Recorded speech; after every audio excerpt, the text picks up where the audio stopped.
Holy cow, ladies and germs. It was a struggle, but we got her live. The grumpy old man was flailing away. I don't know what in the world was going on there, but we got her in just in time for lap 3, I think it was, on the race. Welcome to the Frontstretch watch party. Holy cats, that was a struggle today. I don't know what was going on with my stuff, but we are in. We're here, and I got to turn my volume down so I don't get yelled at by the video police. Welcome to the Dover Frontstretch live party.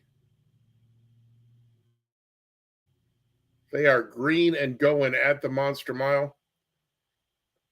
The looks like most of the rubber from yesterday has been washed off from the rain that went through that ended up canceling the whole thing.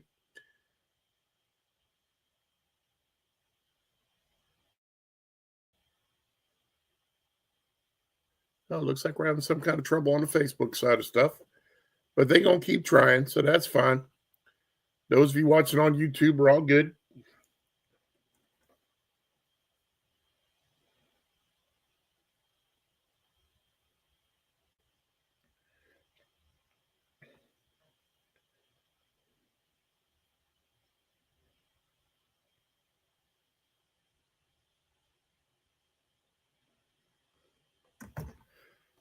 Appreciate all of our watchers watching. I don't know where my Frontstretch buddies are.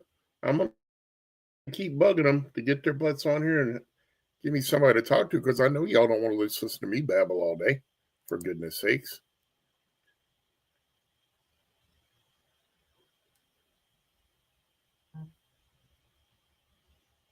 Shane Van Gisbergen started way up towards the front. He is dropping like a stone back to 31st position. Ricky Stenhouse swinging by him on the outside, lap number 10. We get 120 laps in the first stage. So we will be a little bit of a long stage compared to yesterday. Goodness, yesterday they were like 40 laps. They were sprints. But we got 400 laps at the Monster Mile. So this should be a fun one to watch. Again, thanks to everyone who joined in today.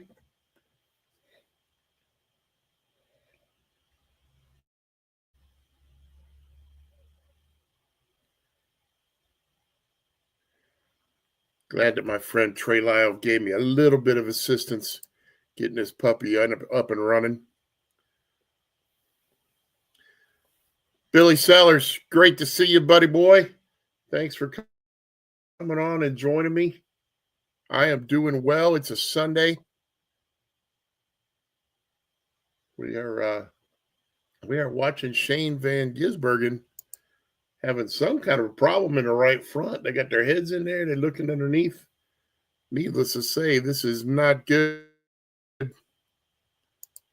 Jason Williams, I don't know if I'm allowed to send links to non-Frontstretch folks, brother, but you can absolutely join along and comment. Brian Nolan's supposed to be joining me here in a little bit. So we will be fine once he gets around here. Chase Briscoe gets by Chase Elliott for the lead. The battle of the chases. Tyler Reddick, my personal pick for this one. Although I'll be honest with you, I think Kyle Busch is going to win this race. I think it's time for them to shake off the doldrums. It is time for them to get back up front and start winning some races.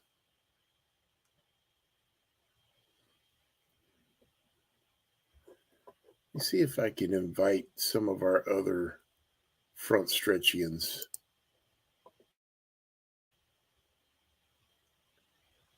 That's not where I need to be.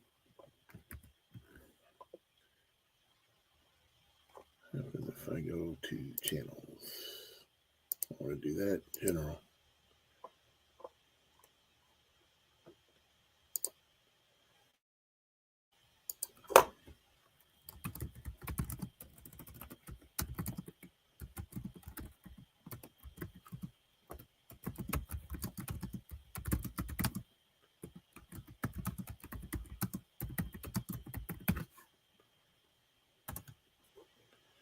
We will send the invite to our friends at the Stretch of the Front.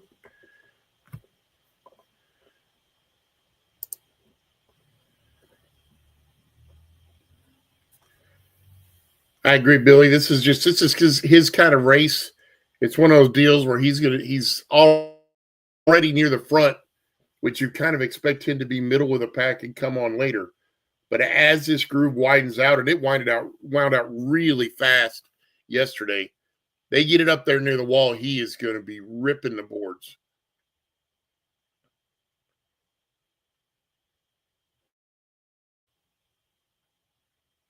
Speaking of ripping the boards, hope y'all got to watch the Kings Royal last night.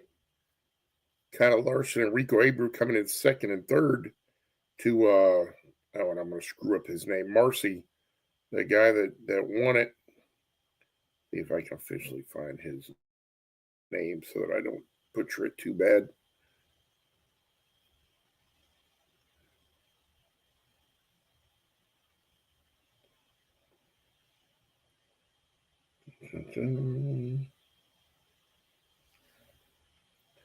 Anthony Macri, not Marcy. Macri is your one that grabbed the win last night. Have a good time there, Billy. Appreciate you stopping by. Feel free to message whenever you want to chime in. We are already coming up on 25 laps into this race. Nice to see the folks at TNT figuring out how to stream the position board during commercials finally. Chase Elliott got background Briscoe for the lead. Tyler Reddick's in third. C. Bell running fourth. William Byron rounding out your top five. How about C. Bell struggling at the Joker's jackpot? I was very surprised to see that. Jason Williams wants to know if I think Hamlin's comments just wait till December 1st. I mean, the judicial system takes a lot of time sometimes, and it's frustrating when you have something that is so time sensitive for these guys to have to sit around and wait for decisions to be made. And in the meantime, they are forcing these guys to run as open cars. I don't know. I'm up in the air, but yeah, I think you're going to have to wait till the end of the year. Once December rolls around, we'll see where we end up. But it would have been interesting if more teams had joined in and it wasn't just those two. If you'd have had a big hitter like Penske, Hendrick, or Joe Gibbs chime in on it, things would have been a lot different.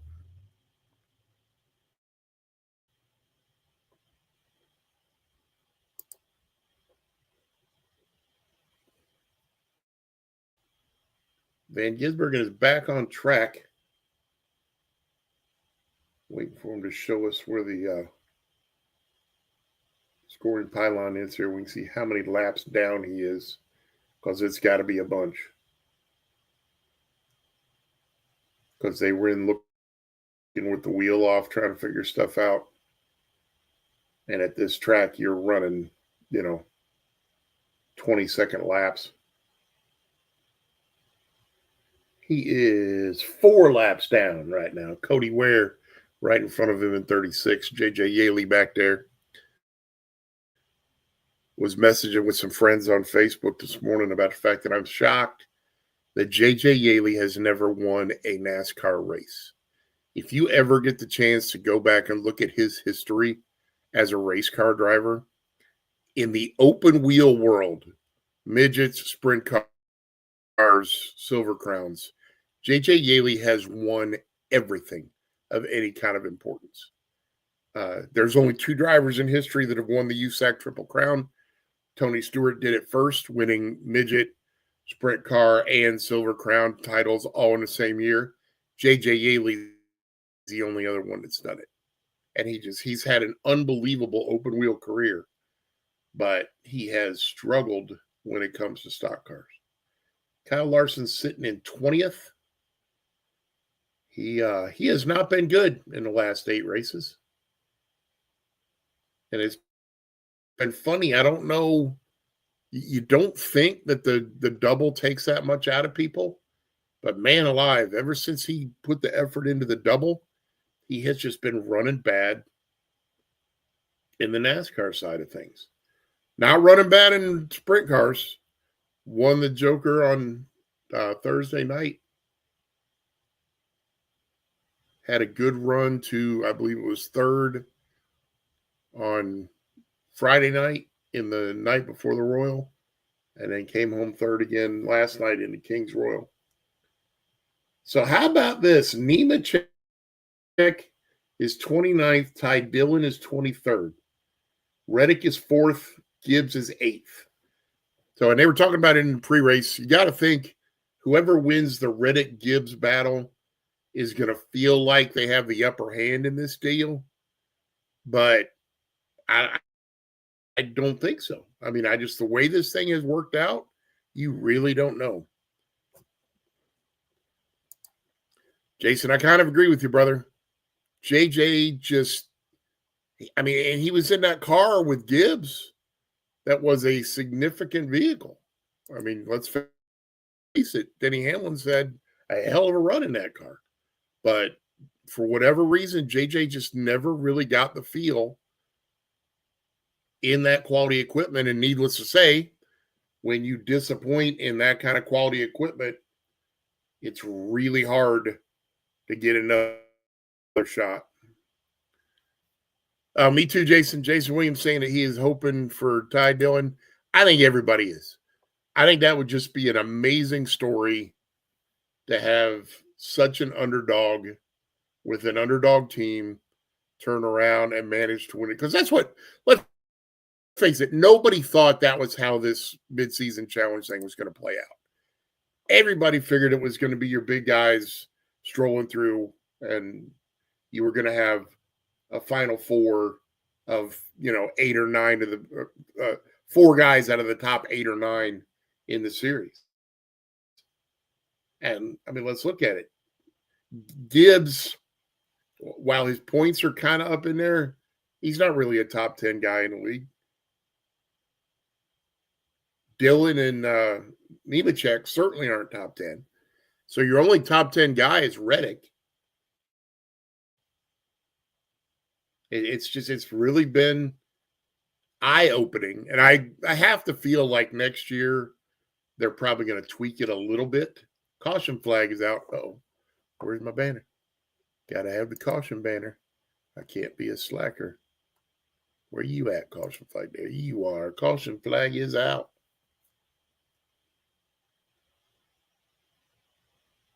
$37 laps in. Oh, this is our competition caution. For those of you that don't pay attention to me, which is probably all of you in the real world, competition cautions annoy the living crap out of me because they are veiled by NASCAR as a safety measure that you are supposed to, you've got these cars that are on a green racetrack because of the rain. They're not sure what the tire wear is going to be like. So they want the teams to be able to come in and check that tire wear after the first run to make sure that, everything is okay and everybody's safe. Great. Let's do that. But let's do it for safety's sake, meaning everybody come down pit road, everybody change 4 tires, everybody go back out in the same position you were in, and let's go back to racing. Instead, they treat it like a normal stop. And you have teams that will stay out or take 2 tires and do some kind of fuel gamble type stuff. That's not what a competition caution is for. A competition caution is solely to make sure that the tire wear isn't excessive or to get a handle on what the tire wear is so that going forward, you're able to make your plans and your strategy for the race. And it is infuriating to me, and I see it all the time, that they have these competition cautions that are supposed to be in the name of safety, and yet everything about them has nothing to do with safety. So we're coming around. I'm assuming pit road is open. Van Gisbergen's going to run around and get a lap back because he's the only car that's a lap down at this point in time. So it looks like at least everybody's coming to pit road. So that's a good thing. I mean, especially at Dover, because you get decent tire wear at Dover. So it's not surprising.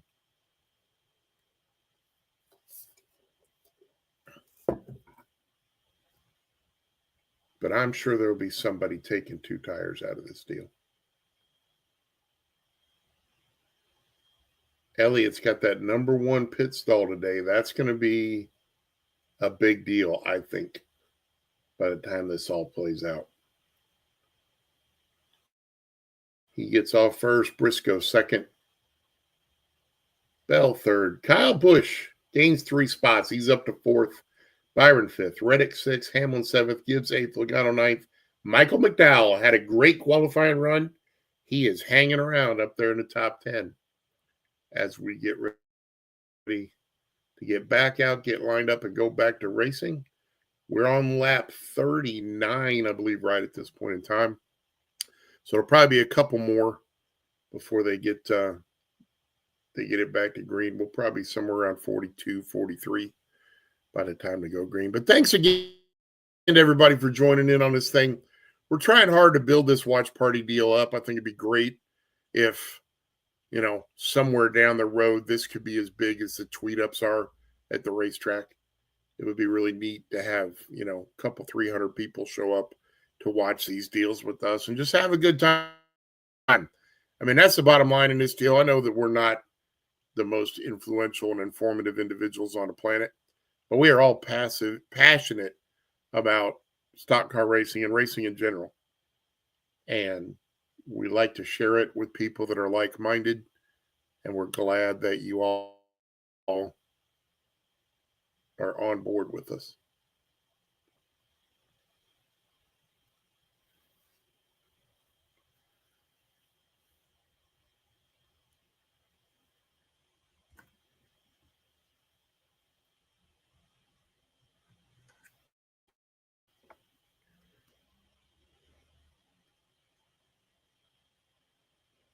I didn't take a look to see how the Indy race turned out today.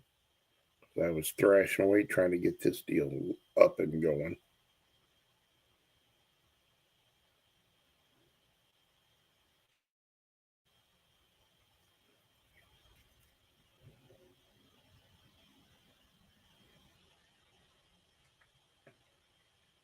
What do you know? Joseph Newgarden got in a wreck again. He is having a horrible, horrible run of race luck. Scott McLaughlin apparently got in the wall. That's no good.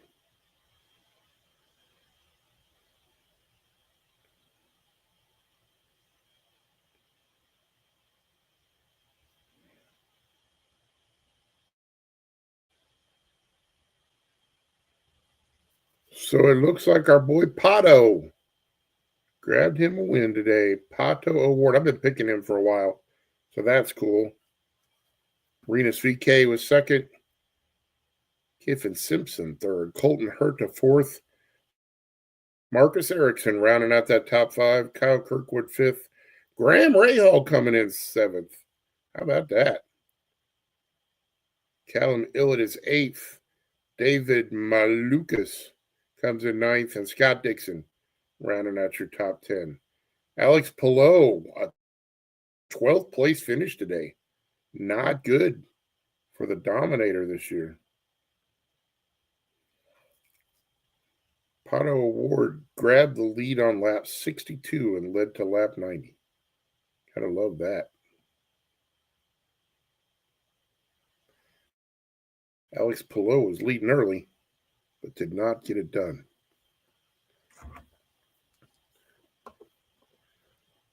Jason Williams asking what I do for Frontstretch. I have a commentary that comes out once a month or so.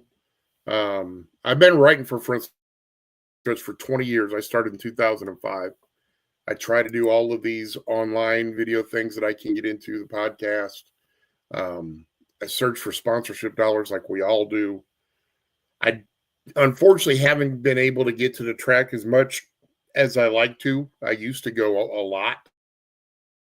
My peak year, if I remember right, I went to 17 races in one season. That was a pretty awesome year to have. And to be fair, that's back in the day when we were smaller than we are now. And I was sleeping in my car in the parking lot in the media lots and doing everything I could just to get to the racetrack and cover races. But yeah, I do a commentary. I used to write Thinking Out Loud for several years. I took over back when that switched hands the first time. We are coming to the restart zone. Green flag is in the air, and we are on lap 43 of 120. Chase with a big jump, getting out there bright and early to the lead. But yeah, I mean, and I'm an OG at Frontstretch for sure. And I do whatever needs to be done. I like doing video type things just because I'm a talker. And this watch party thing has been something fun to get into. And I'm really hoping that we can build this into something. I got to get over here. My man Nolan is doing some kind of exercises. What's up, Nev? How are you, buddy? I'm okay now. It was a flail, my friend. I was trying to get this thing to come up, and it was fighting with me. But I managed to beat on it and beat it into submission. And we had it on. We had it on air about lap 3 or lap 4. So we didn't at least you got it on, right? And thankfully you're here now, so everybody doesn't have to listen to just me babbling, which is a beautiful thing. Shane Van Gisbergen is once again showing his prowess on ovals. He is 3 laps down, and that's including the lucky dog on a competition caution. He had something going on in the right front with the car. They came in, took the wheel off. We're crawling around underneath it, so I don't know what he had going on. Joseph Logano coming up there to the 8th spot, looking for 7th to get around Tyrone Gibbs. Tyrone. Don't look now. Kyle Busch is 6th. He was 4th off pit lane, but he got a bad restart. I still think Kyle Busch might be the one to be the new winner this week. I'm hoping. Would love to see that. Elliott got passed by Briscoe briefly, but he has led most of the race. We're all mad that Kyle Busch ran so much or won so much, and now we're all hoping, oh, he should win again. That'd be cool. Well, yeah, it's because he's OG. Yeah. I mean, didn't you felt that way for Jimmy Johnson? I mean, everybody hated that Jimmy was winning all the time, but when it got to the end of his career, you were hoping to see it because he went years there without winning. That was one of the interesting things with Jeff Gordon. Jeff Gordon never quit winning. I mean, right up to the end, he was still winning. It is weird. It is. So I'm just getting my monitors all set up here. I see that. Looks like you're getting some quality exercise in. I got 3 of them all squared away. I think we're good now. Awesome. And now that I got you, when we get to the next caution, which will probably be the stage break, I have to run back downstairs because in my flailing around, I did not get my hat. And I cannot harass other folk on this field if they don't have a hat.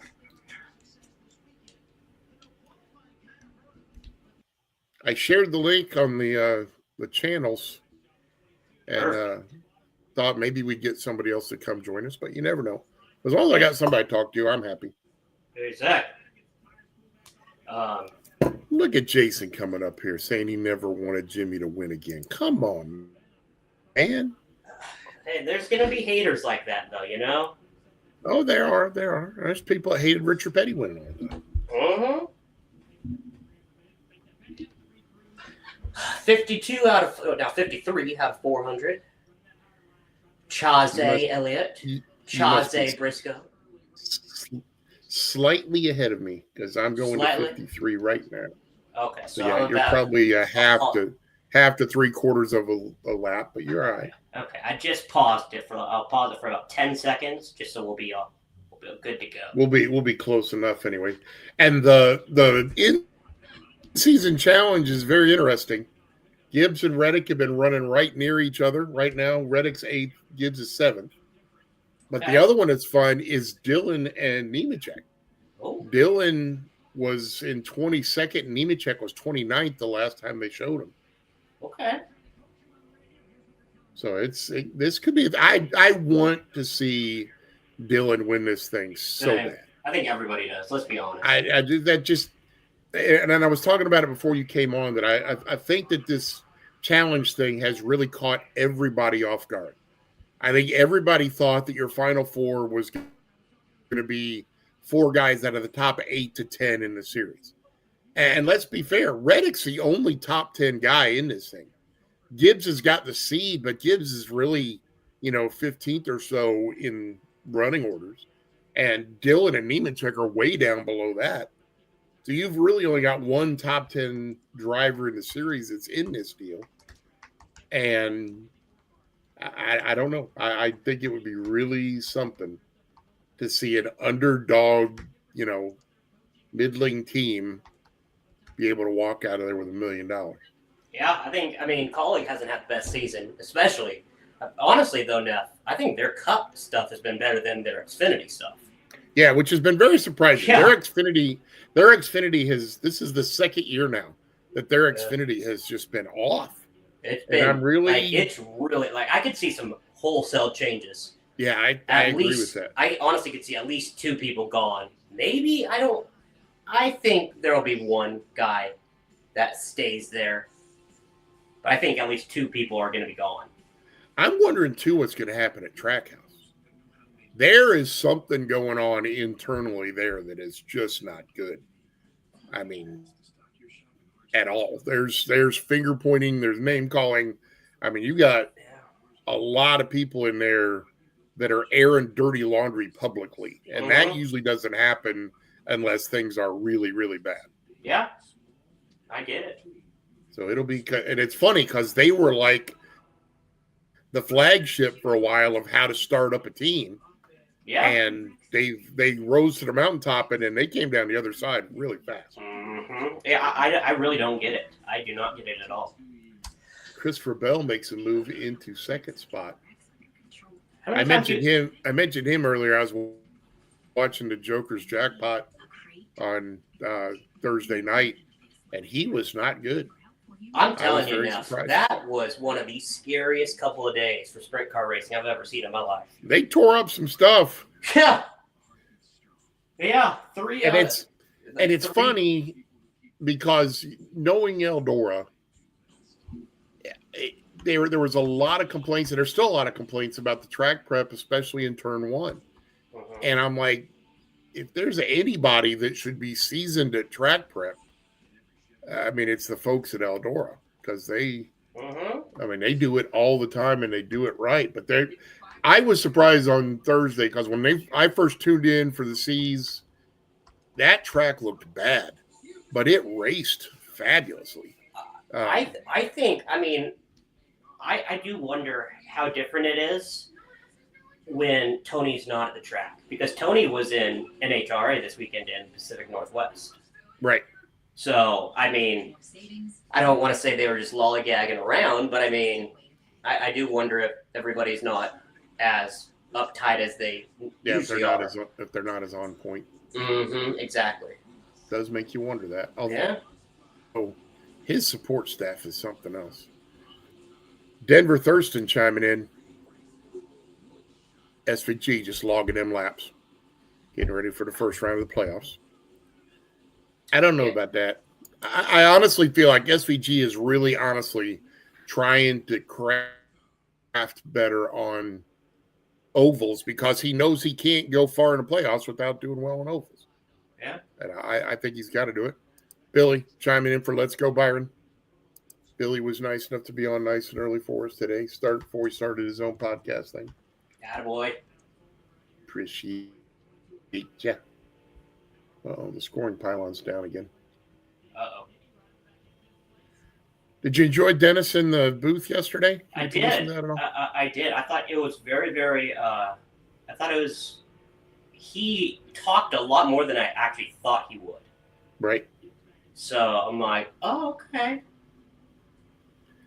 I think that podcast has helped him a lot with the broadcasting side of stuff. But I will admit, Denny, I think, is a lot more introspective and a deeper thinker than I ever gave him credit for. Yeah, I agree. Because I'll be honest, when he first came in, I thought he was a dumbass. and he didn't do anything to really prove otherwise for a while. Yeah. But in the last, I don't know, 8-10 years, as he's become a more, old school seasoned guy, he really has surprised me and impressed me with his overall analysis on stuff. Oh, yeah. Did you see the JGR's Facebook post yesterday about what is more this weekend, the tire bill for JGR Cup teams or a new Toyota Camry? I don't think I did.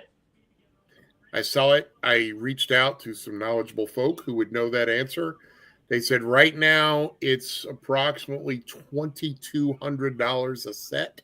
Jeez. Teams get 10 sets for the weekend, so that's $22,000 for tires. Good A Lord new Almighty. Camry is 25. So it wasn't quite there, but if you lump together the 4 JGR teams, you could have 3 new Toyota Camrys and have some money left over. Good Lord Almighty. Like, that's wild to even think about now. And the thing that I learned in researching that, the model now, NASCAR actually buys the tires from Goodyear and sells them to the teams at a markup. So they make what? money. Yeah, they're making money off of this whole process. Yeah. I'm shaking my head. I don't get it. I've always wondered, why do the teams get free gas, but they got to pay for tires? I don't understand that. I don't get why they don't get their tires for free. Yeah, I don't get it. That is weird. It is. So we got a message came in from Denver. Oh. Denver Thurston chiming in, going to give us a rumor. Jesse Love of RCR considering coming down under to Adelaide in the Super 2 category for the BP Supercar Adelaide Grand Final. Oh. That'd be fun. I'd be down for that. Interesting. And then Jason chiming in. Add that to the case files for the lawsuit. Absolutely. That's another piece of this whole reason why that lawsuit happened, is that the practices of the sanctioning body are uncompetitive and monopolistic for the teams. According to Heather DeVoe, PRN, Chris Buescher's cool suit is not working properly. Oh, I bet he's not digging that. Oh boy. And let me see. Hold on, Neff. I want to check to see how hot it is in Dover, Delaware right now. It's supposed to be Africa hot out there today. It is currently 88 degrees, but a real feel of 96. So you add about 20 degrees inside of the car. I would assume it's probably about 116 in the car. Yeah, if not 130. It's somewhere up in that vicinity. And that's the thing, to be fair, and I am on, I'm an old guy. I kind of don't get all of the creature comforts, air conditioning, cool suits, all that kind of happy hoo-ha. But to be fair, these things are, for being a race car with a net for a window, they're almost as airtight as they can possibly be. There's like no real air circulation other than what they suck in with the NACA ducts on the passenger side. And even then, you're in a crowd of cars with hot exhaust coming out. So it is a baking situation for the drivers on these things. And when those cool suits go bad, it's not like just, oh, they don't have a cool suit. It's like they now have a, for lack of a better word, a poaching suit. It is poaching them like an egg because the water is actually hotter than just the air. So it's actually kind of cooking them in their suits. Oof. He's currently dropping down to 16th right now with 40 laps to go in the first stage. Did you go forward? I'm at 42 to go now. How did you go backwards? Or are you looking at timing and scoring?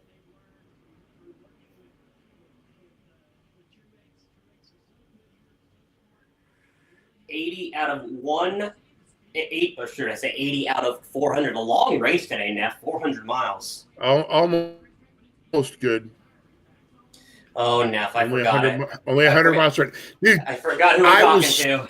I was so happy watching the snippets off of the Dale Jr. download the other day because Dale Jr. made the comment that all Cup races, except for a couple, should be at least 500 miles. I was like, yeah, boy, I got him on board. Neff, you know the generation to be fair, this is one of them that he said should only be 400. This and Loudon. Oh God, yeah. So I'm all on board with 500 miles. I want to see 500 miles on road courses. Let's see what kind of real men are driving these cars. I'm telling you, there would be a lot of mechanical failures. I agree. And that's the whole point. It is supposed to be a test of man and machine. Mm-hmm. I'm with you on this one, Jason. Jason pointing out that he is surprised they haven't come up with a way to drain the water out during the race. It would be interesting if they would have some kind of a way. It'd be interesting if they could have like a bag that had ice water in it, and you just kind of like the quick disconnect on the batteries. If you could have a quick disconnect, take a bag off, slap a new bag on, and go to where it wouldn't slow them down very much and give them a chance to get some cold water back in, at least for a few laps. Because it is a problem when these things go south. According to raceweather.com, storms are about 50 miles northwest of the track, moving southeast 20 to 25. It could impact stage 3. We need the vortex. Oh, God. They could have had yesterday's racing if they'd have kept the vortex going. Yeah. I understood them bringing them in, but there was a time there when the track was ready to go. They should have had the cars back out and got the vortex going, and I think they could have got the racing. But without the vortex, the rain picked back up. Yeah, unfortunate, but Connor Zilic. Nemechek is up to 28th. Ty Dillon is 24th. So Nemechek struggling near the back. We have 5 cars a lap down. Kyle Busch is up to 6th. AJ Allmendinger having a good run in 12th. Dennis is in 4th. Kazwalski's in 15th. Larson's up to 16th. Larson really needs a good run. Because he has don't look now. Kyle Busch going trailer park girl around the outside of Chase Briscoe for 5th. And this was where I mentioned this early on in the party too. That groove's moving up. It's getting up there closer and closer to the line, and that is why I think Tyler Reddick's going to have a shot at this deal. Who did you pick in the front stretch? I picked Tyler Reddick. Nice. I think I was going to, but I'm a homer for Kyle Busch. I can't help it. And I want to see him break this streak. And I'm sure I've told you this before, but I'm selfish because I used to work on Randy Burnett's late model back when he was a racer. Great guy. He is wonderful guy. He is my buddy, and I'm all on. I want to see him succeed. I want to see him win a championship. I talked with him in Chicago. He won the Xfinity Championship with Reddick. Oh yeah. And I want to see him win a Cup title because I think So if I go up to him and say your name, will we know who you are? Oh, absolutely. Okay. Guaranteed. Okay. He's a great guy. I interviewed him in Chicago. I've interviewed him a bunch of times. Wonderful, wonderful guy. Will always take time to talk with you. Super smart, too. Super smart. And that's kind of where I want to see him win a championship because Matt McCall hasn't. And he always kind of holds himself to McCall as his standard back when we raced and now that he's a crew chief because they were classmates at Charlotte in that motorsports program. Okay. And I would love to see him get a championship before McCall does because I know that would be a big thing for him. You know who is really, really moving? AJ Allmendinger, man. Dinger's up to 10th. He's coming. I think Logano's got a shot today, too.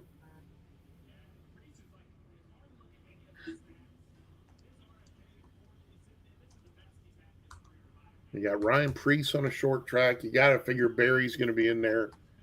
Preece has got top 15s in 8 of the last 9 races. That's something. Preece is 6 points out right now on the playoff Buble. Kyle Busch has got it up to 19 points. Wow. He was 76, I think, like 2 or 3 weeks ago. I know. And it's up to 19 wild. now.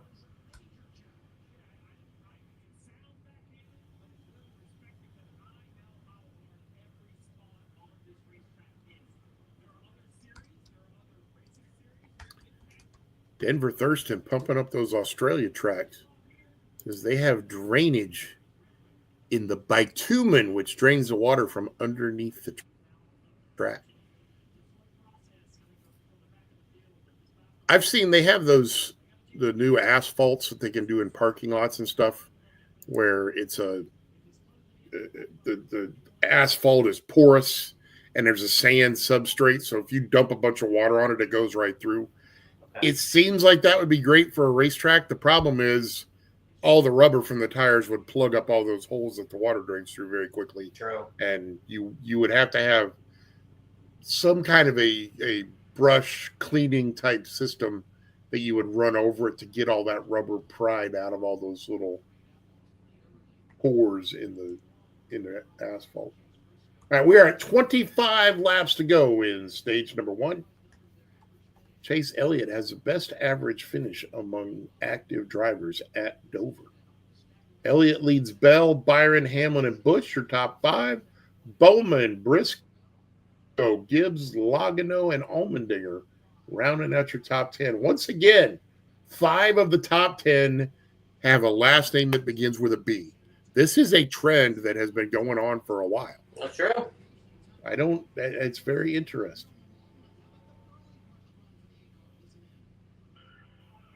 And it's not always the same 5 Bs because Barry's been up in there.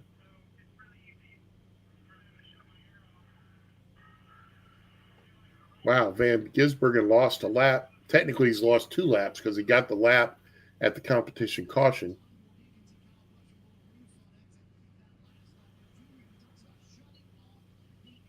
Blaney's slowly clawing his way forward, too. He qualified like a bag of hammers.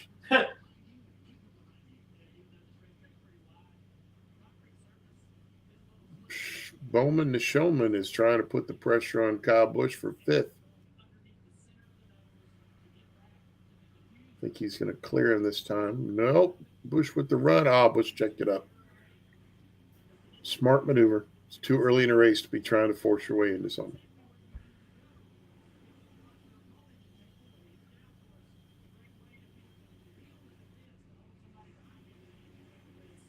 Where in the world has Reddick dropped to?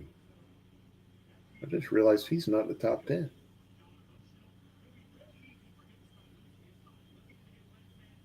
Wow, Stenhouse a lap down already.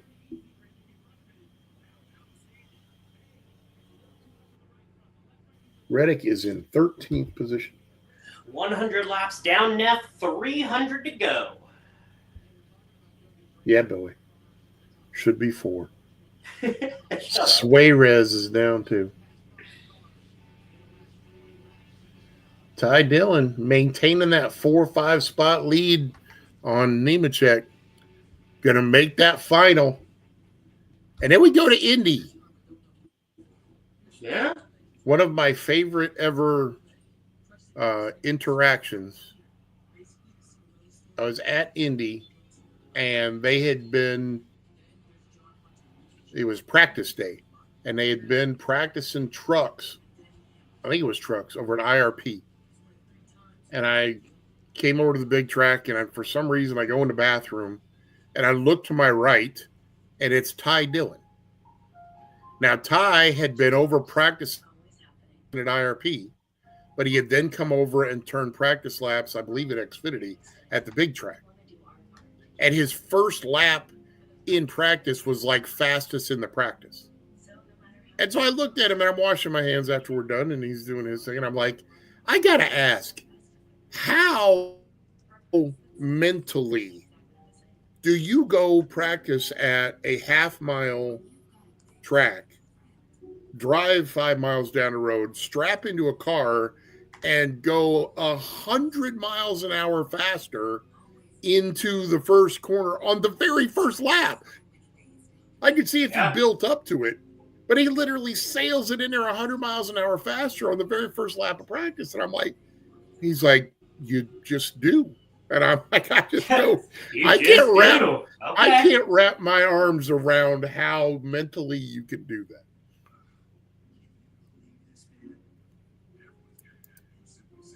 We're going to chime in from Jason thinking that Hendrick should drop Bowman and bring Busch back. As much as I think it would be cool to see Busch end his career in Hendrick equipment, because I think he could probably have another shot at another title pretty easily, I think those bridges got burned when he left. Yeah. I don't think that there's really much interest on the HMS side in bringing him back.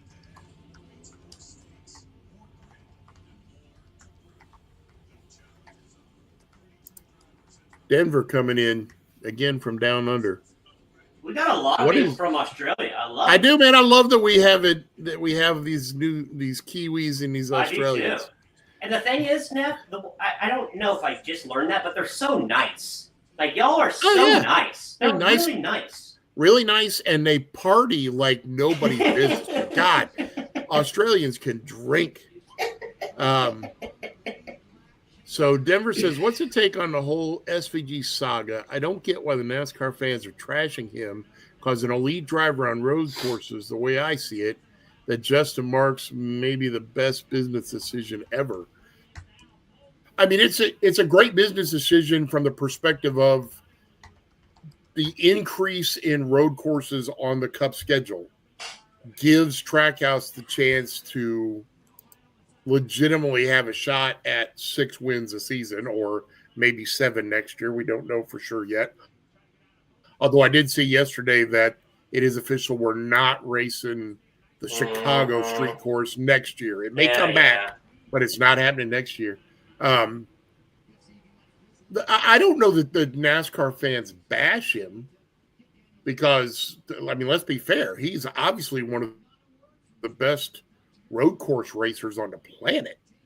I think the bashing comes more in the fact that how can you be as bad as he is on ovals when all you're doing is turning left? I mean, there's not a lot of footwork and stuff. You pretty much just got to turn your car left. And he's still pretty far behind the curve on that after 3 years of doing this now. And I think that's where, I mean, let's face it, there's a lot of redneck fans in NASCAR, and they're going to despise anybody who isn't born south of the Mason-Dixon line. I mean, they bitch about Ryan Preece and the folks that come in from New England, Joey Logano, just because they're not from the South. So you have to know that you've got that inherent mindset with some of the folk in the NASCAR stands. But for the most part, I think the only real reason he gets harassment is because of the fact that he is so not competitive on ovals. And once that time comes, and it'll come, I seriously cannot fathom that he will not figure ovals out. But for the meantime, I think they're gonna stay on him just because of his lack of oval success. What do we got going on from Jason? The stigma that you're only here for road courses and you suck everywhere else didn't get me wrong. I love SGV. What he's done is impressive, but you have to learn everywhere else. Agreed. And that's kind of what I just said. He's going to figure ovals out. I mean, he's too good of a driver not to figure ovals out. And let's be fair. Look at Allmendinger. Allmendinger didn't start out running well on ovals because he's a road course guy. But there are few people in the sport that are better than AJ when it comes to super speedway racing. Yeah. I mean, he is a fantastic drafting driver. He's also really good at straight line braking tracks like Martinsville. But he has worked at it and refined his craft. And now he's one of the best drivers in the sport, too. William Byron sitting in fourth. Bowman and Showman is fifth. Briscoe is sixth. Kyle Busch has slipped back to eighth. Must be starting to lose it late in the run because he was moving forward, but in the last bit he has come backwards. Byron determined to have another good run. I really expected him to win last week. I thought he was going to be 40th one week and come back and win the following week.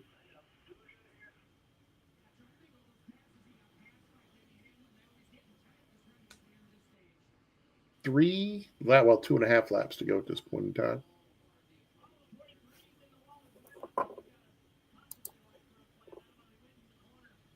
Where am I?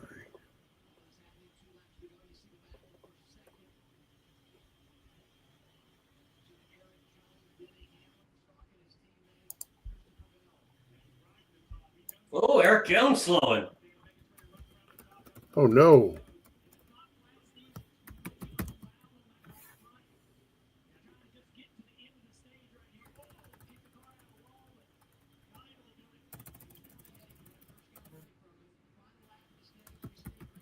Oh, he's mad.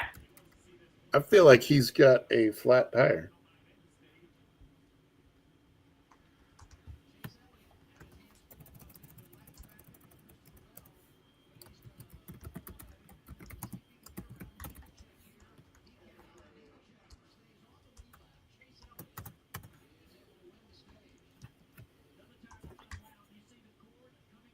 Who is that that's running slow right down there at the bottom, too?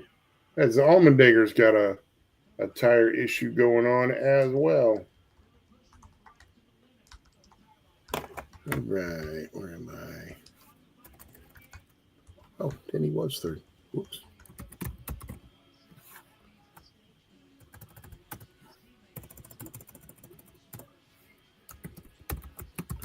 Byron.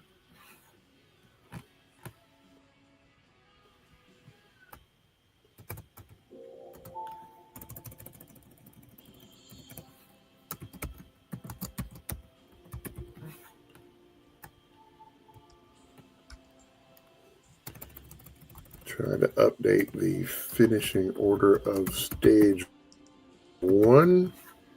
We all have something to refer to while we have the caution laps that are a waste of our time.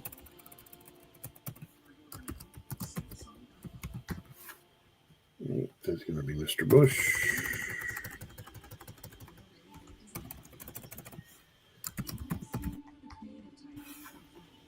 So did you enjoy 410 sprint cars on live TV?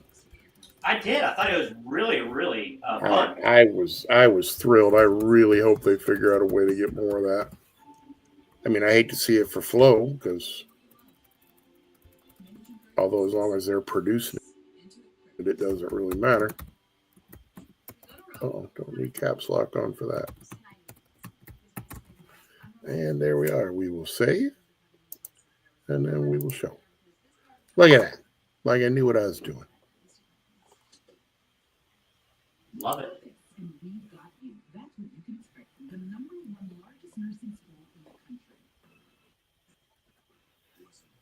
Right.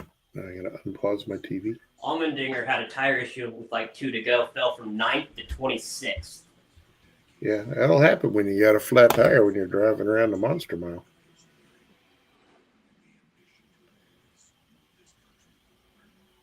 Still find it interesting that it isn't really a monster anymore.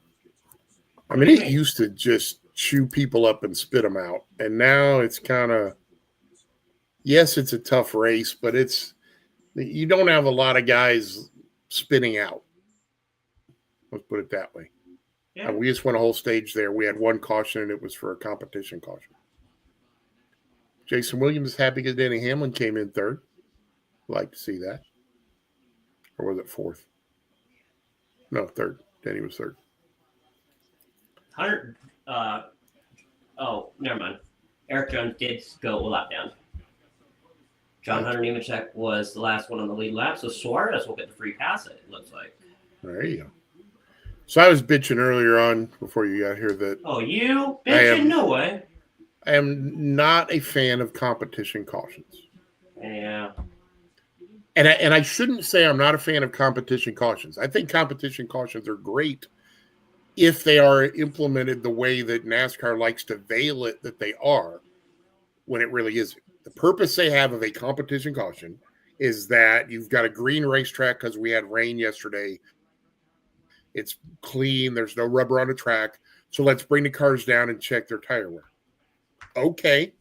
Everybody comes down. You all change 4 tires. You go back out where you came down and you go back to racing. Instead, they treat it like a normal pit stop. Yeah. Now, today, mind you, everybody changed 4 tires. But I've seen numerous times where some guys will change 2, some guys will stay out. And it's like, that's not the premise of the competition caution.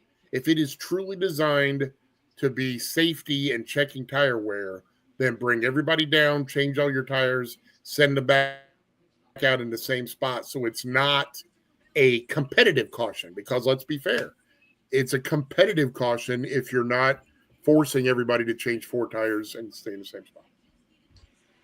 Yeah, I get it. It's a struggle.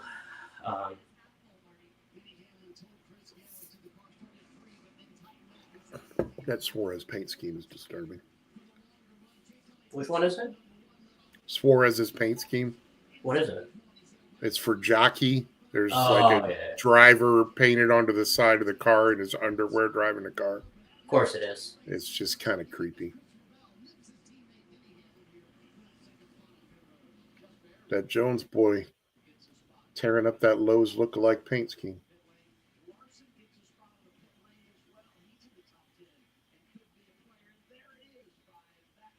And then we got a random Oreo logo on the hood.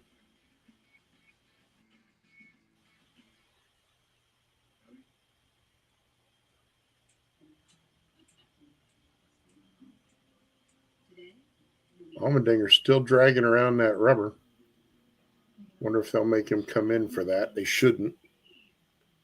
It's really not going to impact anything. And when we get ready for the restart, the car behind him will rip it off of there.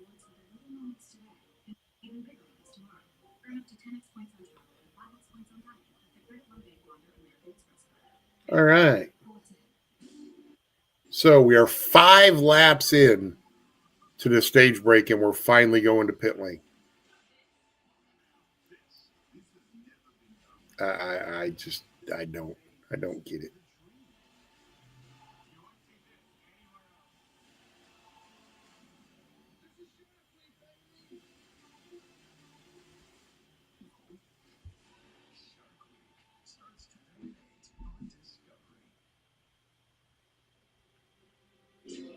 I'm still curious when they're going to change the pit rules on this tire rolling thing too. Because I just feel like that that seems unsafe to me, the way that those guys just roll the tire from the outside of the car over to the pit wall unattended. Yeah. When my doctor gave me Breztri for my COPD, things changed for me.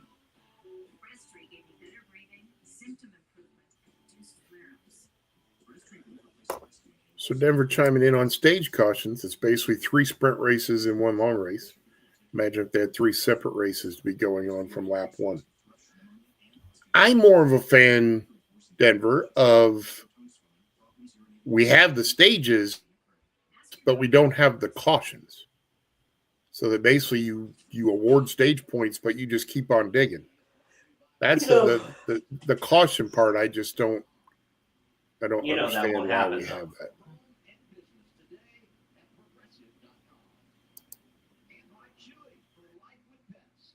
have that. And Jason chiming in about the Savannah Bananas paint scheme. I don't know if you saw that or not. Bandana. Matty D next week at Indy is going to have a Savannah Bananas paint scheme. I saw And that. not only does he have the Bananas paint scheme, which is awesome, but he is going to have a driver suit that looks like a baseball uniform. Okay. So the pants, and it's going to have the stirrups down the bottom. Not only the paint scheme, just how about the Savannah Bananas in general? They are cool, you man. talk about somebody that hit the hot button among fans to just throw in something that, and it's honestly surprising that nobody ever thought of it before now. Mm-hmm. Because let's be fair, the Harlem Globetrotters have been doing this for 70 years, something like that, 60 years. Yeah. It's the same premise, but it's in baseball. And the fact that nobody ever came up with it before now is surprising. But this thing is blown up so much, and it's amazing to see Jesse. I'm actually friends with him on LinkedIn. I've interacted with him a bit. He gets it. Fans first. Bruton Smith has always harped that, and Jesse Cole does it completely. He did a video yesterday or the day before about the ticket prices, and that their tickets are somewhere between $30 and $60, and they're trying to come up with a means of having a secondary market that will prevent these other secondary people from gouging people for tickets. Because he's like, there's people having to pay $300 and $400 for Bananas tickets, and you shouldn't have to. Thing is, though, that's like all sports, though. They're all good. Yeah, it is. All popular sports. True. Because let's face it, I'm pretty sure some of these baseball teams you can get. Yeah, I'm pretty sure the Chicago White Sox for free. Yeah, exactly. Yeah. But how about my Cubbies? They crushed Boston yesterday. Gosh, that was fun to watch. Our boss, Tom Bowles, went to a San Francisco Giants Blue Jays game on Friday in Toronto. Oh, that's cool. Yeah. I've never been to a baseball game there. I've looked down into the stadium from the Needle, but I've never been to a baseball game in Toronto.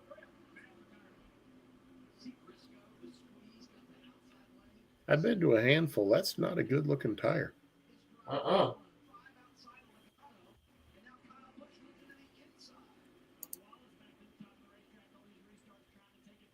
boy.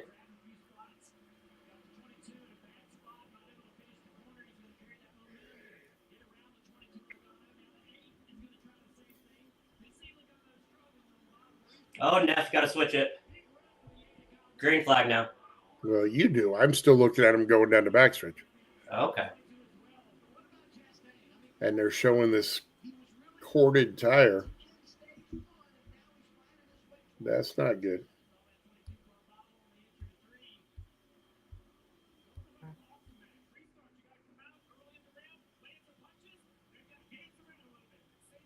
Man, look at all that garbage they picked up going around here. Gosh.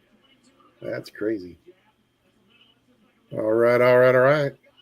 Echo Park restart zone, and we are back to green on lap 9. 9 laps for a stage break. Crazy. So what lap are you on? 13? Yeah. 13. How are you going fast? I don't know. Because I didn't. You paused. I say you paused and tried to slide back. Yeah. And you got further ahead of me. It's very weird. Strange.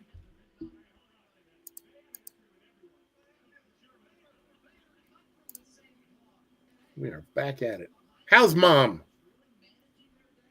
My mom? She's doing good. I talked to her just before I popped on here. So she's doing good.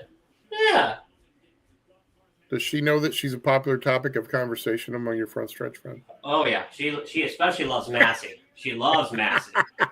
I'm like, you don't know Massey then if you love him. That is awesome.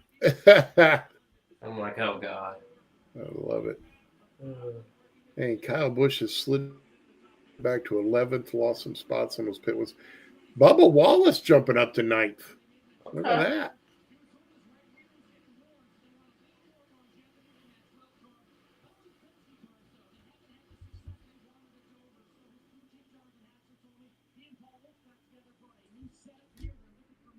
Chastain trying to go high, wide, and handsome. Ooh, Logano with a little love tap to his best friend Chastain. Oh, you know they're BFFs. Absolutely. He's going over to his house for Christmas to be a moose. Oh, you know it.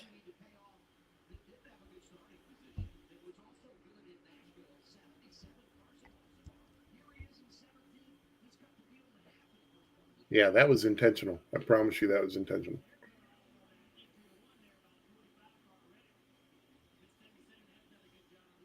Delaney's got soap on his hood again. That's cool.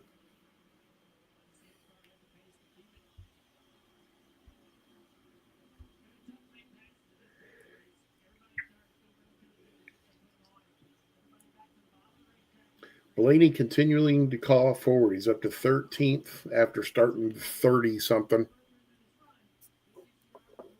That is to see.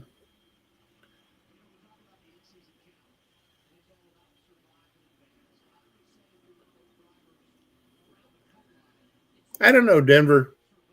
Denver wanting to imagine Aaron Judge doing a little boogie woogie funky dance before he gets into the box Oh to god. attract fans. It's a separate thing. It's yes, baseball is entertainment, but it's also a competitive sport. Mm-hmm. The Bananas, while they keep score, it's really not a competition. It's all about the entertainment. So I don't know that I want to see Carson Armstrong for the Cubs doing backflips when he's catching fly balls in the outfield, or Schwarber coming up and lighting his bat on fire before he hits a home run. They both serve their place, and I don't know that I want to see Major League Baseball go down the NASCAR realm of entertainment versus competition. Because let's be fair, like one of my pet peeves is like, oh yeah, that it was entertaining for the fans. Like it was a good race, not entertaining for the fans. Yes, it's the competition should have been intense, and therefore the fans were entertained. 1000%, absolutely. Our boy Reddick is back to 16th. That's not good. Buscher still being broiled at 19th.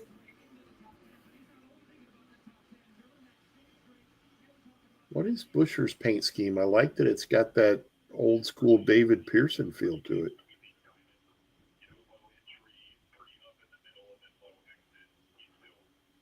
Nemechek is ahead of Dylan.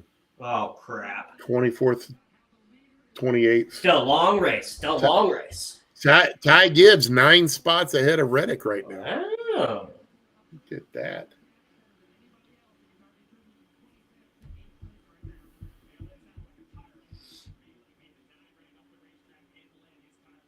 One thing I was really glad to see watching the races from Eldora was that they finally put some photographer stands in the infield so that you're able to shoot over the fence instead of having to try to shoot through it. That makes photography a lot easier. I saw they put one like right by turns 1 and 2. Those probably shots were crazy. Yeah, especially the way that hump was working going in 1. Mm-hmm. That sounded appetizing.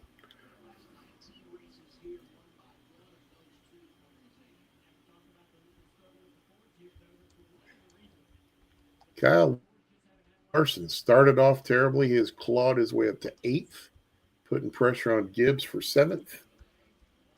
Larson needs a good run here, too. I mean, let's face it. Mm-hmm. He's been running horrible since the double. But I kind of set long. He'll get it. He'll get it back by the time the playoffs get here, and that's when it really matters. Exactly. I'm going to get a Coke Zero now. I'll be back. I'm gonna miss you.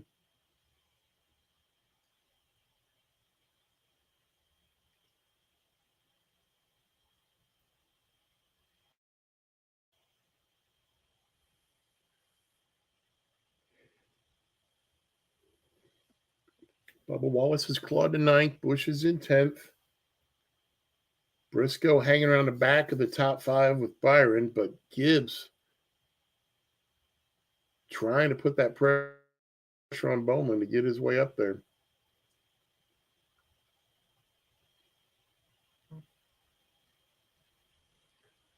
I have to get a hold of Stat Boy from NASCAR and find out if he can do a percentage of laps this season where 5 of the top 10 have last names that begin with a B.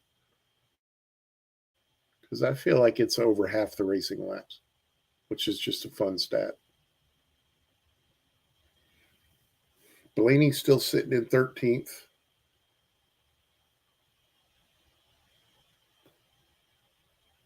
Trey Lyle will be happy that Zane Smith is up to 19th.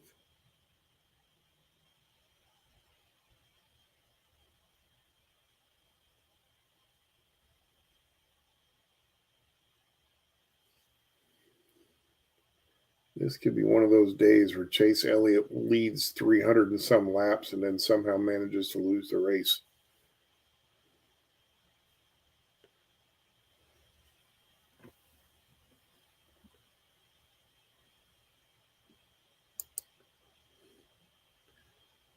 Denver is watching old school NASCAR from '88. Came across the Goodyear 400 from the Thunderdome in Australia. Very nice. Thunderdome is a cool place. Denver's watching an old exhibition NASCAR race from Australia in 1988. Gotta love that. The Thunderdome. So now we're going to see, because I'm pretty positive they – actually, I shouldn't say that. I bet they can run 130 laps on a tank of gas, especially since they didn't go green until they were 10 laps in. So it's really going to be 120.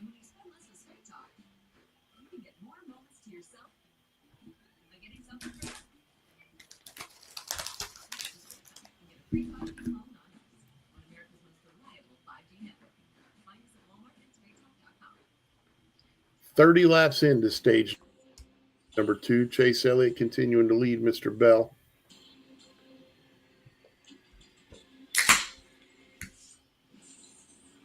Have you tried the Coke Zero Orange?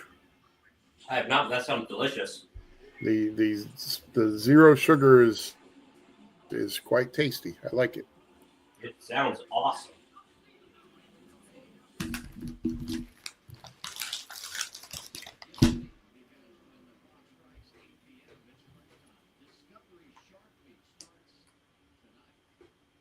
Well, Hamlin is in 3rd. Byron's 4th. Briscoe 5th. Bowman 6th. Gibbs 7th. Larson, Wallace 8th, 9th. And I believe Gibbs is in 10th. Or no, that wouldn't be Gibbs. Or was it Gibbs? Yeah, I think it was Gibbs in 10th. Tell you in just a second. We're back to it. Oh, 10th is Busch. Bushy Busch. Blaney slipped back one spot to 14th. Priest is still holding off Busher back there in the battle with teammates.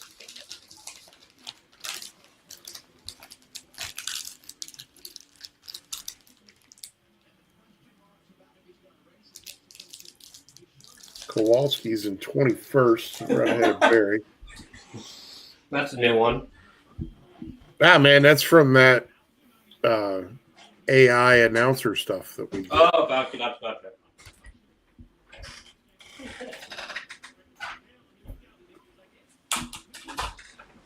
Which I don't know how they do that, but man alive, is that stuff funny.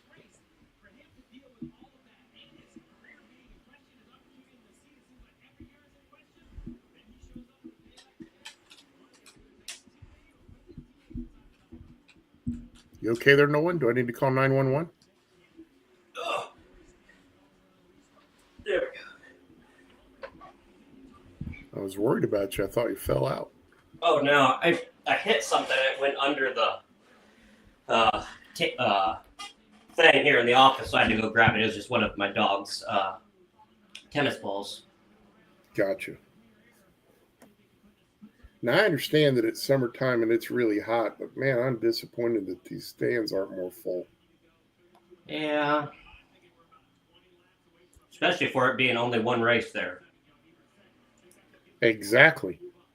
Because one way to turn it from one race to no race is to not show up when you have one. But then again, I mean, look at the product on track right now. We've had 2 leaders. That, to be fair, yes. Chase has led 2 times for 150 laps, and Chase Briscoe's led 1 for 13, and that's it. Yeah.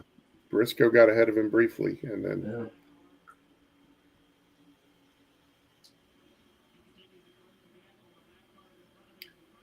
Yeah. Now, I will give a slight thumbs up to TNT. They have actually today attempted to show more action back in the pack a little bit, which has been my big beef so far with them this year. Is, you know, I hated Chicago, A, because I'm not a street race fan, but B, because they showed the front of the pack the whole time where nobody was passing nobody. Yeah. And you had drivers that were plowing through the field to try to get back to the front. That would have been great to see, but they never showed it on TV. So you didn't know how exciting that racing was. Yeah. Same thing at Sonoma. There were guys that came from the back to the front, and you never saw them pass anybody on TV. So I'm glad, at least today, that they're doing more shots to show back in the pack rather than just focusing on the front where nothing's going on.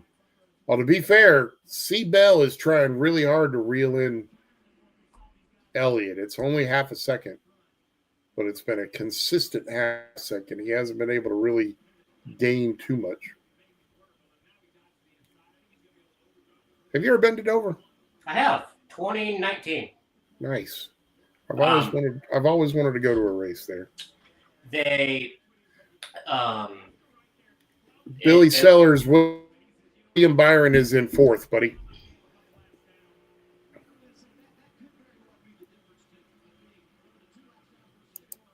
What were you telling me about Dover? 2019, it rained like the entire day on Sunday, and then they got the track dried and everything. They're doing pace laps, and then it started to pour again, so it got postponed. So I've been to that racetrack, but I've never seen a cup race there. You didn't see a lap in anger. That's disappointing. But yeah, Denver, I would like to see him do more with drones. I still get confused over the policies on those things because I see the dirt track guys use drones a lot for flow racing and stuff like that.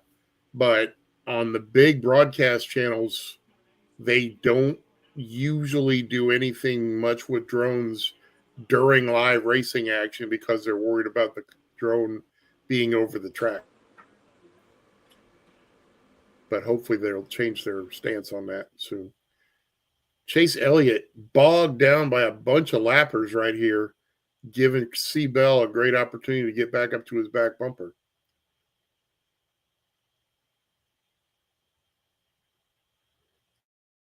Cold custard, making it difficult on Elliott to get by, which you hate to see because he's already a lap down.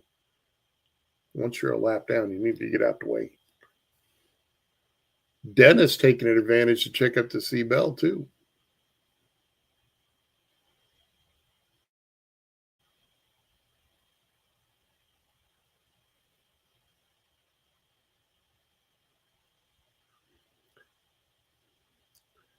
Billy, the NFL is more those weird cable cameras than actual drones. They use those cable cameras that go up and down the field with some bizarre technology. We'll see how that lasts because remember that NASCAR used to have the cable camera too until the one at Charlotte dropped on the track and tried to destroy Kyle Busch's car. Yep. I do remember that. That was not Yeah. good. I was on pit road, man. That was weird. That was wild. Everybody was like, what in the world just happened?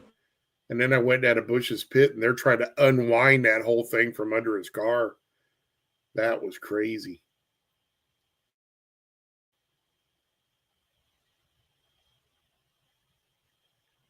Denny is really reeling in to see Bell here.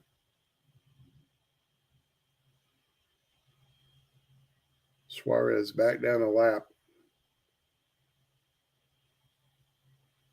And we are now 50 laps into stage number 2.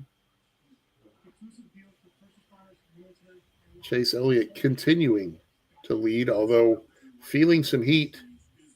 Shout out to Scotty Scheffler, by the way, the champion golfer of the year. He is so good, man. He is so good. He was on today. Even when he had bad shots, they turned into great shots. Like I think it's time that we're gonna start saying, is it gonna be Scotty that's gonna win or the field? Well, and to be fair, did you see the one stat they put up that Tiger Woods won his 4th major 1,197 days after he won his first? Today was the 1,197th day since Scotty Scheffler won his first major, and he won his 4th. Unreal. That they're exactly on the same pace. Now, mind you, Tiger won a whole bunch of them between his 4th and his 12th in a short period of time. So let's see what happens. He is so good, man. Yeah, and especially today, well, this whole weekend, it was the putter. The putter has always been what lets him down. Yeah. And he was rolling putts this weekend. He was good, man. He is. For sure. Yeah.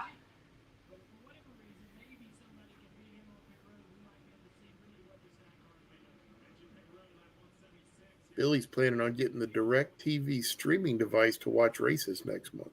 Cool, brother. Love it, brother. Love to hear it. I had whatever it DirecTV. takes, man. I had DirecTV for years and years, and then I think it was 4 years ago when I moved in with my wife. Now, after we got married, we switched from DirecTV to YouTube TV because of the NFL package. Right on, brother. So that's what we had. I didn't switch because of the NFL package, but I switched. I had DirecTV till I moved to the beach. Nice. And then they had cable in the apartment, and then once I moved into a house, I went to YouTube TV. Right on.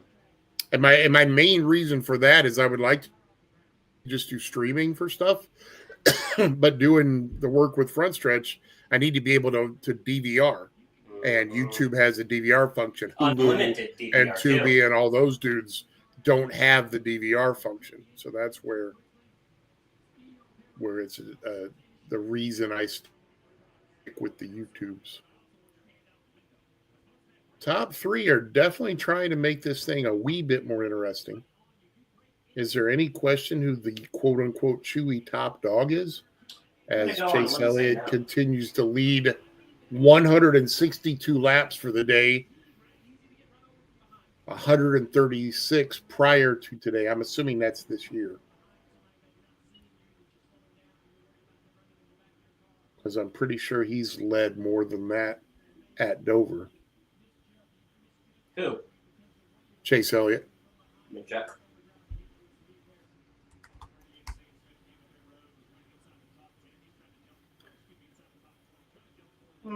Yeah, coming on from Denver here. As an Australian still learning NASCAR, what is mystical Urban's legends of the famous ovals? I heard of Daytona and Talladega, but the other ovals like Bristol, Dover, Richmond, what makes them so unique? Every one is unique. That's part of the interesting aspect of ovals. Bristol, similar to Dover here. Dover's a 1 mile concrete track. They went to concrete after Bristol concreted. But it's the whole track is banked. The straightaways are banked. The corners are high banked, not as high as Bristol. Bristol's got the highest banking in the sport. Theirs are even higher banked than Talladega is. You go to Richmond, it's an old fairgrounds horse racing track that was reconfigured to a tri-oval, and it has always just had a special challenge to the drivers. Indianapolis, obviously, the Brickyard is famous because it was one of the first real speedways used for racing, and it's so huge and so different. Pocono is a triangle, has 3 different corners that are modeled after corners at 3 other tracks, and it just, you have to compromise at Pocono. You can't get your car to work in all 3 corners perfectly, so you kind of give up in the tunnel turn in order to make it be able to run down the straightaways. Um, Gosh, what else have we got? Martinsville is the paperclip. I mean, it's a half mile. It's super flat and really tight diameter corners. So you got then you've got the tri-oval cookie cutter intermediates that we had back in the 80s and into the 90s, more the 90s, when NASCAR was a real boom and IndyCar was still popular. People tried to take advantage and build facilities where both of them could race. So you ended up with Charlotte. Atlanta used to be a pure oval. They switched it to a tri-oval. You have Texas, you have Las Vegas, you have Chicagoland, you have Kansas, you have Kentucky, that were all tri-oval tracks designed in mind of having IndyCar and Cup cars both be able to compete. Since that has happened, unfortunately, we had some incidents. There were fans that got killed in an IndyCar race at Charlotte. We have had a couple different IndyCar drivers get killed on a couple of the other intermediate tri-oval tracks. So Indy still races at Texas, but they've kind of gotten away from the other tri-oval tracks just because it's so high speed in an IndyCar. And that's why you never see Daytona or Talladega. I would love to see them have an IndyCar race at Talladega. It would be insane how fast they could go, but you don't see it. But yeah, all of these different ovals have different characteristics and are different tracks. Billy Sellers pointing out Winston-Salem, Bowman Gray Stadium, one of the oldest tracks where they run the Clash right now. It's literally the running track around a football stadium or a football field that they paved and they run race cars on.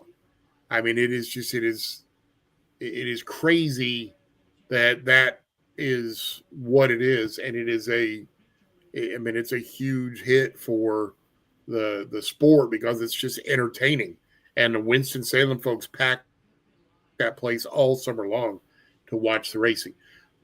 The concept or the premise of ovals with stock cars started when they very first started racing them in the 40s. Before you had racetracks or racetracks that were willing to let cars race on it, they would have races at farms, and they would literally set up hay bales in a rectangular shape, and they would race around the hay bales. And so that would be that's what resulted in them starting the oval thing, and that is why oval racing is so historic, and especially in the stock car world. Chase Elliott had a jack issue on his pit stop. Yeah, the car fell off the jack. Yeah, so he's going to be losing at least 4 spots. He's going to be back in the pack. Looks like right now he's in 9th position. We got 4 cars on track that have yet to pit. They are doing green flag pit stops right now.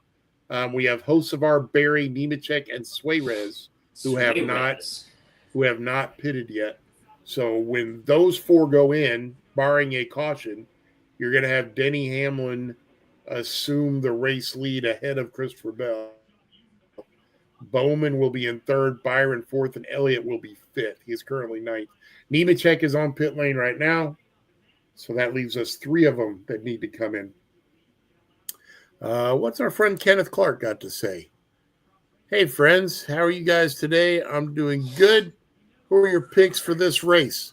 Mr. Nolan has picked Tyler Reddick. I have picked Kyle freaking Busch. We will see how that pans out. Right now, it looks like it should be Chase Elliott, although they just had a problem on pit lane. Seabell looking to the inside on Denny Hamlin right now to get ahead. Josh Berry now on pit lane. So we have Hocevar and Suarez are the two cars that have yet to pit. Eric Jones is on no, he's not on a funky strategy. He pitted on 65. So he should be coming in, and he's a lap down. So he's going to end up 2 laps down once he comes in. That would be something. And yes, Billy Sellers, the original races predominantly were moonshine guys that were settling the score over who really had the fastest cars because they were all out running country roads, outrunning the revenuers. And the one thing that I found really interesting that I learned, I don't know, 25 years ago or so, Benny Parsons' widow put together a deal up at their vineyards in the mountains of North Carolina called Revenuers and Moonshiners. And they literally had guys that used to run moonshine and revenuers that used to chase them. And the thing that I never realized until going to that was that all these guys knew each other. They were like friends. They would go out to the bars and hang out. But when they were at work, the revenuer's job was to chase the moonshiners, and the moonshiner's job was to outrun them. And so these guys knew who each other were. They knew the guys that were running illegal booze, and they knew who the guys were that were trying to catch them. And while they were running it, it was a challenge. But in their off time, they were friends and they hung out together. I just thought that was an incredibly interesting dynamic that you had guys that knew who the guys were running the booze, but when it wasn't on the clock, they were buddies. I found that really interesting. Well, if you're just joining us, green flag pit stops are cycling. Christopher Bell's going to take over the lead. Yep. Denny Hamlin, Alex Bowman, Byron. Exactly. About 25 people on the lead lap. 81 out of 130, and Mike Neff, this is an official race. Is it? Yep. Over halfway. Not on my screen. Oh, yeah. I'm still at 197.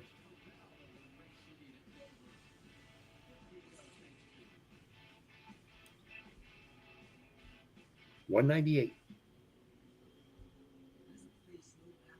So Ty Dillon is about to go a lap down.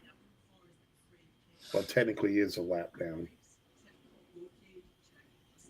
Where is Nemechek? What is second stage? 130.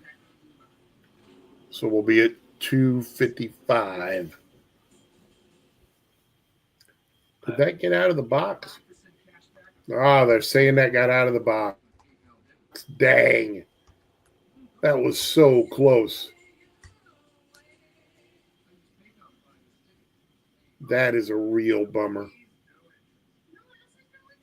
Hosfar getting penalized for equipment going out of the box. His gas can didn't disengage properly.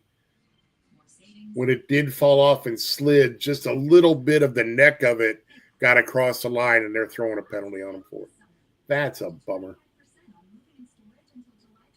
All right, so Suarez finally pitted. So we now are done with the green flag stops. And we have got Bell leading. Actually, no, Bell got around Suarez, who hasn't pitted yet. How about that? Hamlin is third. Bowman fourth. Byron is fifth. They're saying Suarez has 26% of his fuel left. So he must have pitted at an odd time along with Gilliland. I did not remember that. So Nemechek is in 27th. Ty Dillon, 26th. Now, right now, we could really hope for a caution. Dillon would get back on the lead lap and Nemechek would not. So that would be an interesting development. But Austin Dillon is 22.5 seconds behind the leader. So it won't be long before he ends up a lap down.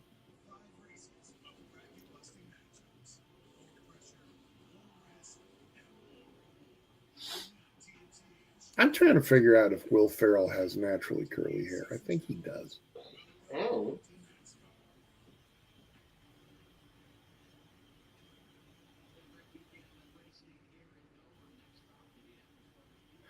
So Chase Elliott is in 6th. Is he going to be able to move back forward, or did his jack mistake cost him this race? Because it is so hard to pass with this version of the car, which is just silly.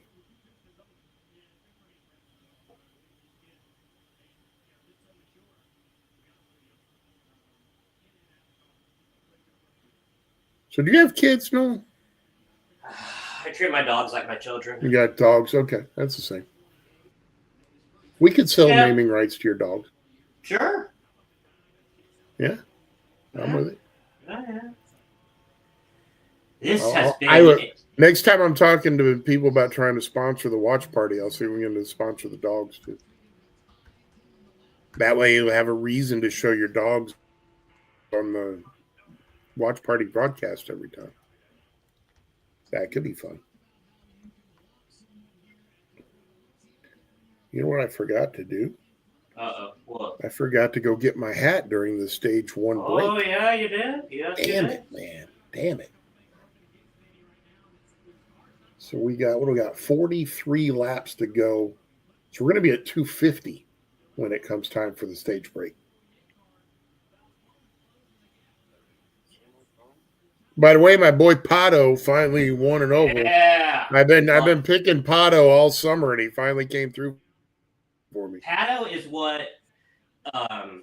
Chase Elliott fans wish that Elliott was, because he is popular and he's funny. Chase Elliott, in his time, actually was semi-funny. And then he got under the Hendrick banner, and that squashed his funniness. Because that was one of the things, I mean, when he was coming up, he used to be a regular dude. You could walk up, interview him, hang out in his pit. It was great. Then all of a sudden, he signed that Hendrick contract. And you'd go to try to talk to him, be like, yeah, I talked to my PR person. It's like, what? Come on, man. That's lame. It is. Christopher Bell is like, you guys have yourselves a fun race for second place. I'm out. 3.9, and it's going to be, boom, 4 seconds out from Denny Hamlin and stretching it. I think Bell is like, look, I'm going to have to pit at 250. We got 39 to go to get to that. I'm just going. I ain't saving nothing.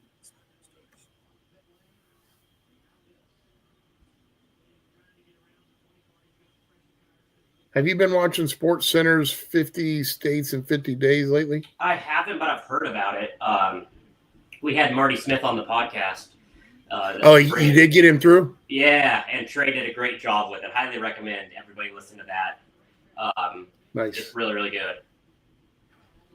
That was one of my favorite things when I first was writing and would go to Daytona. For whatever reason, they always put me in the third seat on the left front, right there by the radio rooms where Hill Overton always was. And the ESPN people were always on the opposite side from me. And Marty invariably was almost always sitting straight across from me. Awesome. So Marty and I would kibitz all the time. He's a great guy. And Jason Williams, I'm with you. Hendrick drivers, for the most part, are equally boring. Although, to be fair, back in the day, I did an internet radio show, and we had Alex Bowman on, and he told a fantastic story about his dog would get into their bubble gum, and invariably his dog would fart and blow bubbles out of his butt. As one of the funniest things I have ever heard.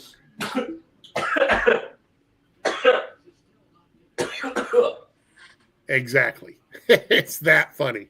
Literally.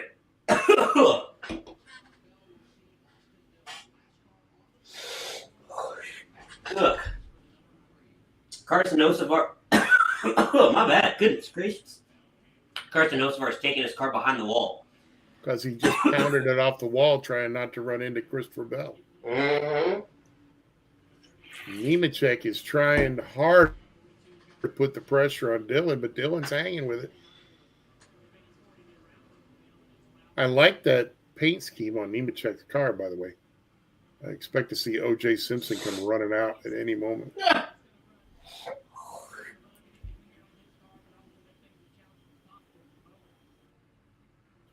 Allmendinger, did he get another flat?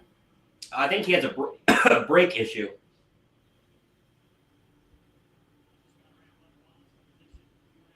Well, he is coming down pit lane. Trying to look and see how low that right rear looks.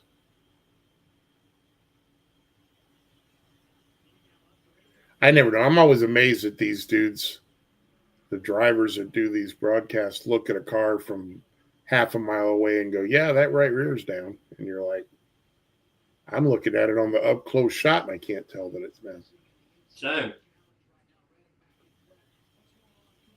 That's a thing, though, with Allmendinger having that flat issue where that piece of rubber was flapping around, you can absolutely end up with brake problems from that because that rubber flaps around and hits those brake lines, and you can crack a fitting, you can crack a hose very easily. Here's where Ty Dillon is about to lose his lucky dog with 30 to go. Dillon is still holding off Nemechek. That is something else, man. I give that kid all sorts of credit. Trey Lyles is happy because Zane Smith is in a solid 18th position. Ed Lane is thrilled that Ty Gibbs is in 8th.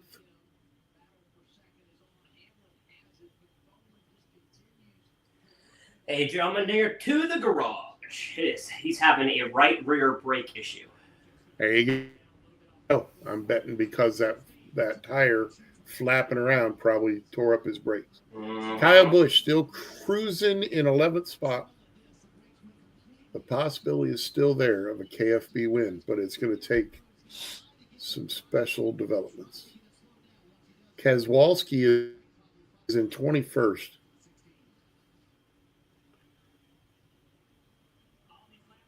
Now, I may be wrong, but it looked like they just passed Allmendinger. I thought we were enough past where you told me he went to the garage, but maybe not. Reddick is in 12th, 3.1 seconds behind Tyrone Gibbs. Tyrone Gibbs.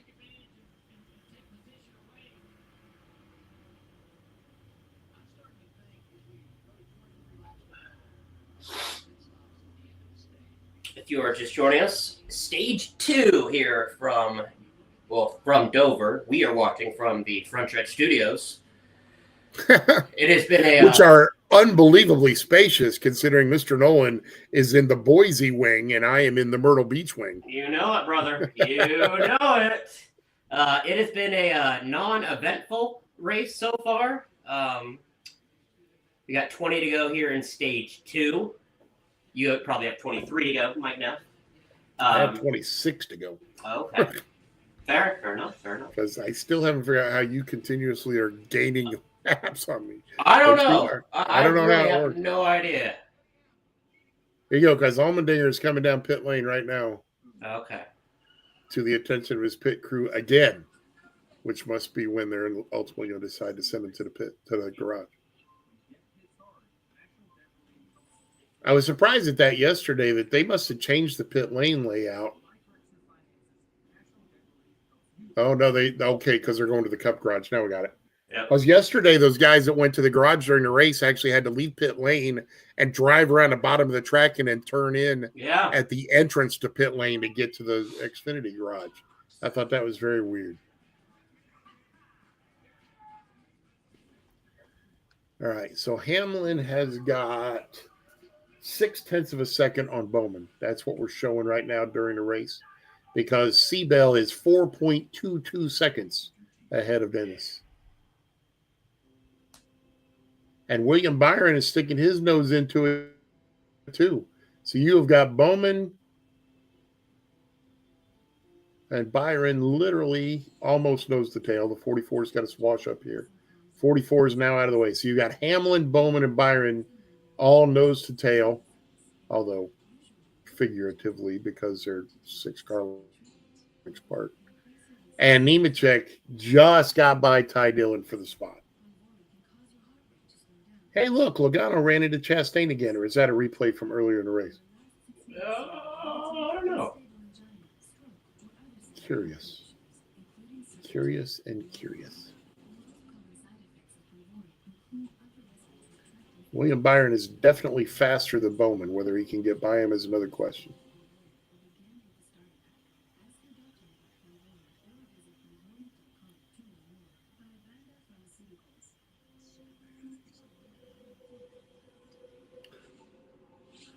Another thing I found when I was researching the tire question yesterday was that based on Denny's calculations, in a given race season, the teams throw away $1 million worth of tires that they don't use. And that just, that's ridiculous, man. That is, again, why I constantly argue that we should have 3 tire compounds. That's ridiculous. For each type of racetrack. So all of your intermediate tracks have a soft, medium, and hard. All of your super speedways, a soft, medium, and hard. Your road courses, a soft, medium, hard, and your short track, soft, medium, hard. And whether you're running, now mind you, Dover and Bristol, you might use the intermediate tire rather than a short track tire because of the high loads. But, Martinsville, Richmond, if we go back to Rockingham, they would all use the same tire. And that way, if you buy a soft tire for one track, a couple, 3 weeks later, you could go back and use it. Hamlin's argument is if you had tires and you bought them for Phoenix in the spring, by the time Phoenix comes around at the end of the year, the tires have aged and the compound is degraded and it's not as effective of a tire. So that's why they can't reuse them, which just seems stupid. Interesting. But if you had the opportunity to reuse it within 4 or 5 weeks of when you bought it, it would still be in good shape. Yeah. And that way we wouldn't be wasting the money that we are. So again, another one of the many rungs in the ladder of the 2311 front row lawsuit reasoning.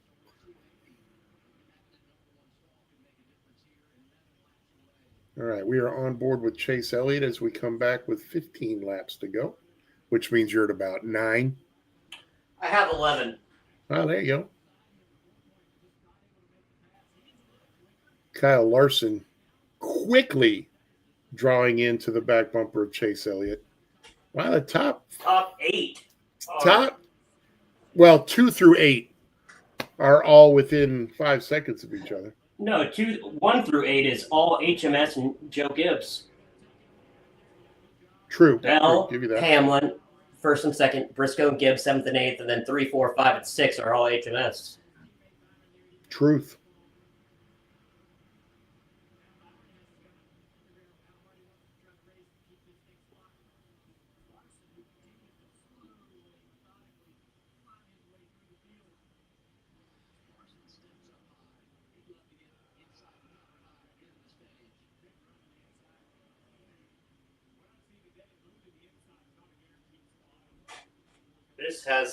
It's been a little bit of a bland race so far. Hopefully we'll get some more interesting stuff happening. A little bit? Okay, a lot. I was trying to be nice. You are so generous. It's been this rough. Has been another snoozer. Yeah.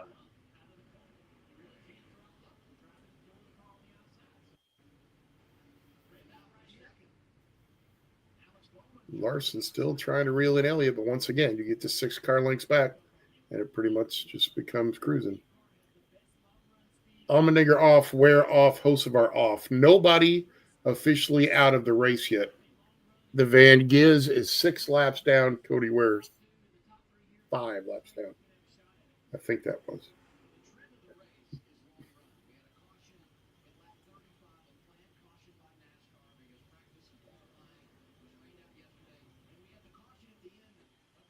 Chase Elliott trying to go around the outside. I take that back. Like Yaley is 5 laps down in 33rd. Chase Elliott gains a spot up to 4th. First on-track pass we've seen in like 55 laps. Literally. Well, I shouldn't say that because Nemechek got by Ty Dillon. Oh, my bad. Whoopsie. Ty Dillon in 25th. John Hunter Nemechek in 24th. 24th. Yep. The battle is on. Gibbs is in 8th and Reddick is in like 20th.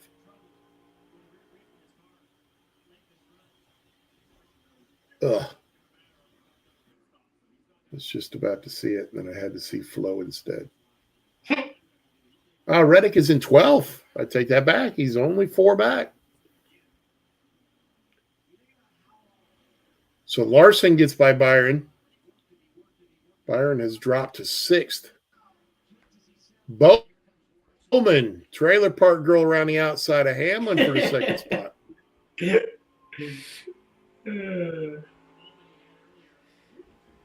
We got to figure out how we can put songs into the watch party.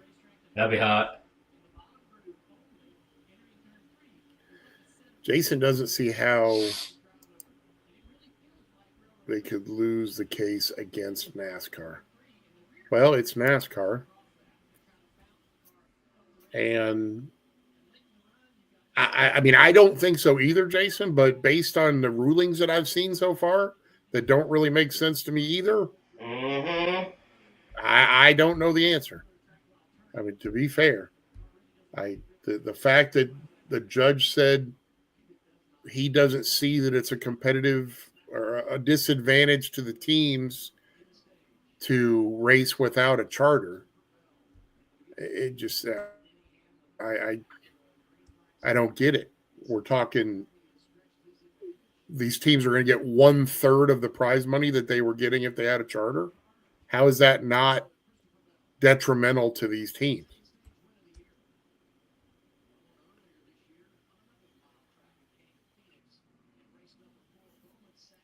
Dwayne Ray breaking it down for all of us. Where is SGV the racer? He's where he needs to be, in the rear, laps down. I don't know why he would need to be in the rear, laps down. On a plus side, he is on the oval and learning. That's the part that's important, is he's still developing his oval craft, which is what he needs to do to truly be able to have a shot when it comes to playoff time. Chase Elliott going up the track, back end stepping out a little bit. Larson coming closer. Pit road is closed. 2 laps to go in the stage, which means you've probably already got a marching band out there doing the stage break entertainment. Dwayne Ray says that Shane Van Gisbergen cannot run an oval. Home dude qualified 6th, I think, today. You got to be able to do something on an oval to qualify that far forward. Unfortunately for him, he had a problem in the right front right off the bat that ended up putting him 4 laps down, and now he's just been struggling. Flag is in the air. Stage 2 is done. Christopher Bell, Alex Bowman, Denny Hamlin, Chase Elliott, Kyle Larson, William Byron, Chase Briscoe, Tyrone Gibbs, Ryan Blaney, and the Bubba. Now let me fix my banner real quick because we got to do that. Caution flag is out.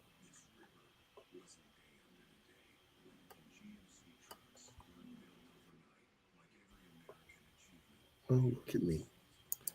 It was up here. I screwed that up. We all good. Christopher.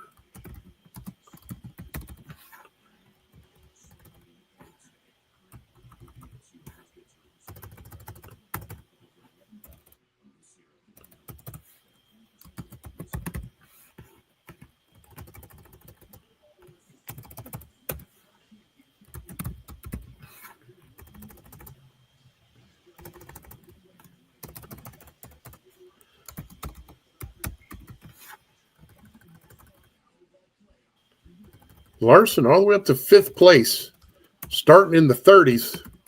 Okay. That is not good news for the competitors because he has shown that he can actually get by some people that are near the front with some skills.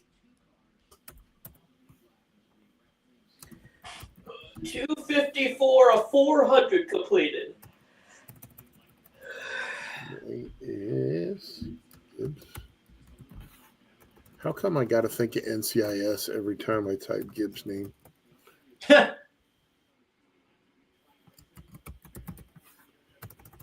And 10th was Wallace. Save. Show. Boom. There we go.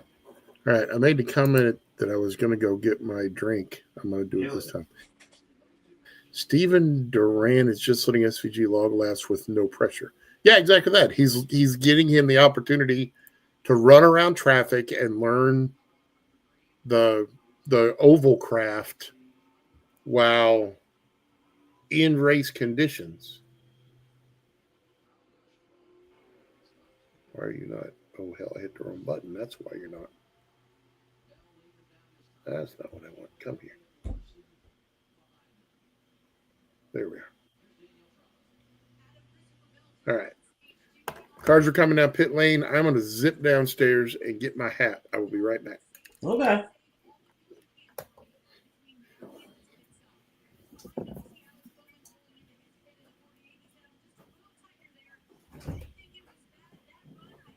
What's up there?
Bourbon this balance doesn't just happen.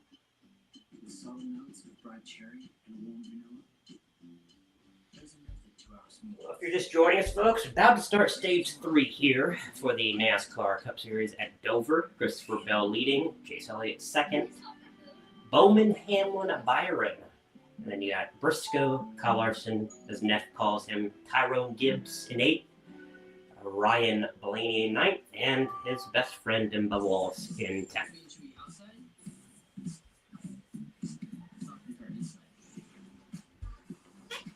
Oh, it has been a rough race. It's been nothing really exciting at all.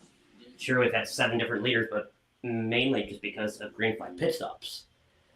So it's been I'm hopeful that it changes. For the love of God, I hope. So we've had 2 snoozers in the last week, Sonoma and Dover. Hopefully, this turns around. And a little bit of craziness in Sonoma, but other than that, it was another boring one. So 2 in a row, not the best races, but hopefully stage 3 will be better. Back. Good luck is with that. I know. Back is Mr. Mike Neff. Neff, I was telling everybody how we had a little bit of crazy action in stage 3 at Sonoma. Hopefully, it's gonna be like that here. Let's hope. Fingers crossed. Denver, to quote you, my friend, I would love to do a watch party of the 1,000. That would be cool as heck. We got to figure out who streams it That's a big thing. because I don't think Flow does. So we'll have to figure that out. Why is Crazy Syrup Guy feeling old? Just because somebody recommended some old NASCAR commercials on YouTube. Well, that'll do it. And I say I'm all for that. And there was Jamie McMurray.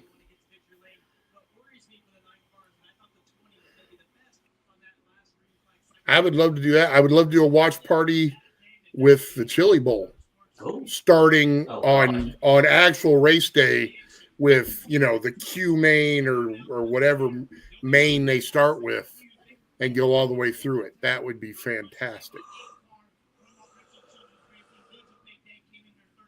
Joey and Ross are not exactly bosom buddies. They had a big tangle at Chicago. Yep. And there's hostility going on from that. So that's why those two are not thrilled. Chase Elliott won his first stage of the season. Christopher Bell won his second stage of the season. Chase Elliott has led 171 laps. He lost the lead on lap 185. The Moose. I was at the Moose yesterday. Had a vendor event. They will butt heads. I don't know that it'll be after today because the next one is Indy, which you don't want to mess around dumping somebody on purpose at Indy. Although, to be fair, Kurt Busch and Jimmy Spencer did a fine job of that ages ago.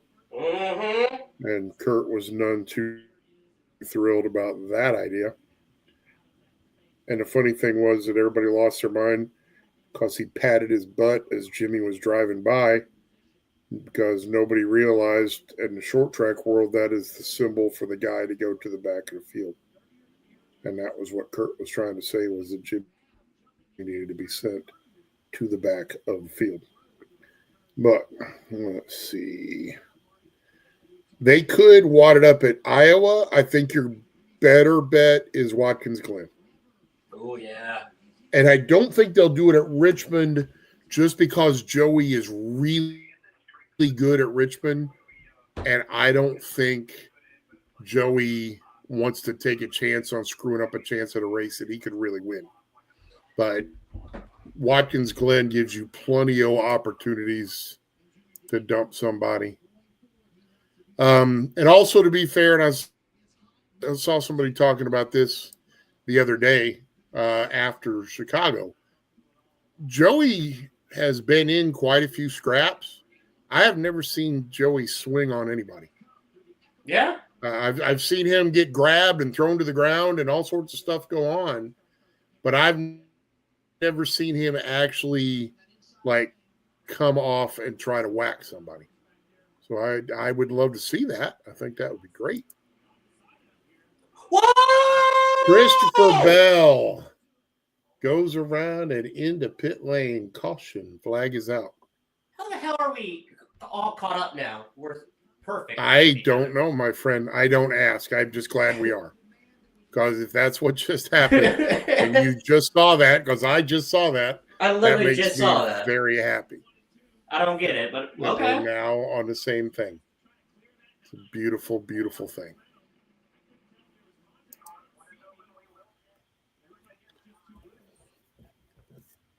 Now, he did not go into his pit, which is curious. That's odd.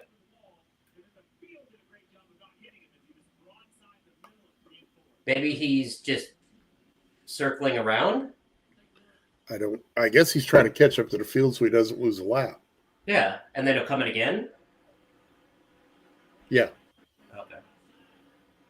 Good Lord, look at that. How did nobody else wreck?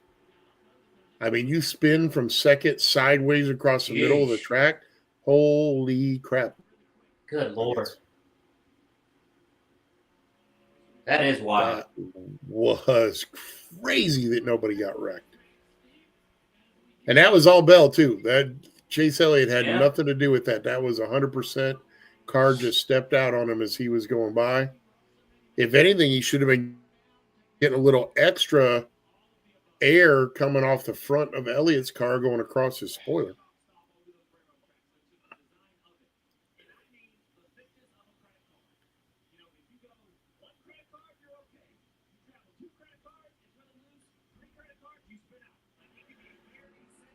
All right, so I got to find us a sponsor for $4.99 to cover the 1 month package of Superview, so we can see the Bathurst 1000 and do a watch party for it. Oh. Now the ticket will be, maybe we could get, and I know that Denver's probably going to cringe when I say this, maybe we could get Foster's to sponsor it for us. Oh. You know, because all true Australians think that Foster's is garbage. So that's why I'm sure he's cringing right now at that thought. But it would be fun. I mean, in the grand scheme of things, I should probably reach out to Ozzy, man. I mean, for God's sakes, $100 sponsorship package to do the Bathurst 1000 in America. I bet Ozzy Man makes thousands of dollars every single video he puts up. Yeah. He could freaking afford $100 on a sponsorship deal. Of course, who knows? Denver might be Ozzy Man's neighbor. He might be able to just walk across the street and ask him for us.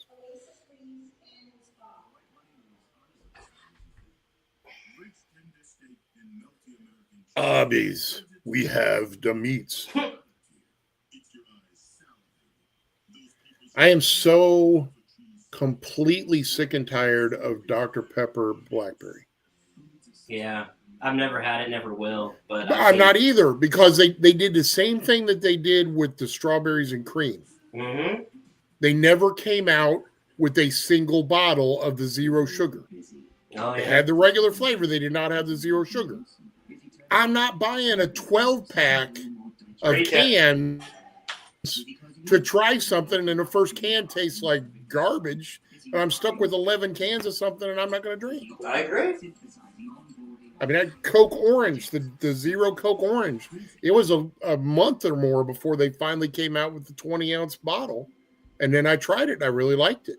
There you go. But I wasn't going to buy a 12-pack, try it, and be like, this tastes like crap. I get it. Which thankfully it didn't. But I was so mad because when I was working at the convenience store, they were doing a special where you got 25 cents off a gallon of gas if you bought 2 of the 20-ounce blackberries, either the regular or the zero sugar. They never came into the store with the zero sugar. So I'm like, I'm not buying the sugar one to save 25 cents a gallon. And I was in the grocery store again day before yesterday. Went down the aisle and looked. They got the 12 packs. I mean, if they even had a 6-pack, I would probably buy it.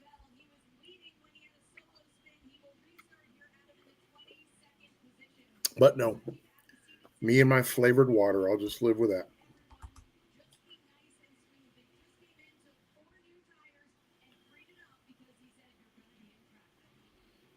No, say it ain't so, Denver. The Bathurst 1000 will be the last race of the regular season of supercars before they do playoffs that have been introduced this year. Can we please stop with the playoffs?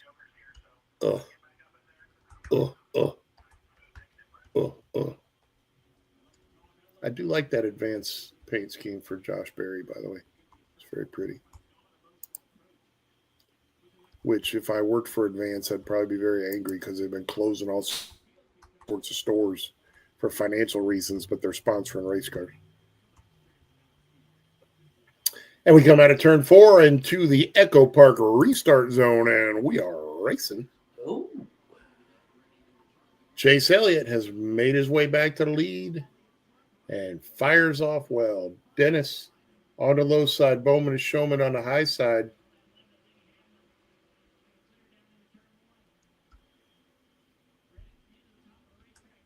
Two by two back to eighth.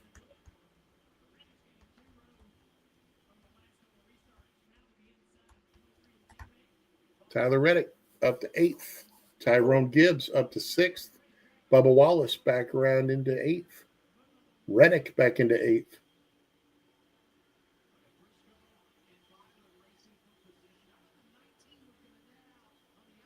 Kyle Busch has dropped down to 11th.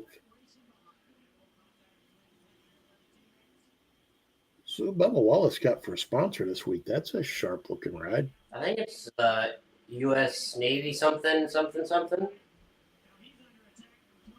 Let's build aircraft carriers. Yeah, I don't. Maybe, sure. I don't know.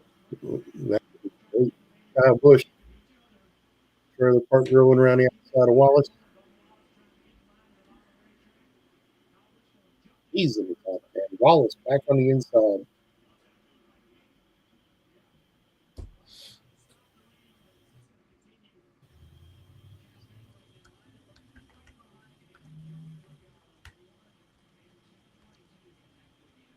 Oh my goodness, Logano had a run and a half on Chastain. Has he got a flat or something? Chastain's got a problem. Chastain Oh, yeah, something has to be. He was 20 miles an hour slower. Yeah, easily. Ty Dillon is now 2 spots behind Nemechek. Nemechek's 24th, Dillon's 26th.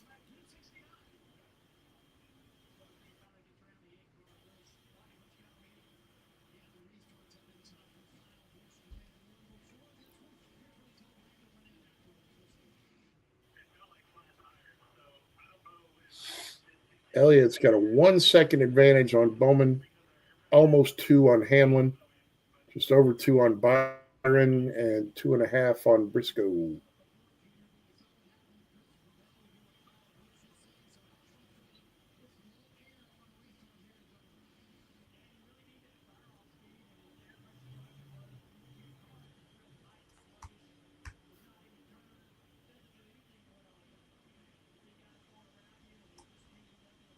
I'm so happy Indy's on the big course again.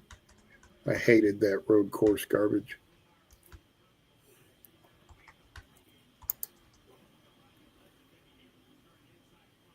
Same.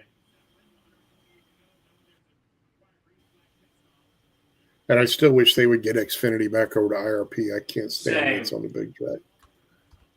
I'd honestly love to see a cup race at IRP. I think that'd be amazing. Wild.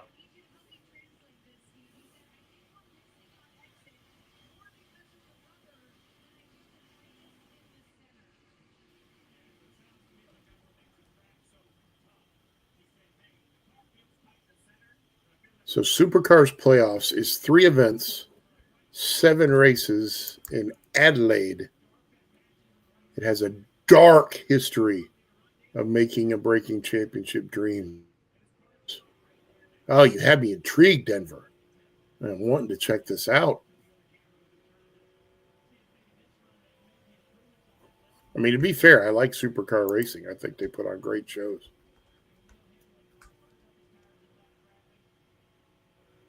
Don't look now. Ryan Blaney is up to 9th.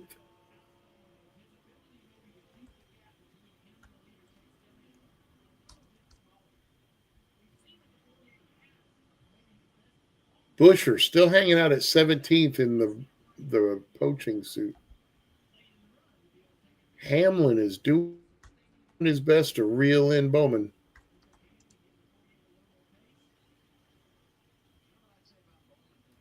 Larson's getting ready to put some action on Gibbs here, I think.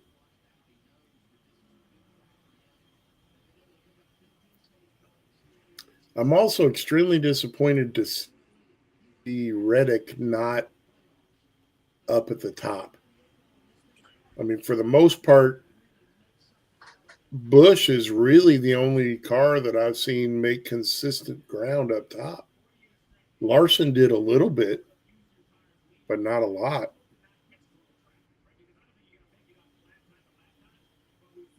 But for the most part, it's just a parade around the bottom right now. It's very confusing. Really thought we were going to see this spread out. According to one team, rain is happening in 20 to 25 laps, but that team does not believe it will end the race. Okay. They obviously don't understand the intricacies of the vortex. True. Because the vortex is coming up from the racetrack.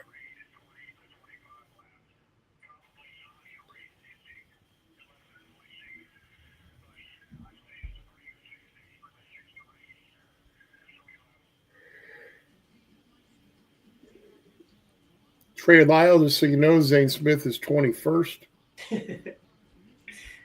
Is he watching us? I don't think so. Oh, He sent me a picture of a red Solo cup with liquid in it. Yes, he No, did that to me too. So Bobby Williams, does that mean you were watching him lose at the Kings Royal last night? Just asking.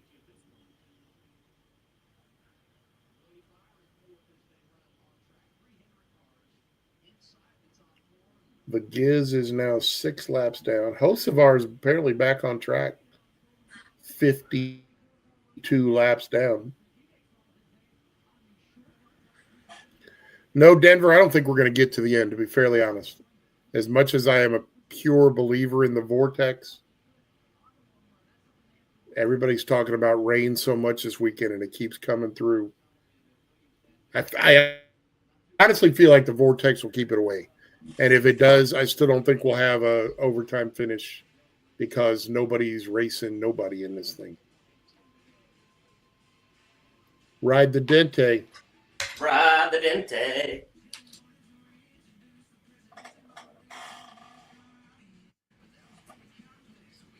The good old days of the media tour. Mm-hmm. They would have the Dente at the media tour, and media members would get a chance to ride that. That would be awesome. As I sit here looking at my media tour championship plaque from the ZMAX Dragway and my second place poker finish from the media tour in 2007.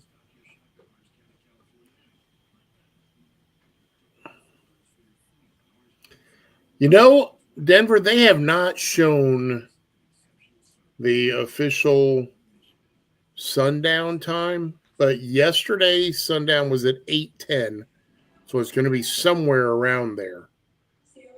And if rain hits at this point, we're looking at somewhere around 5 o'clock Eastern time, which would mean they would have 3 hours to get the race in. If they lose the track, you're talking about 40 minutes or so of drying time. It doesn't look like that's a real big line of storms. So I would think that it would go through somewhere towards 5:30, 20 of 6, which by 20 after 6, you'd be back to racing, and you should be able to have the race done before 8 o'clock.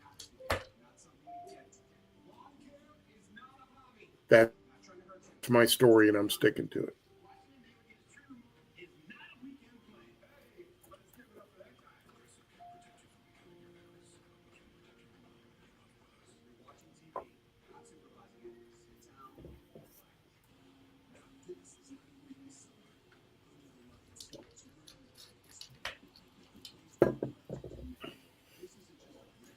Hamlin, 3.2 seconds back, and not really gaining or losing. Pretty much just status quo. Nemechek still 24th, Dillon 26th. I don't think we're going to be close enough to see Dillon give the punt this time. I mean, it can't be that close to raining if the helicopter's still out there flying around. Yeah.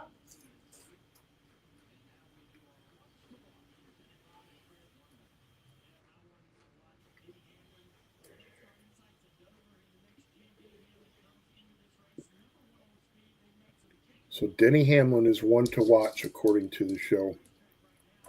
Apparently, the rain radar is one to watch according to the show.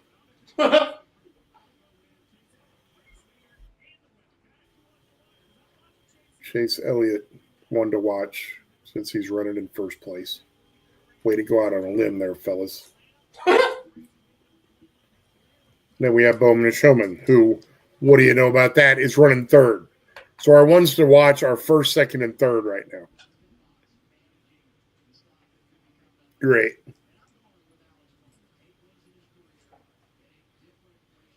Come on, man. Can you give us something like Gibbs or Wallace?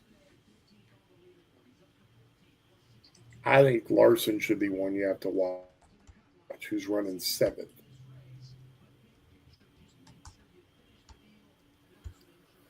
Lados is on the hood for Bubba.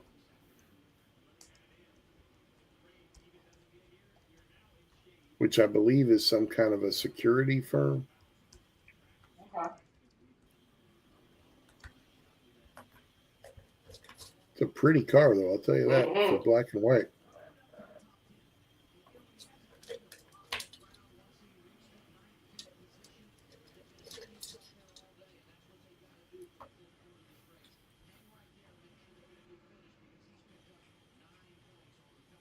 So Kyle Busch has lost 20 points to the line. Oh, that's because Wallace has come up so much. That's what's happened.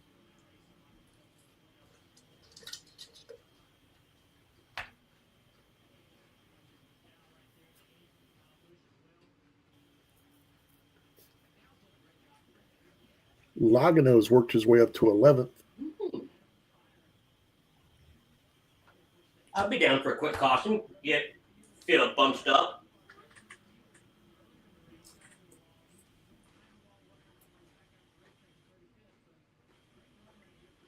I don't know. Maybe.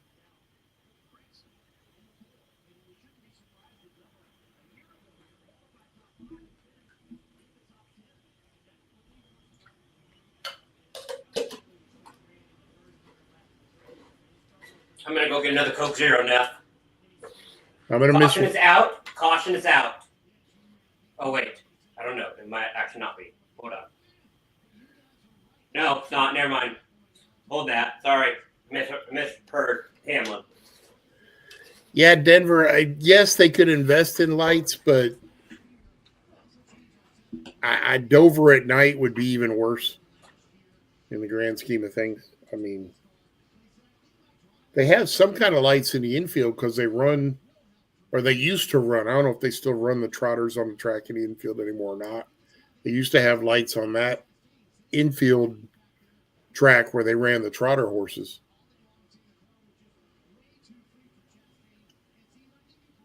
But that's never been even a discussion that I've ever remember them having about trying to put lights at Dover.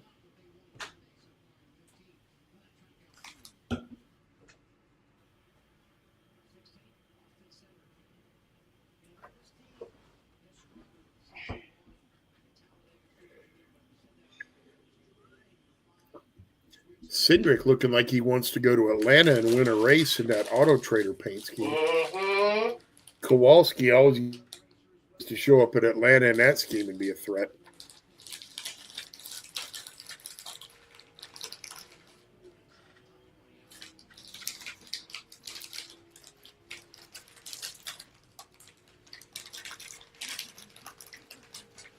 Did you see that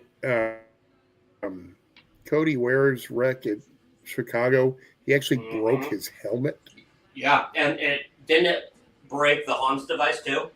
Broke the Hans device, mangled the steering wheel. That's wild. Again, I'm furious over the fact they didn't throw that caution. Oh yeah. It makes me so crazy when they do that arbitrary crap.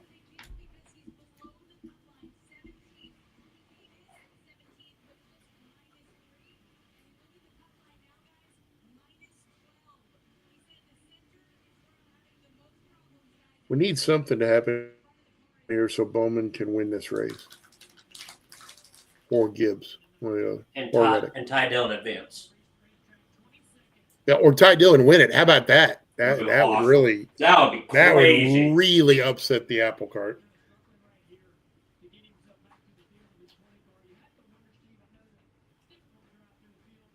Zane Smith running 20th. Trey Lyle's got to be thrilled. Cody Ware and Allmendinger are officially out of the race. Mm. So we have 2 cars now that are out. Kowalski's trying to build submarines. I do give Brad credit on that. That was really impressive that when he shut down the truck team, instead of furloughing everybody and letting everybody go, they signed contracts with the Defense Department and started doing defense work. Nice. Same thing with Hendrick. When they cut down the size of the necessary people or payroll that they needed to go racing with the new bolt together car with such a lack of fabrication, instead of letting the people go, they signed up to be defense contractors, and they do all sorts of work for the Defense Department now. Interesting. Hey, we're under 100 to go. 92 left.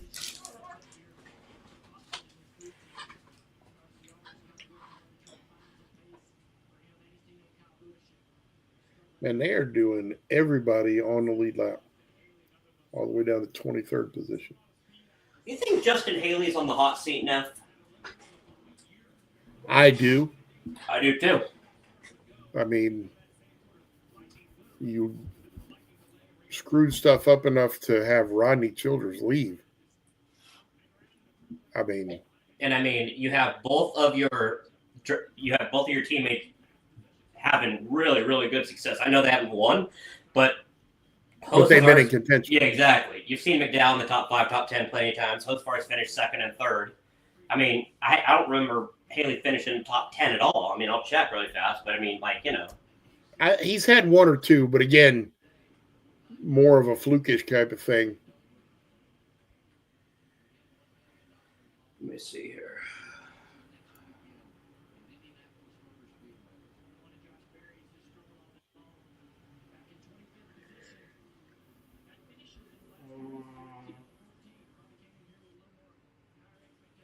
Ty Dillon, 26th. 2 spots behind Nemechek. Come on, Ty.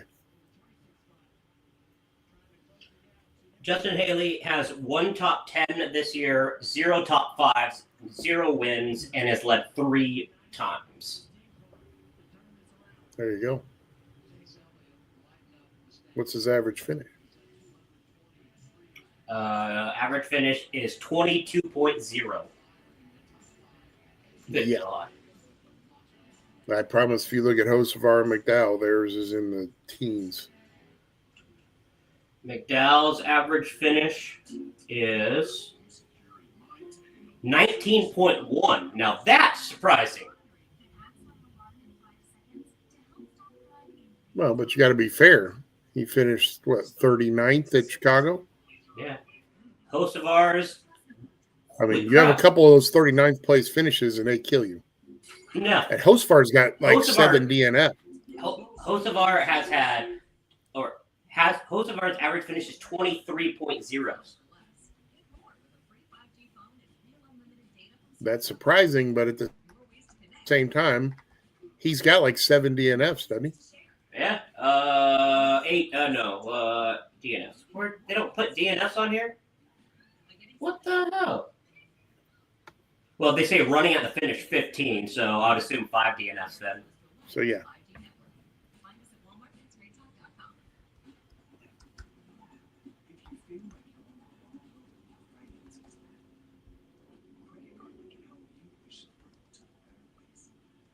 Can we show the radar again to show how the storm is breaking up because the vortex is doing its job? Because I promise the vortex is doing its job. So where the heck is Wyatt?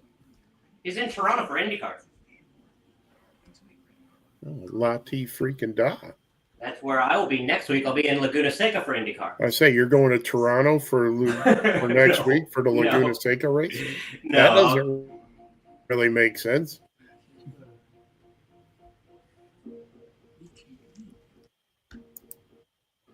Oh, I gotta text our boss to bring home some ketchup chips. Ketchup chips. Get ketchup chips. Last sale of the summer. Save up to 25% on moving and storage until July 21st. And see why Pods is the most awarded container moving company. But don't wait. Book now and save up to 25% at pods.com.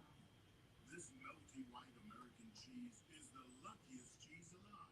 It gets to smother a quarter pound of rich steak to create Arby's cheesesteak. What you need to do is have him bring home some Tim Hortons. Oh.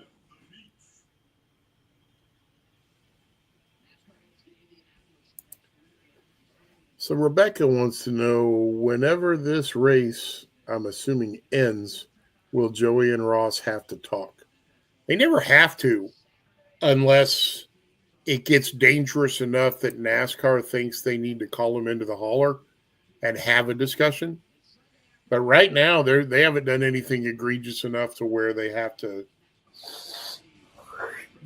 get called in. So as long as they're, being just annoying to each other, they don't have to talk. At some point, one or both of them will reach out to the other and be like, look, man, we're trying to get to the playoffs and have a shot at a championship. We don't need to be screwing each other over. And here's my view of what happened. Here's your view of what happened. Let's agree that it was hard racing and get on about our business.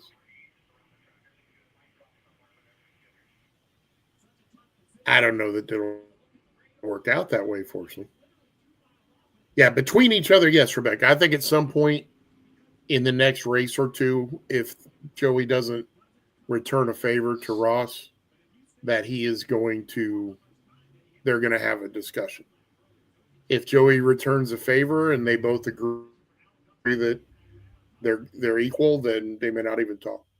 But I'd be willing to bet that they are going to, I don't know if they'll sit down, but they'll exchange text messages or they'll have a talk somewhere, somehow.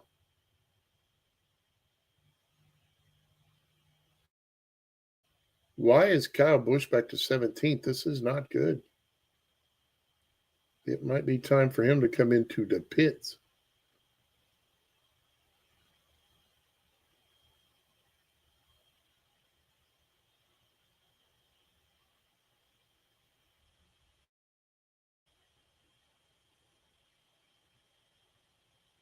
Mr. Nolan must have had something come up that required his full attention. I'm sure he'll be back in a bit. Kyle Busch has got a problem. He is dropping.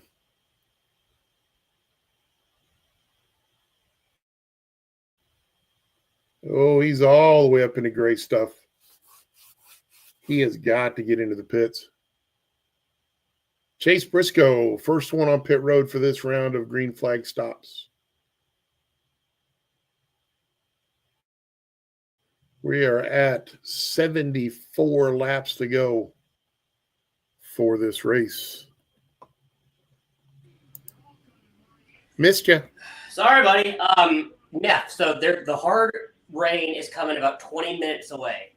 Do you wait and potentially stay out and hope the rain comes sooner? No. Or do you come in and hope that the rain stays away for now?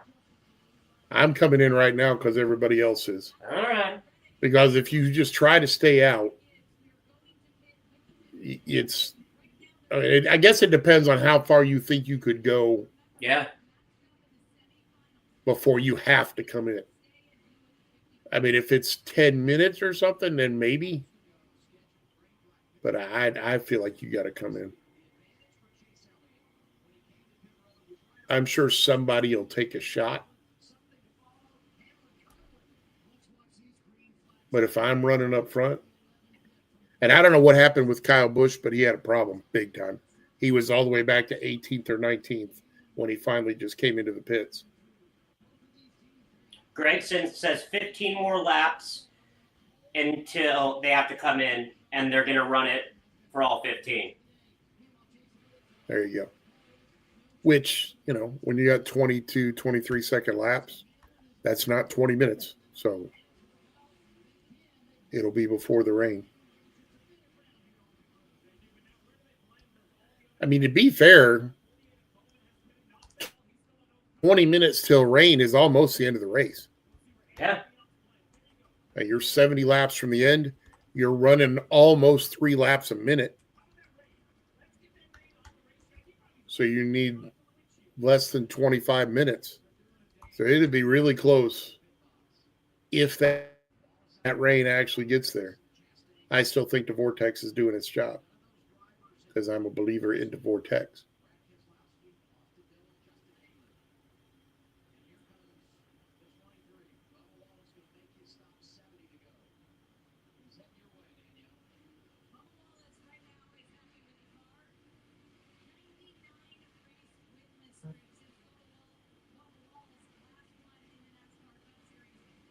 Right, McDowell's in the pit, Wallace in the pit, Kowalski in the pit.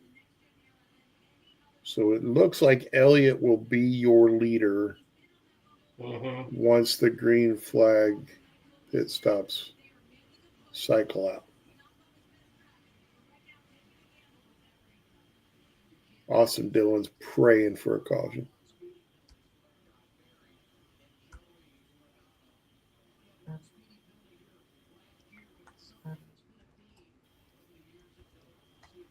There's your boy Gregson going for it. He's coming in.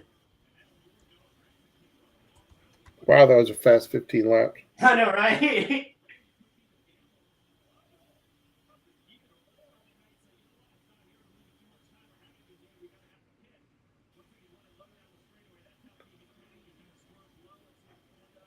How good was that? Apparently, Logano and Barry both had speeding penalties on pit lane. Yeah.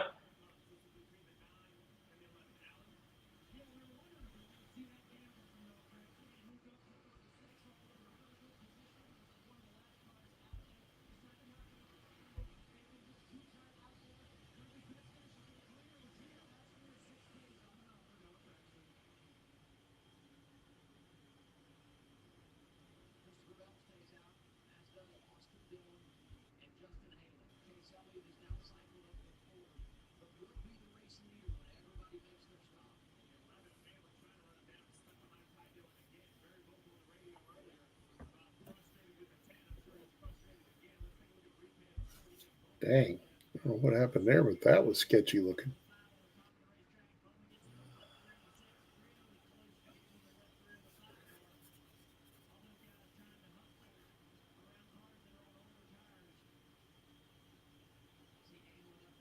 Weather caution. Shut up.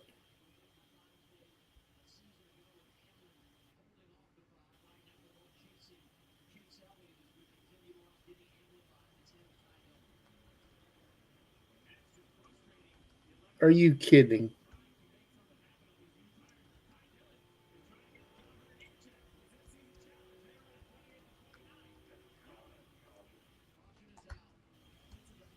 They had the vortex going. Everything was working.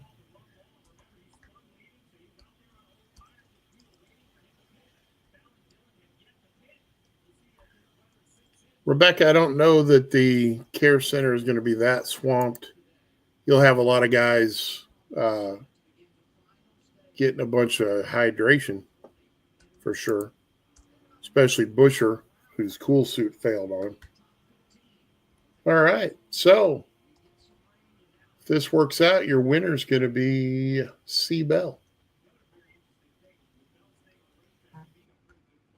Reddick's going to lose to Gibbs by 1 spot.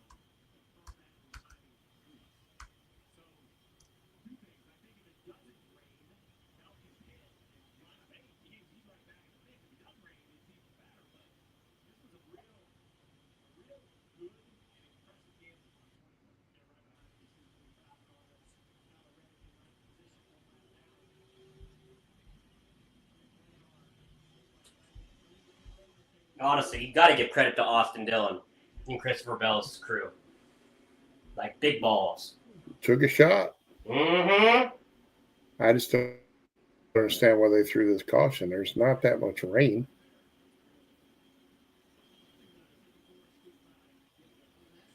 If anything, I think this goes back to, was it 2 years ago? They were headed into turn one, and it was like a downpour, and they wiped out like 8 cars. That was in I Daytona, remember. wasn't it? No, they did it here. Kyle Busch was like super vocal about it. Oh, I thought that wasn't it in New Hampshire. Might have been New Hampshire. Now you say that.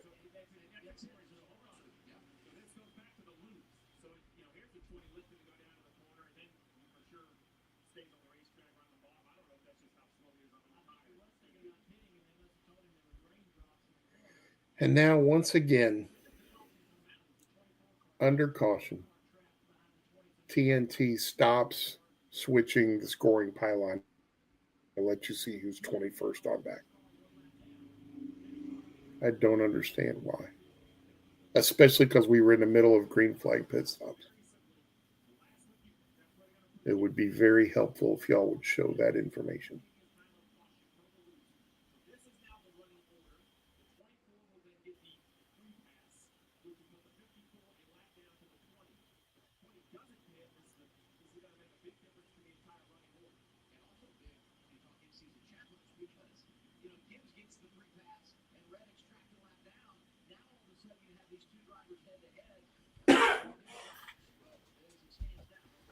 So there's only 7 drivers or 6 drivers on the lead lap. Yes. Now, if I'm going to say it, these crew chiefs in this generation have no balls. They got no balls. I just don't understand why they threw a caution right here. It's raining. Makes no sense. It's not raining. The pace car doesn't even have the wipers on. I don't know.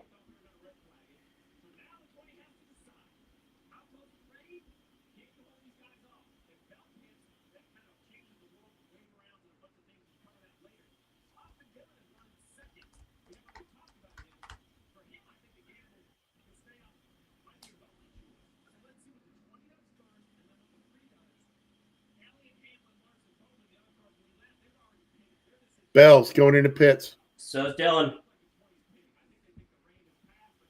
Dylan going into pits. Dang it, I was hoping Dylan would hang out.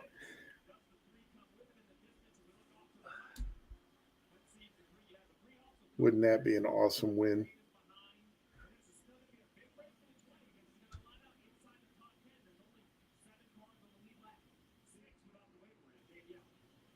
He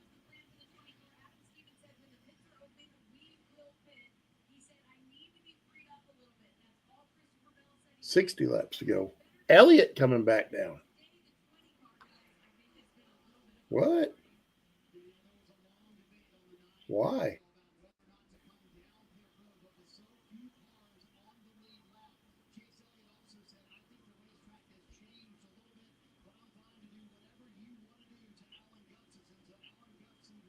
Just got right sides. Interesting.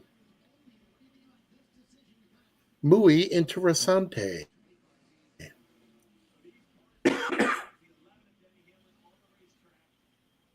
Did Chase just come in again? Yeah, Why? took right sides. Why? I don't know the answer.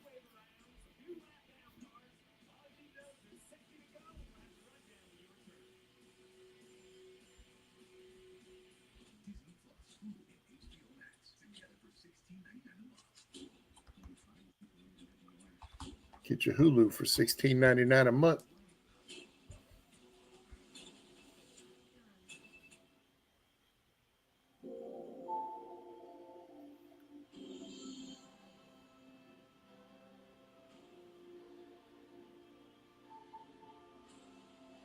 I'm jealous you get to go to Laguna Seca. That's a cool track. I've never been. I'm really excited. Make sure you got good shoes. There's some elevation changes at that place.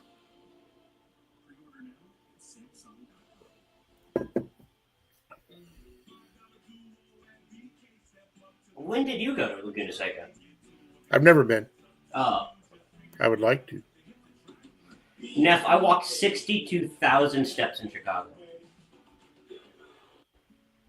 Your mental health is better. That's crazy. So trust me, if you say you want to count steps, I think it's going to be hard to break that. Yeah, I mean, I did back in the day at Daytona. I would routinely do 35,000 a day. Well, we walked to our hotel too, so that was like another like mile. So going each way is like 2 miles, and then walking around. You know.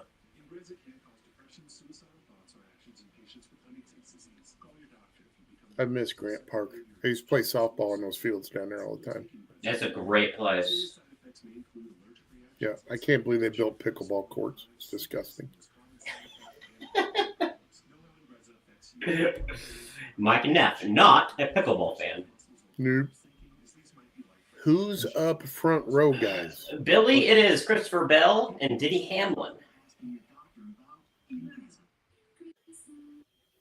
Yeah, that was a dumb. I don't understand why we threw that caution. Rain! It wasn't raining that much. That much. Still. They could have raced in that amount of precipitation. It looks like the sun is back out now. See, so how is Elliott inside row 2 if he came down the pits a second time? I don't know. And Austin Dillon did not pit. He's freaking outside. No, he's he in row pitted. 2. He still pitted. No way. Yeah, I did. I literally was watching his in-car camera.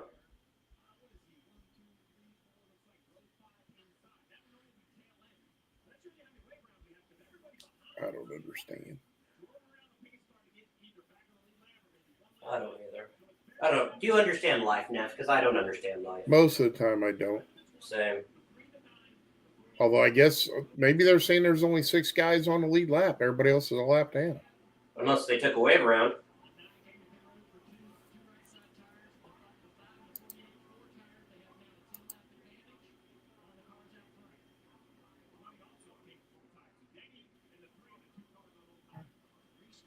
Green flag. Oh, the 3 with a terrible restart. As we blast through the Echo Park restart zone. No, everybody's showing on the lead lap. I'm confused. He may have had a bad restart, but he is trailer park girling around Elliott right now. Look at him sailing in there on the high side. Honestly, you gotta give him credit. Trailer Parker around the outside. Please let it happen. That'll be so funny. It'd be magnificent.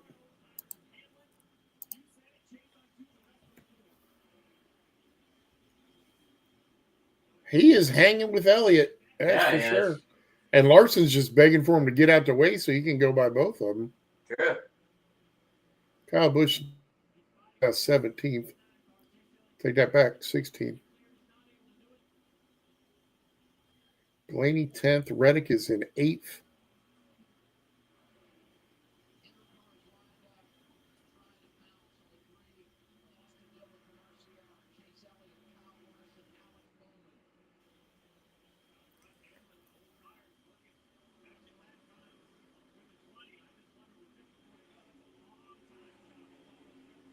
Why can we not show the rest of the scoring pile?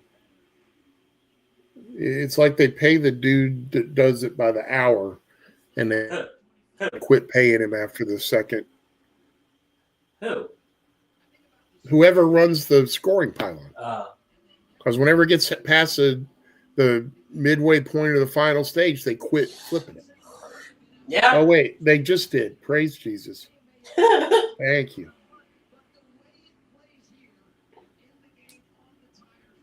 The Giz is 7 laps down. I think he's going to hold off Hocevar. He would basically have to drop out right now and Hocevar make the rest of the laps.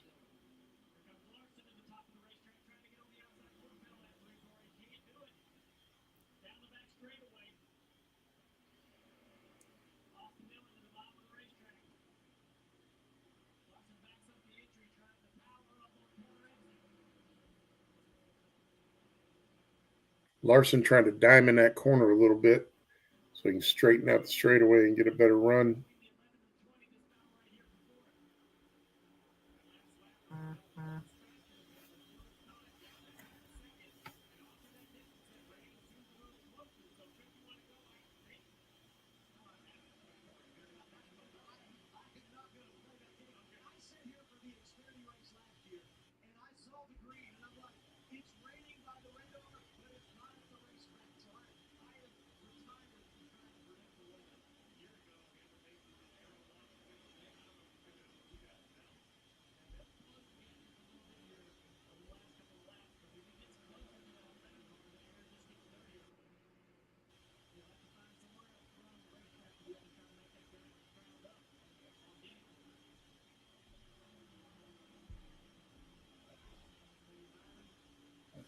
Our number one fan, Molly from Chicago, is giving me a hard time because I'm being impatient about scoring pile.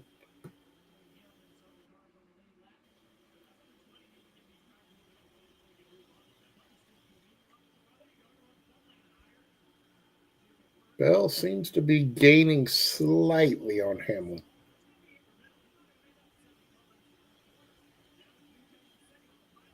Larson still can't get by Dillon, for goodness sakes.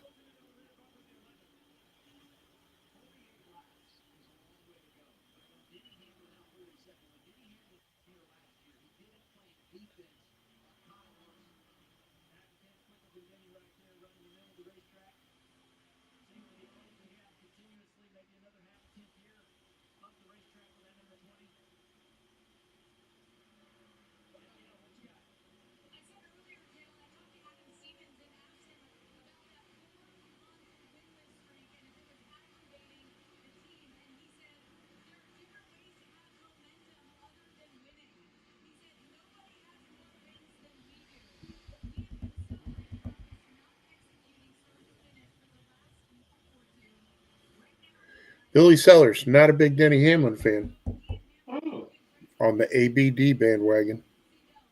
Wait, what? ABD, anybody but Denny. Oh, yeah. Yep.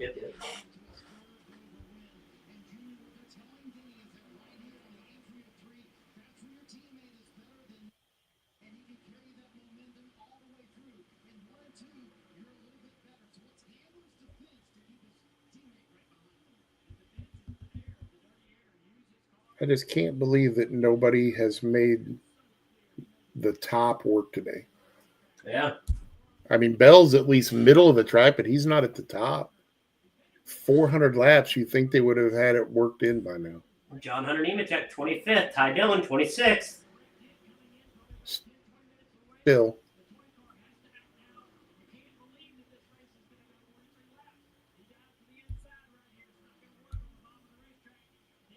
I hope they could have a freaking Darlington finish for 25th and 26th. Like Dillon sails it into turn 3, door slams Nemechek.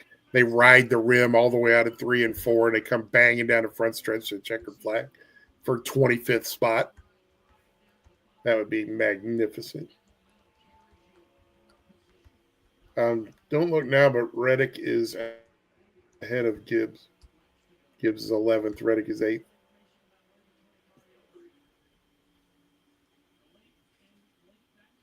My goodness, Denny was close to the wall coming out of 2. Holy crap. Ooh.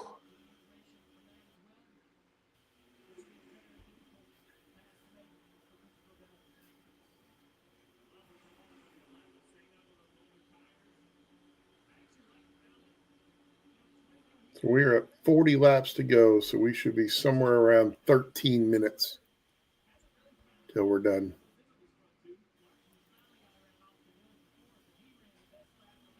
Jason Williams wants to scrap with Billy Sellers. Jason loves Denny. Billy, not a fan.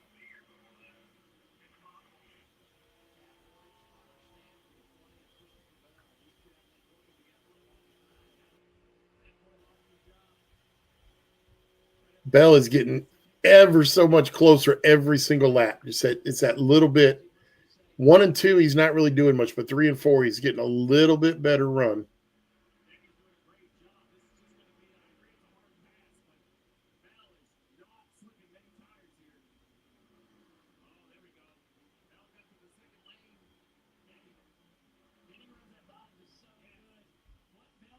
coming up on the lapper. Will this play into it with Suarez driving in his underwear? God, I hope not.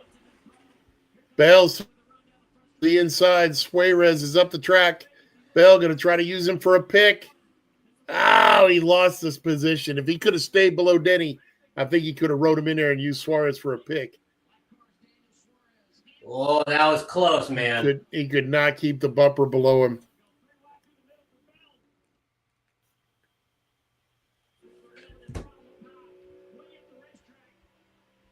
I really think Bell's better. It's just a matter of he's got to be able to get in position and hold it.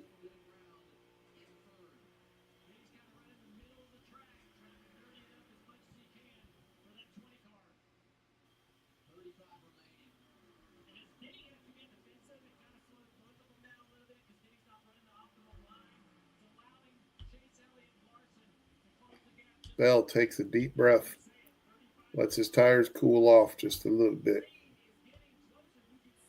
Denny decides, hey, while he's back there far enough, I'm going to run the middle lane and see if my car likes it any better. Didn't seem to make a difference, but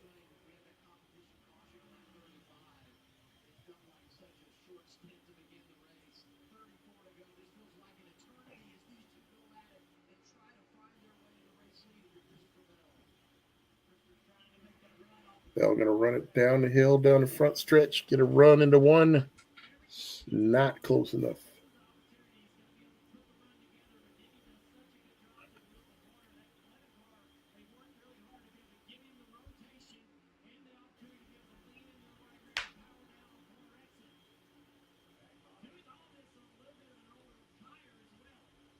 Bell definitely seems to be better in 3 and 4 than he is in 1 and 2.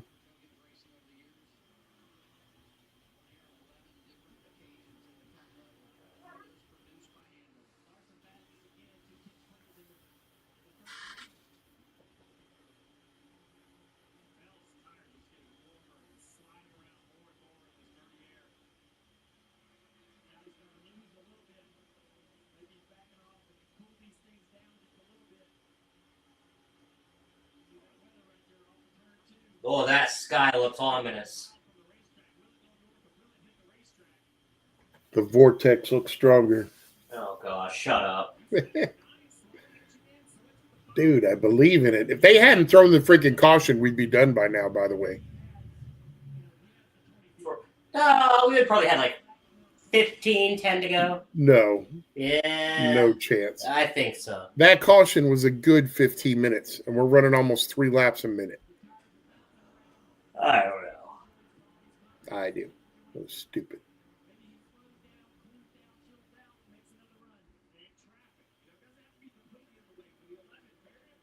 Reddick is 9th. Gibbs is 11th.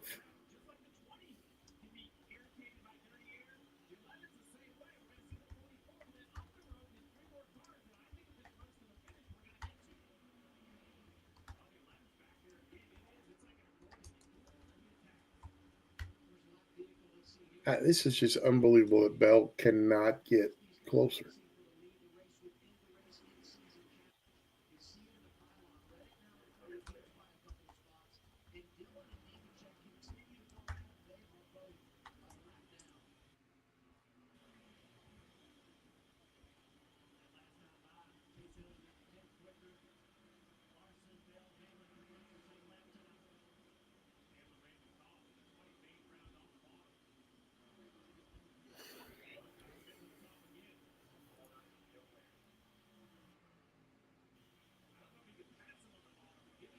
I know. Denny's trying that higher line. It does not seem to be making a difference. When Bell can run the bottom, he seems to pick up some. But then Denny will slam it down to the bottom for a lap, and Bell drops back 3/10, and we got to start all over again. Pretty much. Welcome to the serious gen of the car. Could we maybe see a picture of Dylan and Nemechek just for fun? Let people know how close they are to each other.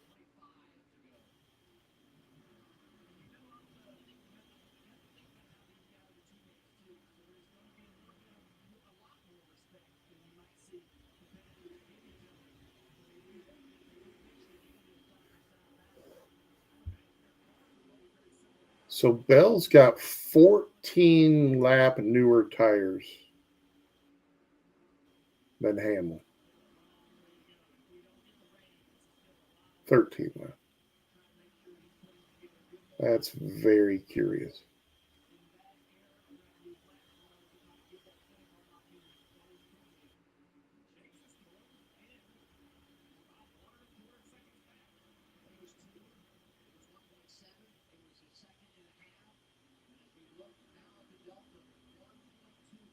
Oh, good Lord. Ty Dillon is a straightaway behind Nemechek. Yeah, I know.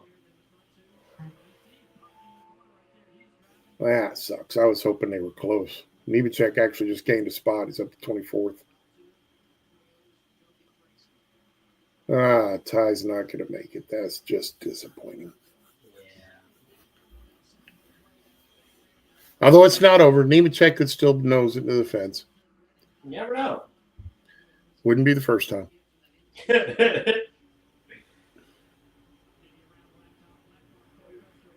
Cold custard going another lap down.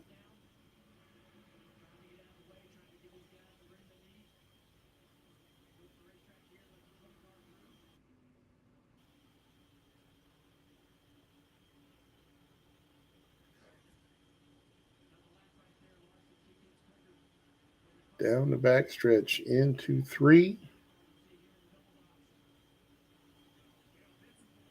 We come back to the start-finish line, and there are 20, count them, 20 laps to go in the race.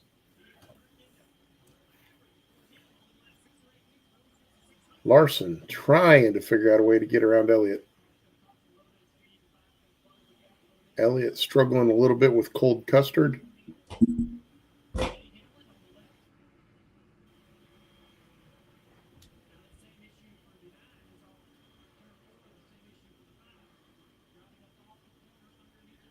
Another one of those laps for Bell to gain a little on Denny.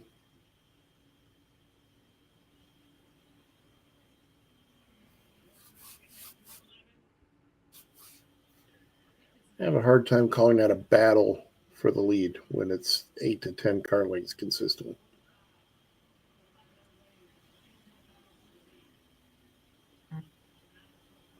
Kyle Busch has dropped to 20th, in case you care.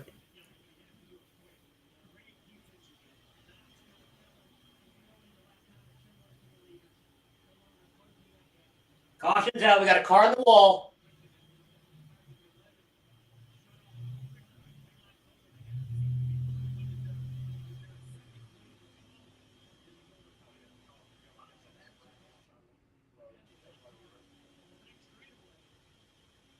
Oh, it's Chastain. Chastain smoking the right front. Feel like that was a flat. He spins at the entrance to pit lane. Probably going to be stuck in the grass with all the rain that we had yesterday. That's stupid. He could have gone to Window. I know. I think he lost it. I think he was trying to. So, do you come into pit here? if I'm anywhere from 6th on back, yes. Oh my gosh. If I'm 6th on back, I do. If I'm, yeah, he blew it right front, I'm pretty sure.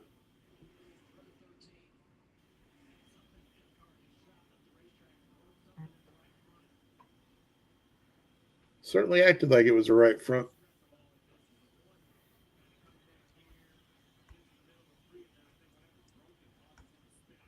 So, yeah, 5th or 6th on back, I'm coming in.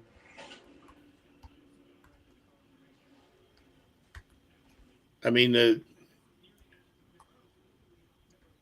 Hamlin, Bell, Elliott, Larson, Byron,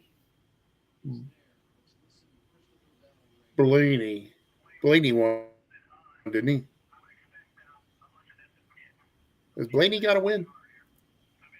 I think. Yep, Nashville. Right. So you've got those 6 that have got to win. So it doesn't really matter to them if they pit or not. We need to think long and hard about this because we expect wave around cars to pit for the 20 guys. They said the weather is close, Christopher. If they do, And Briscoe's got to win. So that's 7. So you got Austin Dillon, Reddick, and Bowman are your 3 that have the potential there for something to work if they stay out. This can make me very angry if we get this little rainstorm here and we got to waste a half an hour to 45 minutes to drive the track to run 12 laps because there's rain on the windshield. All because we had that stupid caution for the non-existent drizzle earlier.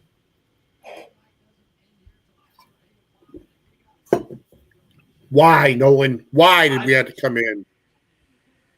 Brother, I don't know. It was stupid.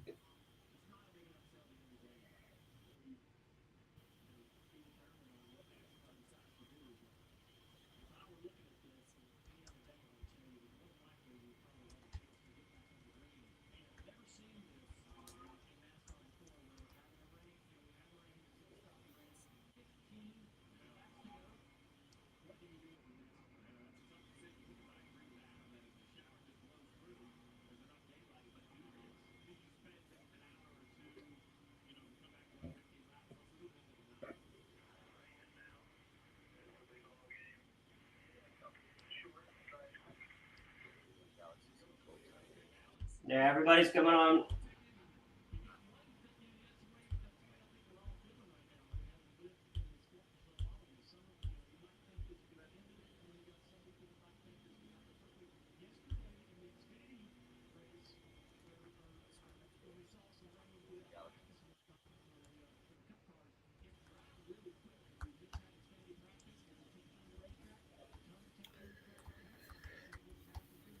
Red flag. Whether they can get it restarted is to be determined. Well, yeah, duh. And the real to be determined is whether they decide they want to stick it out or not. Because that's a small rainstorm, but it's probably going to be a 35 to 40-minute track dry.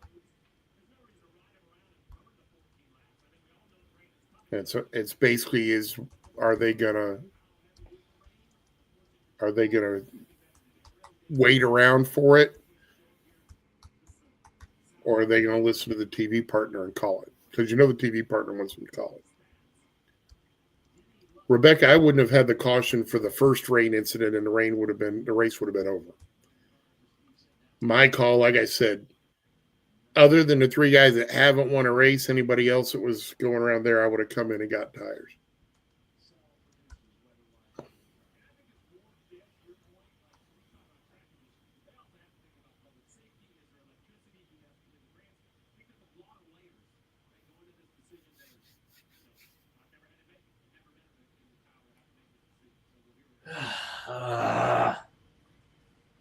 Neff, why? Neff, why? Because they called that first caution that they didn't need to.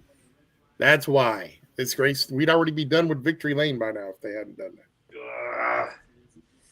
I think, honestly, I'm going to put the tinfoil cap on, and I'm going to say they're not going to call it just because of who's leading. Probably. I guarantee, Neff.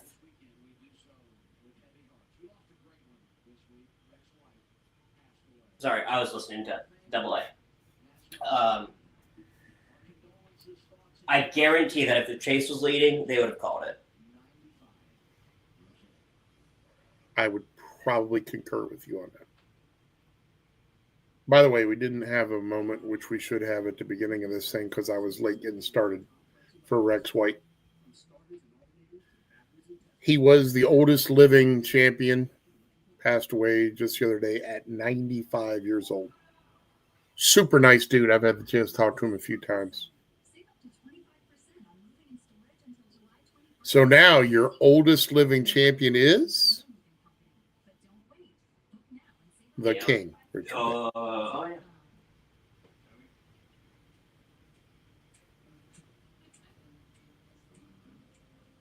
Today, you're meeting for coffee. And then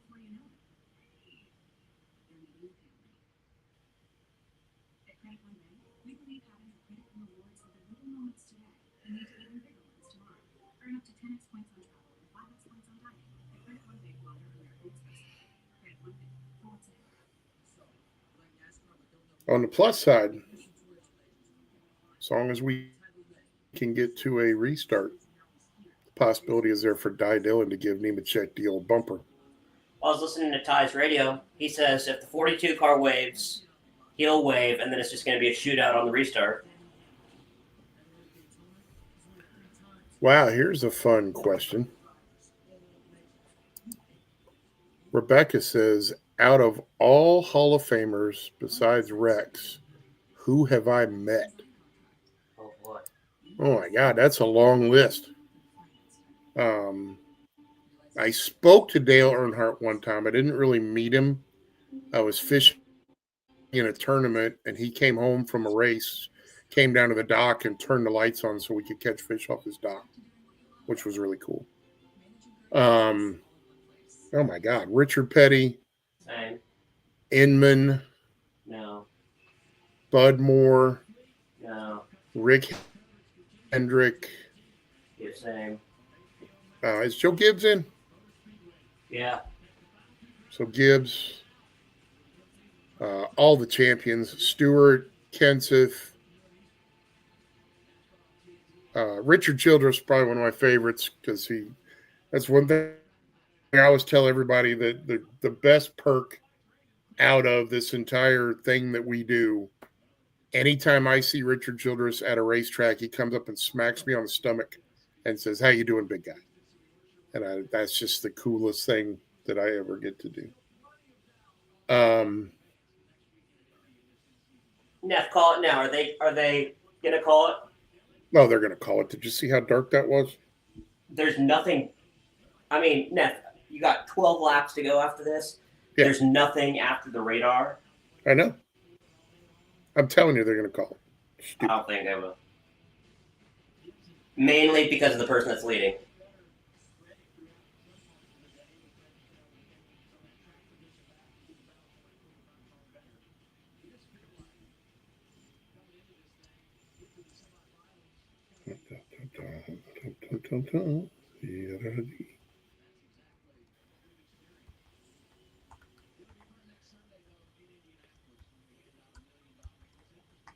Well, they have definitely lost the track. I'll promise you that. Huh.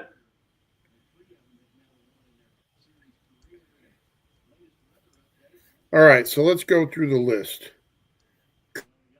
Kurt Busch, Harry Gant, Ricky Rudd, Carl Edwards, Jimmy Johnson, Donnie Allison, Chad Knaus, Matt Kenseth, Kirk Shelmerdine, Dale Jr., Mike Stefanik, Red Farmer, Bobby Labonte, Joe Gibbs, Tony Stewart, Buddy Baker, Jack Roush, Roger Penske, Davey Allison, Jeff Gordon, Ken Squire, Robert Yates, Ron Hornaday, Ray Evernham,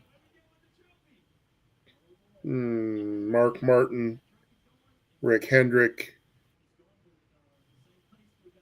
Richard Childress, Bruton Smith, Terry Labonte, Jerry Cook, Bill Elliott, Maurice Petty, Dale Jarrett, Jack Ingram, Leonard Wood, Rusty Wallace, Glenn Wood, Dale Inman, Darrell Waltrip, Cale Yarborough, Bud Moore, Ned Jarrett, Bobby Allison, David Pearson, Junior Johnson. That's a list of Hall of Famers that I've met. Damn.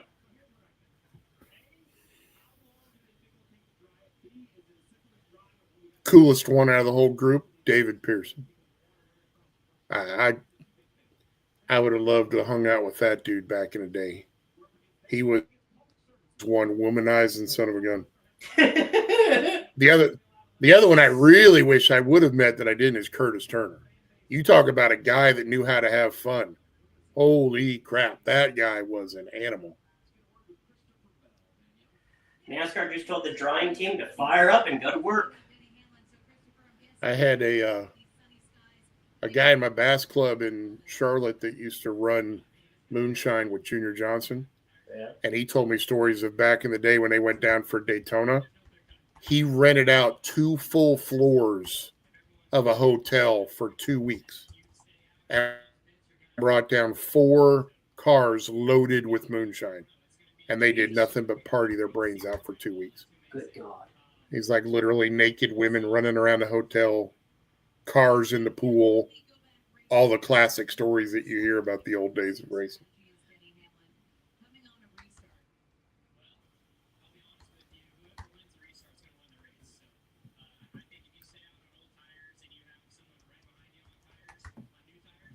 Yeah, and as far as I know, I don't know if the 21 car is still on Thunder Road at the NASCAR Hall of Fame or not. But when it was, the Wood Brothers 21 of David Pearson was the only race car on Thunder Road that had a working cigarette lighter in it. Because Pearson would smoke under caution. And there's rumors, and I've actually seen a video of it before, that Dick Trickle was so fast at it that when a caution would come out, he would have his cigarette lit before he lifted off the gas for the caution. Impressive. Yep.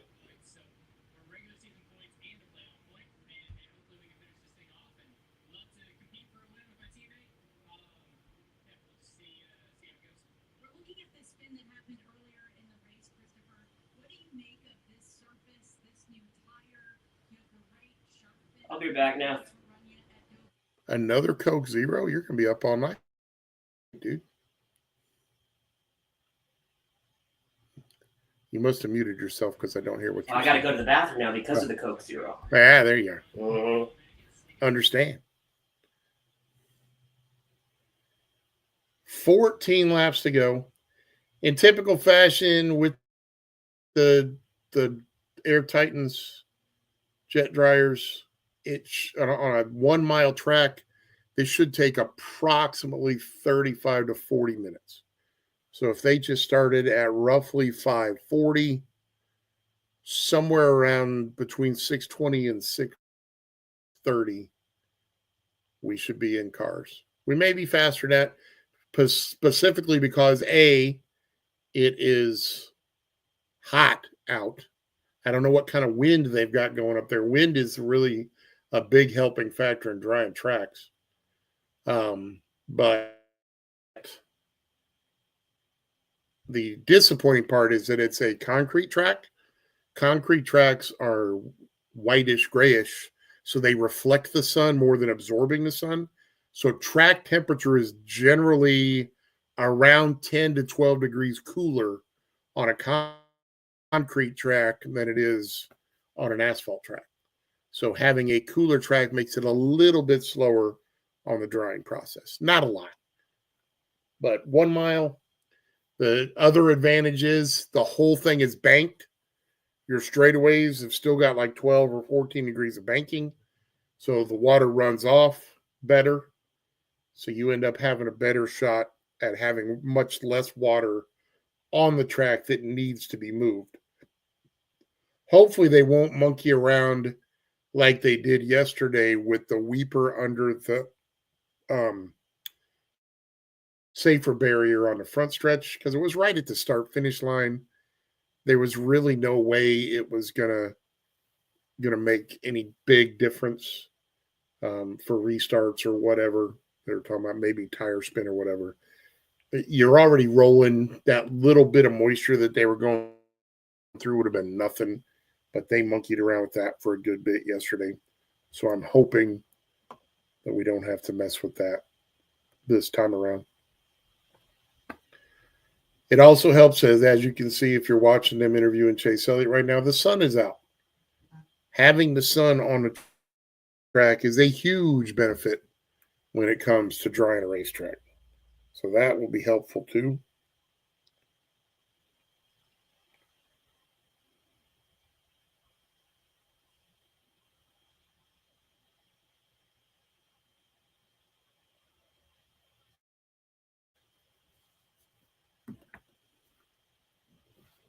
By the way, Rebecca, thanks for the question. It was kind of fun to go through that list of Hall of Famers to realize just how many of them I have actually met.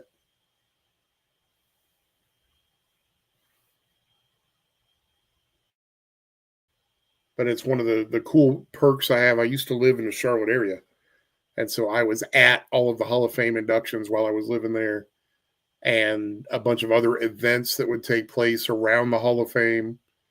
Also, everything that went on at Charlotte Motor Speedway. One of the cool perks that I had was I used to also cover the summer shootout when Bubba and William Byron and Joey Logano and Chase Elliott, Daniel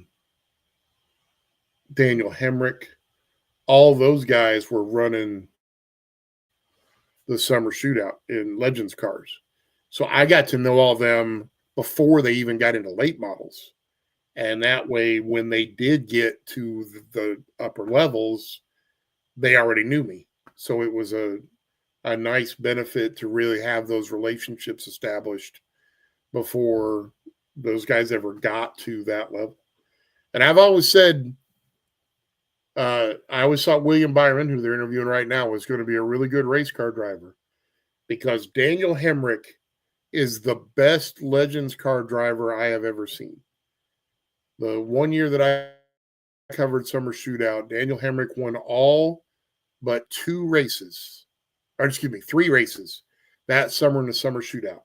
2 of them were mechanical failures, so there's nothing he could do about that. The other race where he got beat straight up by somebody else driving a Legends car was William Byron. And Byron and he had some epic battles all summer long, but there was only one race that Hemrick lost when he didn't have a mechanical, and that was to William Byron. And that's why I always said Byron was going to be a good driver, because there's no doubt driving a Legends car is one of the hardest things to do. The power to weight ratio on those vehicles is crazy. And to have the throttle control, to be able to control those cars on a little quarter-mile bull ring like they have at the infields of these tracks, you really have to have some skill. And that's why Byron, I think, is one of the best, or was going to be one of the best, and it's turned out he is. Welcome back, Brian. We missed you. Thank you very much. So there I was just thanking Rebecca for the question about the Hall of Famers, because it was cool to go through and see that whole list. And I also mentioned that I used to live in the Charlotte area, so I got to do a lot of different. I got to do all the Hall of Fame inductions while I lived there. I used to go to a lot of the events at the hall, plus all the stuff that went on at Charlotte Motor Speedway, including Summer Shootout. So I got to know a lot of these guys when they were running Legends and Bandoleros.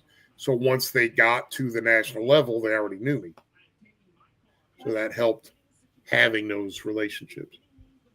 That's why I've been buddies with the Dillons for a long time, because I used to know them from running modifieds when they did down at Volusia down in Florida.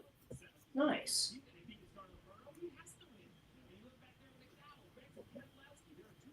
So they know me. The Air Titan. Yep. Go Ingersoll Rand. Woo woo. I worked at Ingersoll Rand when they were developing those things.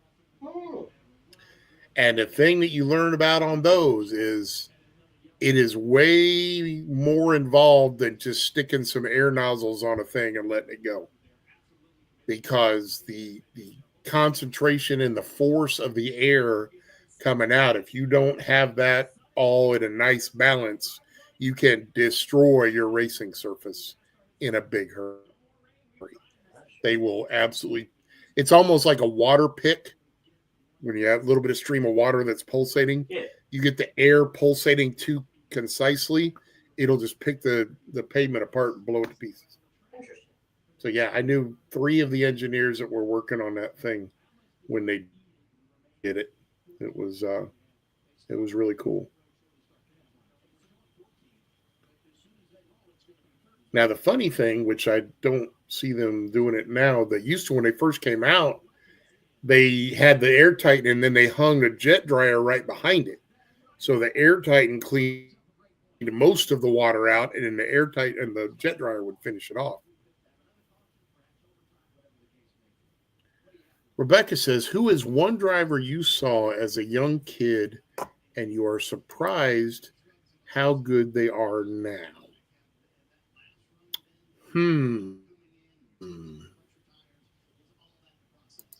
That is an interesting question. I don't know.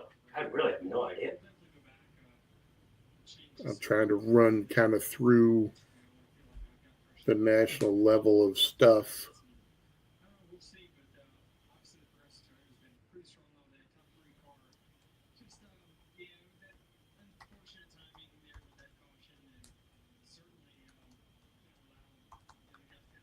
Check him out wheeling the trophy down through pit lane. Ain't that cool?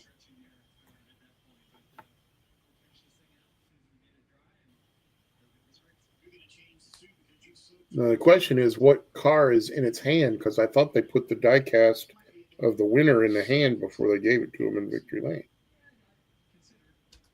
lane. Things that make you go, Oh, Lord.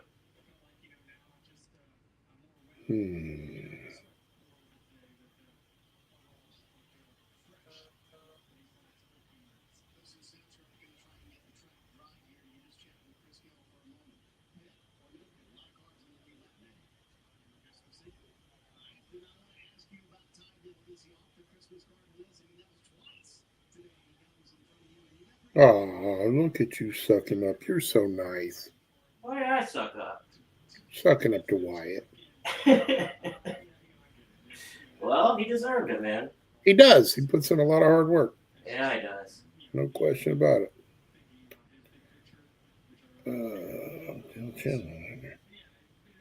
That's dumb.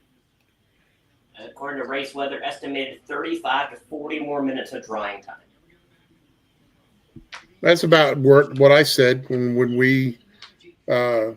you stepped away. I told him we were at 5:40, so I estimated somewhere between 6:20 and 6:30 was when we would probably get back to racing. So that would be about right. I'm down with that.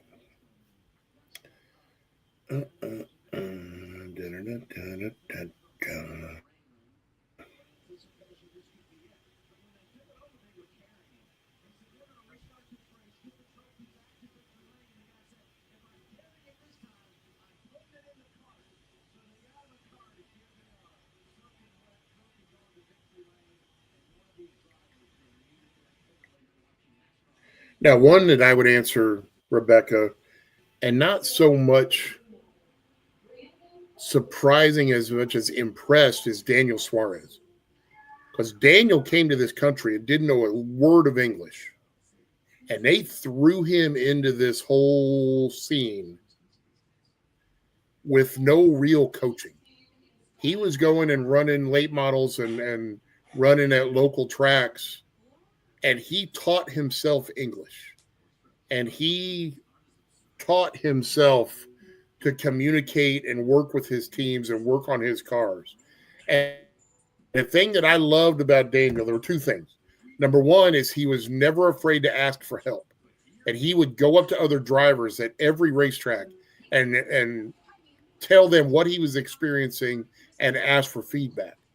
But also, every time that he went from a car at a race and came back later that year or early the next year, he was faster. He was better.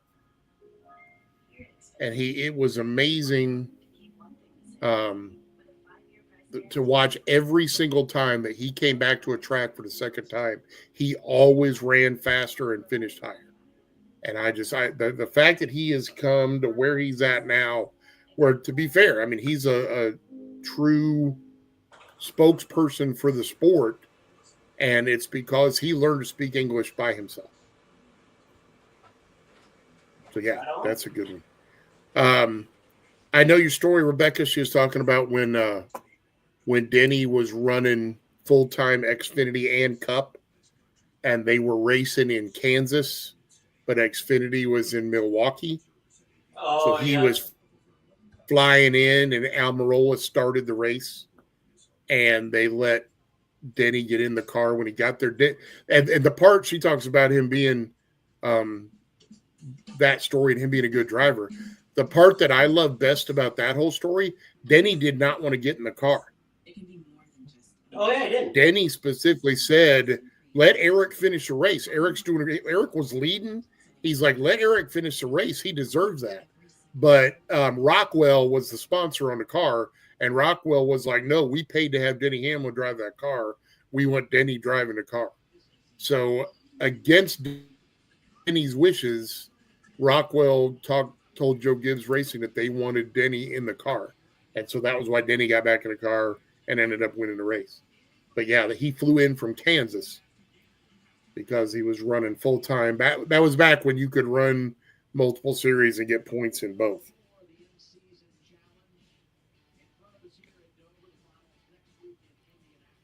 But that was the thing I respected most about Denny on that deal, was he did not want to get in the car. And they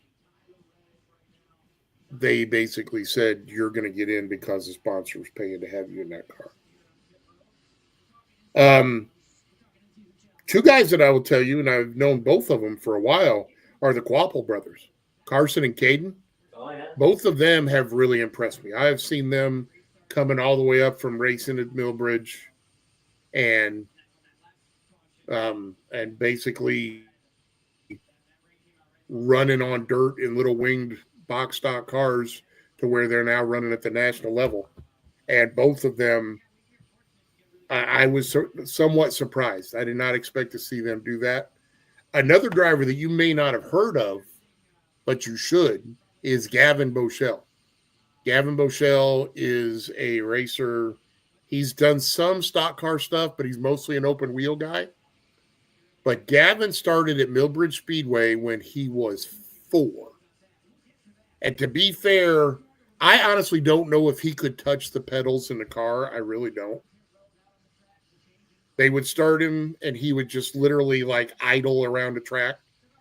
And so they started the beginner box stocks for Gavin because he was the only kid that was that young trying to run. And they would let a couple or 3 of the other box stock guys go out and kind of race around him in the beginner box stock class, just so he learned about racing and, direction from the flag stand and all that kind of stuff. And now he's in the Chili Bowl, almost won the Chili Bowl. He's running for national championship in midgets. He runs micro sprints, and someday he will probably get a shot in NASCAR.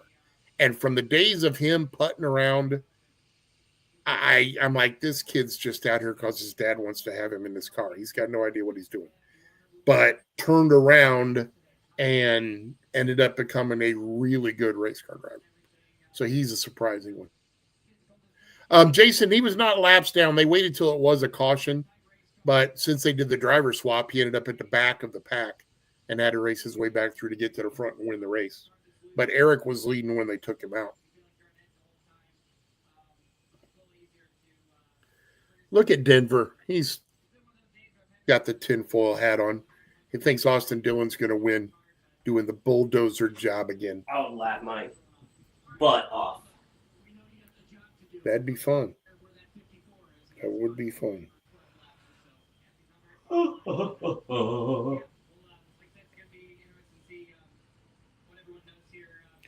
Kaz Grala.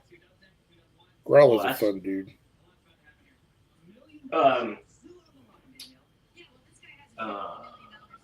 Why did his name just come up?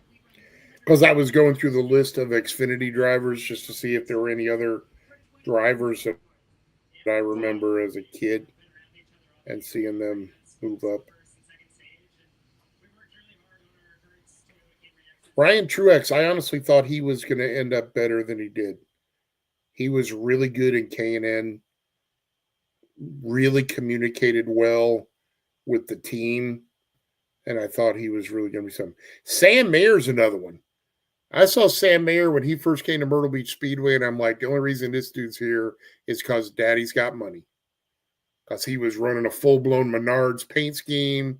His dad's a big wig at Menards. And I'm like, this dude, there's no reason he's here other than Daddy's got money.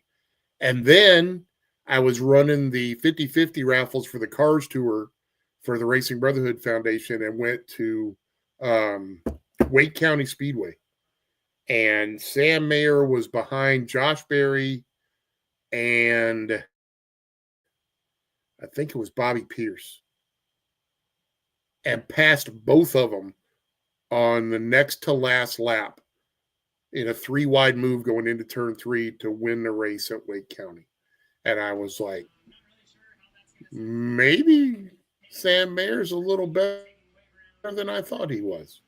But yeah, Sam's one of them I really didn't think was going to be that good. And he has surprised me quite a bit. He has come around.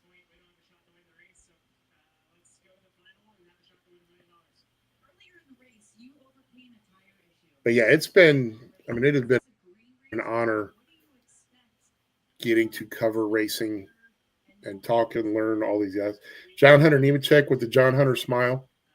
See that smile he has on his face when they're interviewing him? When he first was coming up, he looked like he was like 8. I mean, he was able to drive, but he looked like he was 8. And when you would turn on the recorder and put it in front of him, he would instantly get this smile. No matter what kind of day he had, no matter what was going on, when you move that recorder in front of his face, it was instantly the John Hunter smile. And me and Matt Weaver would laugh about that all the time. Because anytime you interviewed John Hunter, you knew you would get the John Hunter smile. And you still do to this day. I can't believe he's a dad now. He still looks like he's 16 years old. But he's a freaking dad.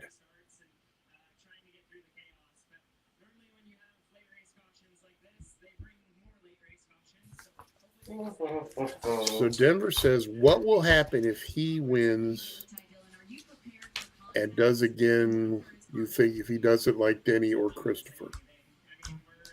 I mean, to be fair, I thought the Richmond call was BS. I know they tried to make it out like the spotter told him to hit Denny. Because he did. If you watch the lines on the track, Austin Dillon stayed perfectly parallel with the lines coming through that corner. Denny came up and bounced off the front bumper of Austin's car. So I will argue that to death, that he did not turn down on Denny. Denny came up and made the contact. Now, granted, should Austin have probably been going up, coming out of turn 4? Yeah, probably. But he's in a position where he didn't have to, and Denny drove across his nose. But when they showed the video and you hear the spotter say dump him or hit him or whatever, Denny's already in a 45-degree turn going around. That was superfluous. There was nothing in that moment where the spotter told him to do something and he did it. But I will argue that one forever. He was parallel to the same lines all the way through that 4th corner, and Denny drove up across his bumper. I thought that was a bogus call. But that's me. Boo. I'm just saying.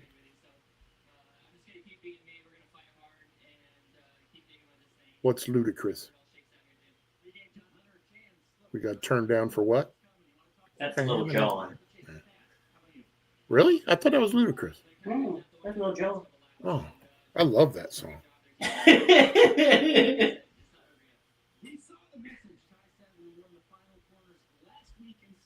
Now I'm sad.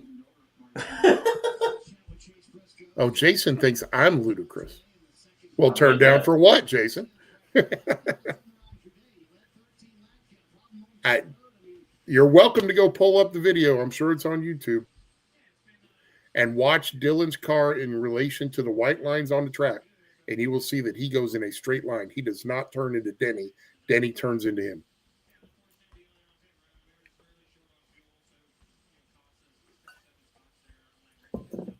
And that said, when you're in a sport where they tell you winning gets you into the playoffs, even if he had turned into him, I don't see anything wrong with it.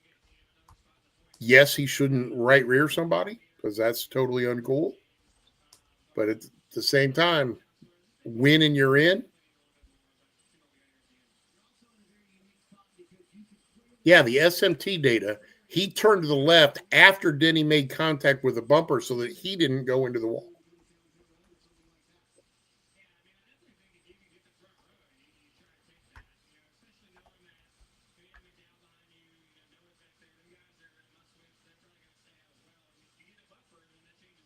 because SMT data does not show you the contact with the car. Man, look how clean that track looks. We're going racing, buddies. We are going racing. And now's the part that'll drive me crazy because it's 6:05. The track looks dry. The apron's a little damp, but pit lane's going to be wet. And we're going to waste forever getting the pit lane dried out. Yeah, I believe that 1,000%. And then you're gonna have a weeper, and it's just gonna go on and on. Well, that's what I said. I hope they don't mess around with that dumb weeper from the safer barrier by the flag stand that they did yesterday, because there was no reason for that.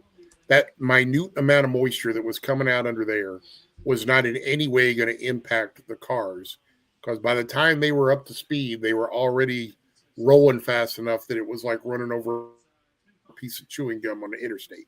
You weren't going to have any kind of impact you're driving in your car. That was dumb.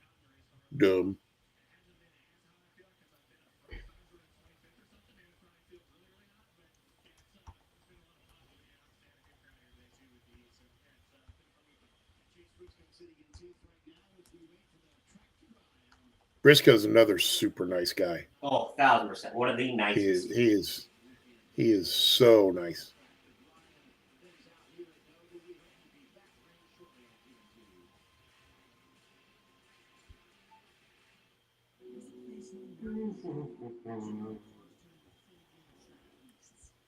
See, and I've never understood why they drive so slow with the jet dryers.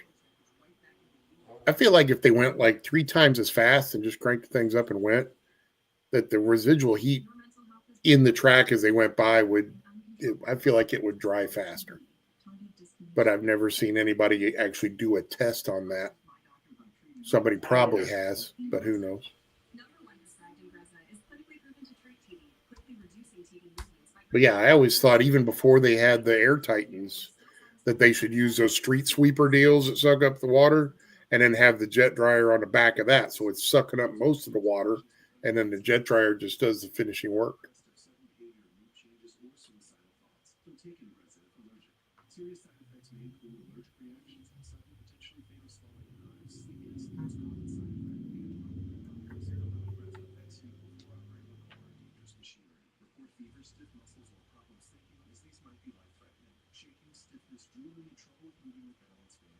Taking control starts with asking your doctor about IndyCar.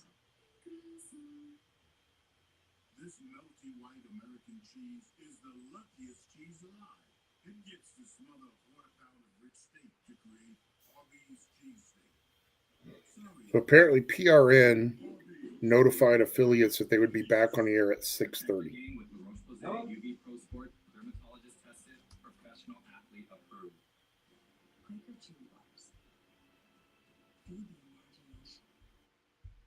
Jack Daniels starts here. From cave spring water to sugar maple charcoal to smooth Tennessee whiskey. Made by those who pour everything into their craft. That's what makes Jack, Jack. Don't worry. DoorDash has got you covered. So you can skip the trip to the grocery store and stay right where you need to be. Your door to your family time. DoorDash. Shine with clear, wonderful ideas. Lather with imagination. Never bad things. Here is a dare to show a difference. What will you see with yours?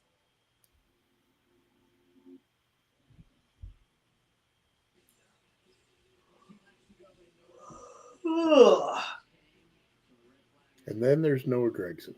You gotta love Noah. You do. One of my He just favorites likes is that watching fun. him. I love watching him puke over the safer barrier at Martinsville. That was so funny. He's a funny cat. He is. He's a definite cat. Then there's Lars. Dull as a pencil. Hey, Kyle, just curious. Do you have David Gravel sitting on your pit box? That would be awesome if he did. If he gave Gravel a pass so he could sit on the box to watch him run.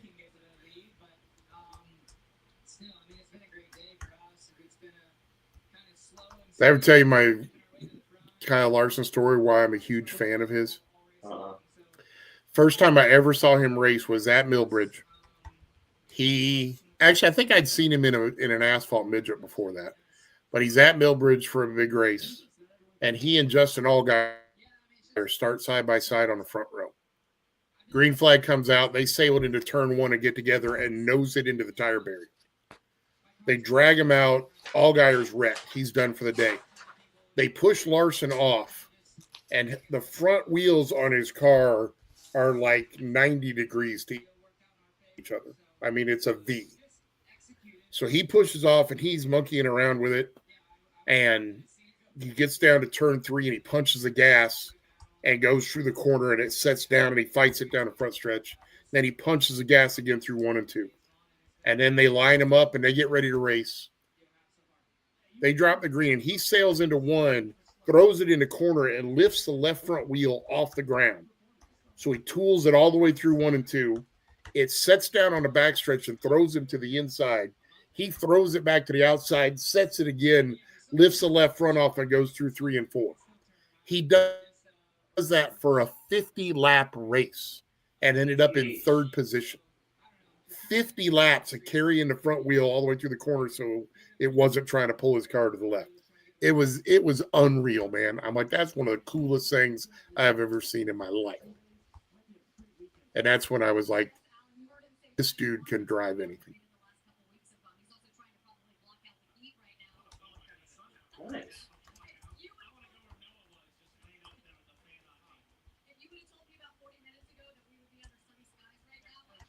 I wonder where Chris Devoda is these days. I think she's just being a mom.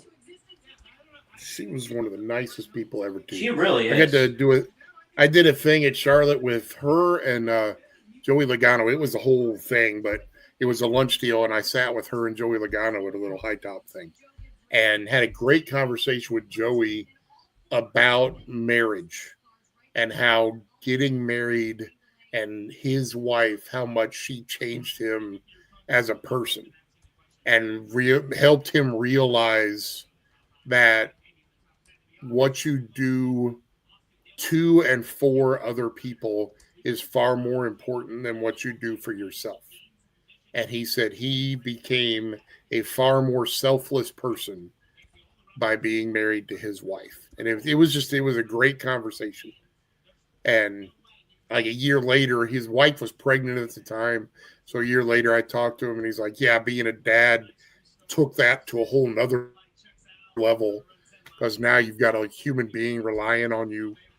And it was a really cool experience. But Krista was already a mom, so she was throwing her interjections into it. It was, again, some of the cool things that you get to do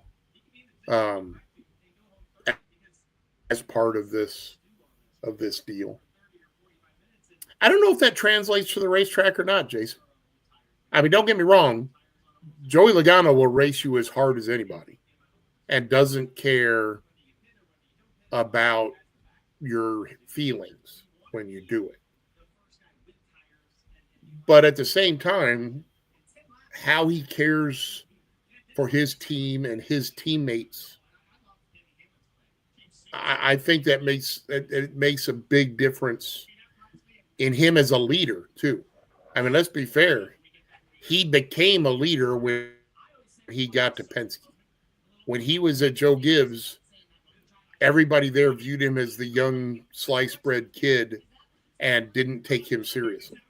And when he got to Penske, suddenly what he said made a difference.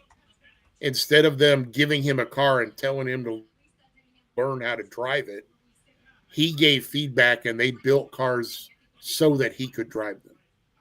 And that leadership, I think, is partly due to the fact that he is more concerned about the success of the team and making everybody a better person than just himself.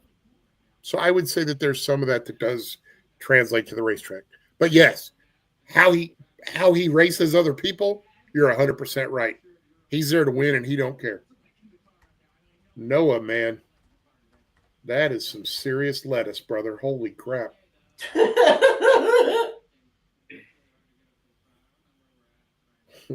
Wow. Has he picked up a side job as an Elvis impersonator or something? Holy crap.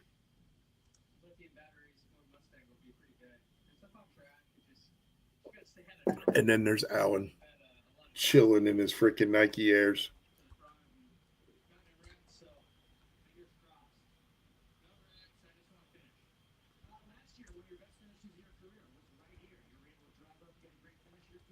I want to know how many other pit reporters actually color coordinate their shoes with their shirt. Probably a lot. I bet against it. Really? Yeah, I bet most of them just wear like all black. But Alan's that cool that he coordinates his shoes with his sport shirt. Although, in all honesty, it's probably his smoking hot wife that coordinated that for him. True.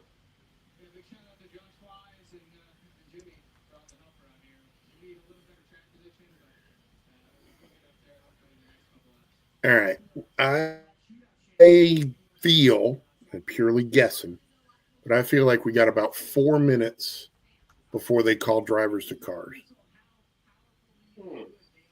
Oh. Because you're going to spend somewhere in the 10 to 15 minute range getting all the drivers to the cars, getting them in the cars, getting them all buckled in, nets up, all that happy hoo-ha.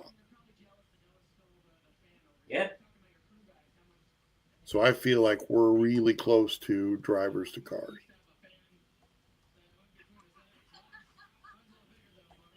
Is he really drying his crotch?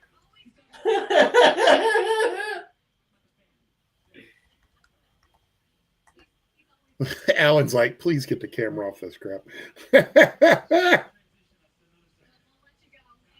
That's funny. Dude, we got 5 hanging out with us. This is so cool that people actually take the time when we're sitting here just senselessly babbling about True. Noah Gregson drying his man region. Drivers have been called back to their cars. Boom. Boom. Boom. I told you it was right Boom. about time. Boom. Right about time. Unbelievable. Man, I hope Ty Dillon can get that. See, the perk here, if this works out right, Nemechek is 2 spots ahead of him. He's in 24th. Dillon's in 26th. So Nemechek picks high or low. Whoever's between them picks the opposite side. Dillon can pick right behind Nemechek and give him the old bumper.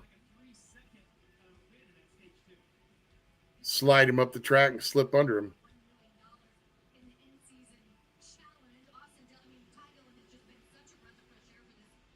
Hey, look at Denver. He's hanging out with Joey Logano's championship winning cup car in Gold Coast, Australia. Ooh. All right, Jason, what does track whispers mean?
Ba-da-da-da-da.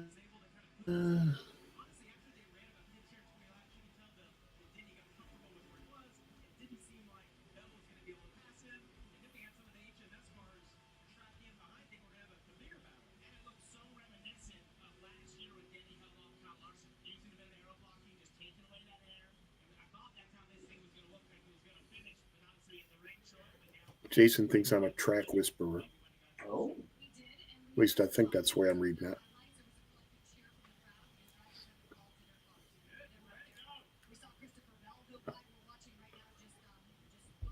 Ashley Enos working hard. You go, She girlfriend. shout out.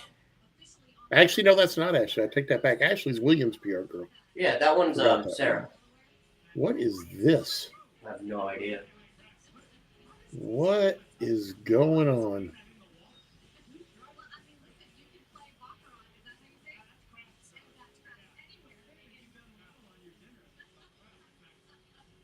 Somebody was really high. Holy crap. Uh-oh. We're carrying on a conversation.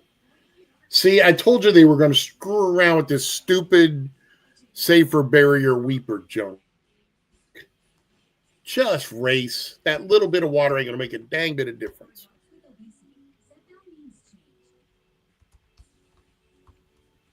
Red Sox fan wants to know who we got winning. Oh, I have.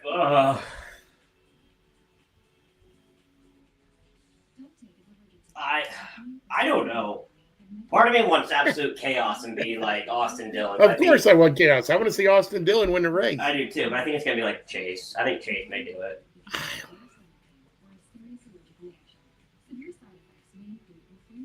Larson, he's been fast. I feel like Larson's got a real shot. Bowman's got a real shot. Yeah, Bowman. I honestly think Bowman's probably going to pull this off. Bowman's car was good on the long run, though. Right. We're not going to get a long run. Well, that we know of. True.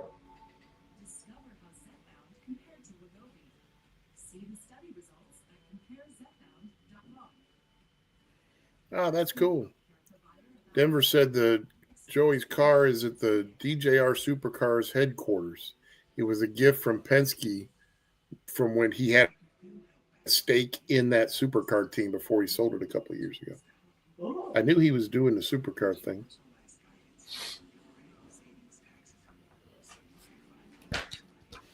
That is another one of those cool things about what we get to do, getting to go to Penske's headquarters in Mooresville and see that whole line of freaking Borg Warner trophies. Holy crap, dude. Holy crap.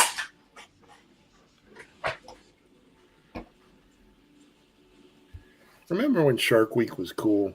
Yeah. It's over. It's overdone now. True that.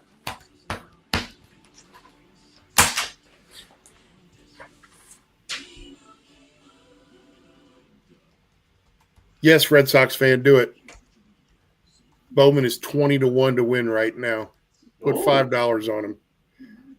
Here's the deal. Put $5 on him, and if you win, you got to sponsor the Bathurst 1000 watch party on Frontstretch for $50 so that we can get the streaming service and watch it on streaming and do the watch party to hang out with Denver and our other – I feel terrible. I can't remember our other Kiwi guy's name.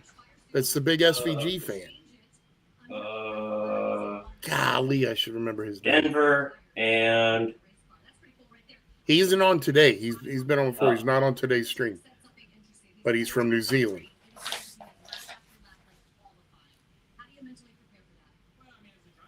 Red Sox fan says deal. Sweet. all right.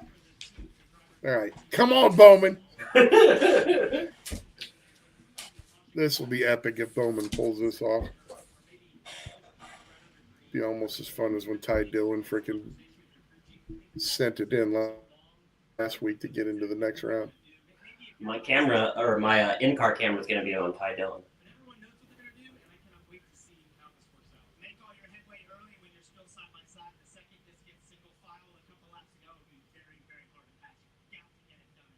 Yeah, you got to let me know because I feel like Ty Dillon is going to send Nemechek way up the track. I think he's going to push him. I think he's going to be on the bumper all the way to turn one.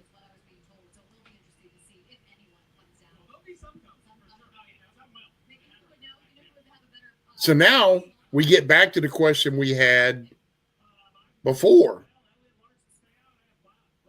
Do you pit or do you not pit? Because this is where I think Reddick, Bowman, Oh boy, I don't know. and Dillon should stay out. Everybody else should pit.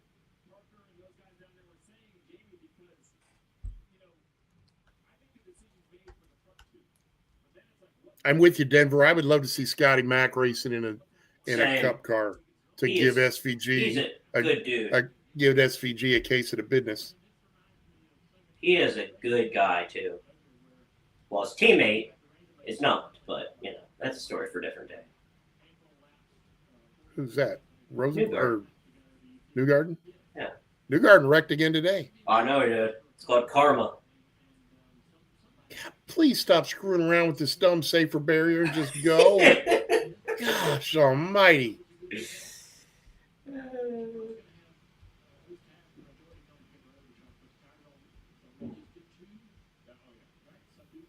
They're going to get done sweeping up all this water and go dump it straight into a storm drain.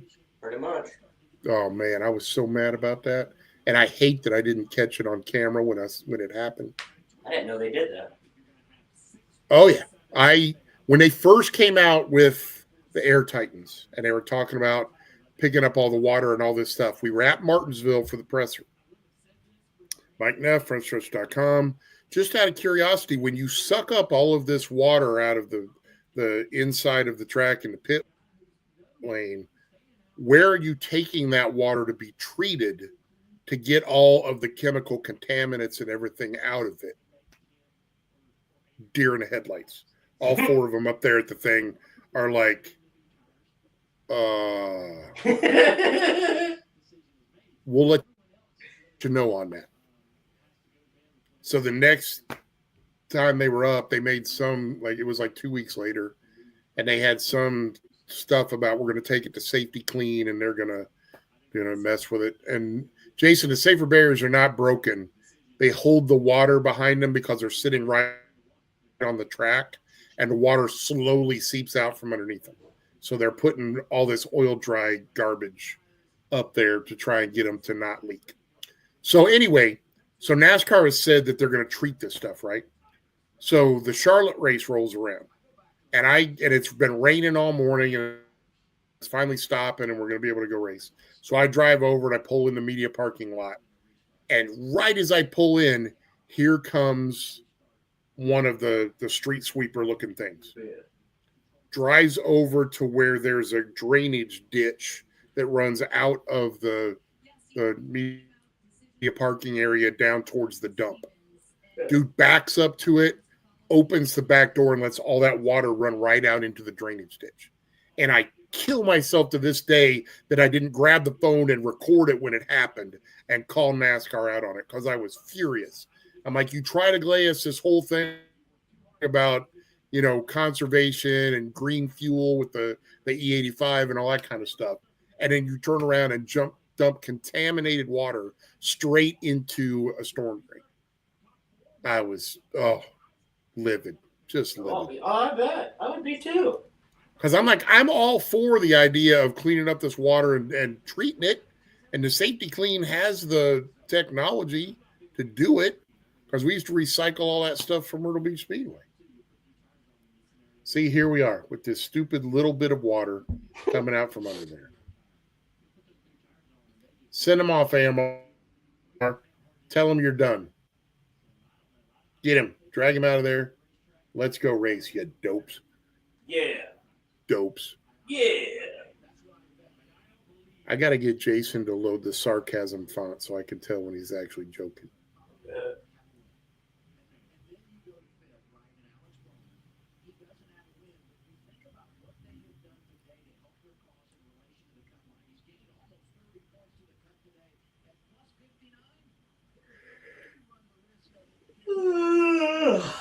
Sorry, I didn't mean to do that to you. So, and no, I haven't changed my picks. I'm still going with Bowman. Although I really hope it's Austin Dillon.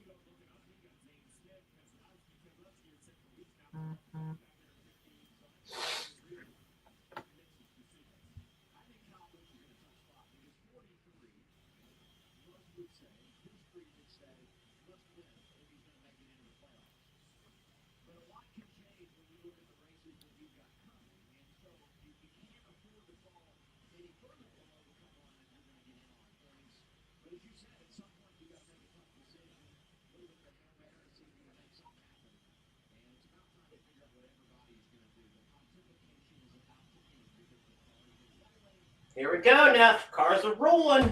We're rolling. Rolling, rolling, rolling, rolling. Why keep rolling, rolling, rolling, rolling? Come on, Lord. rolling. Oh, Lord. See, we got to get music drops Oh, Lord. for the watch party. You're killing me. Got to. We have Motorhead Time to Play the Game when they first Ooh, yeah. start engines. That's hot. Then as they're doing the pace laps, we do Ladies and Gentlemen from Saliva. I'm telling you, man. Right when they say start engines, we play Kickstart My Heart from Motley Crue. Yes. God, I'm on board. I'm on board. We can orchestrate this whole thing. We will make this magnificent. Right now, I'm just excited about the magnificent of Red Sox fan winning $100 off of Bowman and sending us a $50 sponsorship check for the Bathurst 1000 because that's happening. Speaking of which, hey, Red Sox fan, nice effort yesterday. Ooh.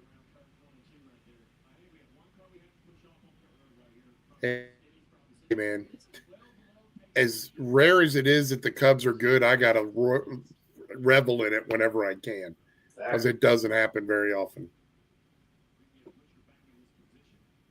Yeah, other than the metallic numbers on that car, I really like it. The 17? Yeah. That is nice. Pretty. It's got that nice David Pearson look to it with the gold lid and blue car.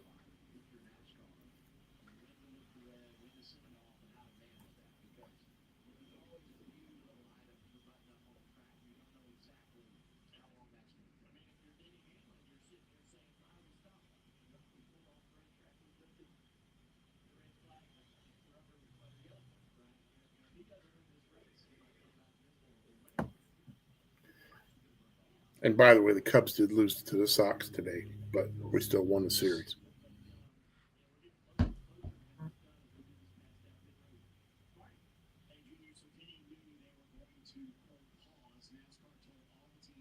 See, I told you they're going to waste another 10 minutes drying pit lane.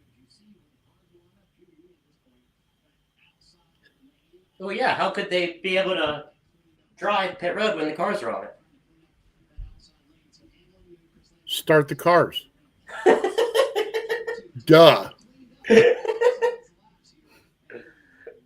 don't know if you're aware of this or not, but they use OS on a Cub car. It's around 1,200 degrees. It'll dry that out really fast.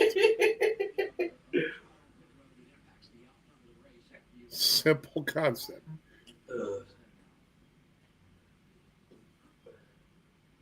And yes, Rebecca, I do remember caution clock for truck. Oh, God. That was terrible, dude. Yes, it was. Like, who in their right mind thought, you know what we should do? We should have a caution clock.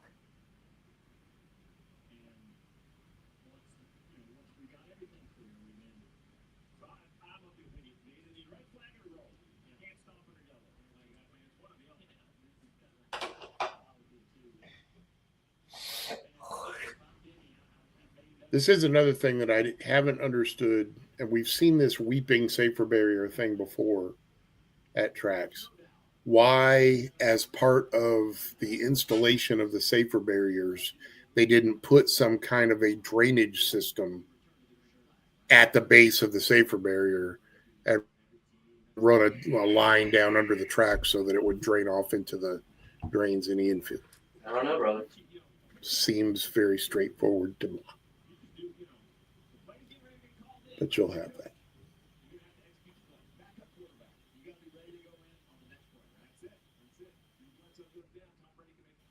Man, why is there all this open area here in the middle of 1 and 2 with no people, cars, nothing in there? I feel like that's some prime real estate that you are not taking advantage of. Yeah. See, there's the lights. We were talking about lights earlier, why they don't have them here. They do have lights on that infield horse track, but they don't have them on the course, and I don't want them to because I think lights should be done away with at Cup racetracks. other than Bristol and the 600.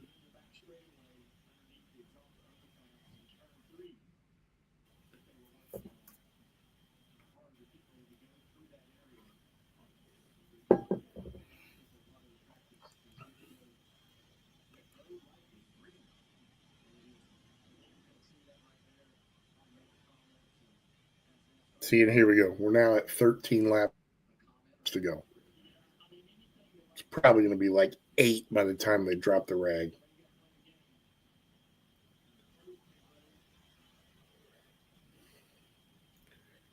Current top 10. Alex Bowman, Austin Dillon, Tyler Reddick. Your 3 drivers that do not have a win.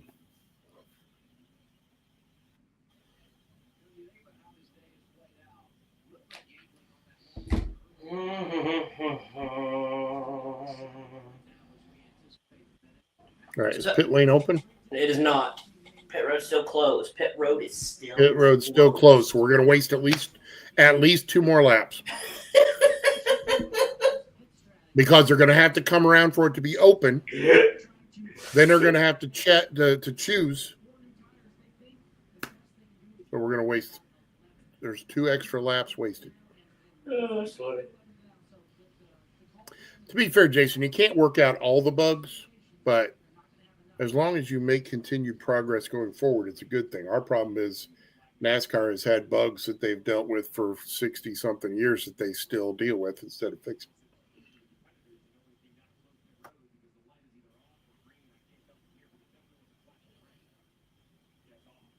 See, again, here's part of the stupidness. Why do you not have all the drivers drive right next to the wall where the weepers are under the safer barrier and dry it out on the caution laps? Yeah, stupids. Sure that. That was another one of my favorite things I ever saw. We were doing, I think it was qualifying for the late model race at Martinsville, and it rained, and they decided in order to dry the track, the only option they had, because they only had like one track dryer, we had 108 cars there. I think they put all of them on the racetrack and had them turn laps to dry the track. It was magnificent. It was literally a complete conveyor belt, 3 wide, all the way around Martinsville of race cars. It was amazing. So, Neff, do you pit or do you not? Like I said, if I am Bowman, Reddick, or Dillon, I do not pit. If I am anybody else, I'm pitting. Okay, Blaney on back pitted. Pretty much.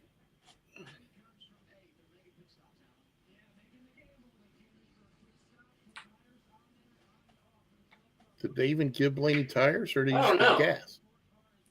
What the hell?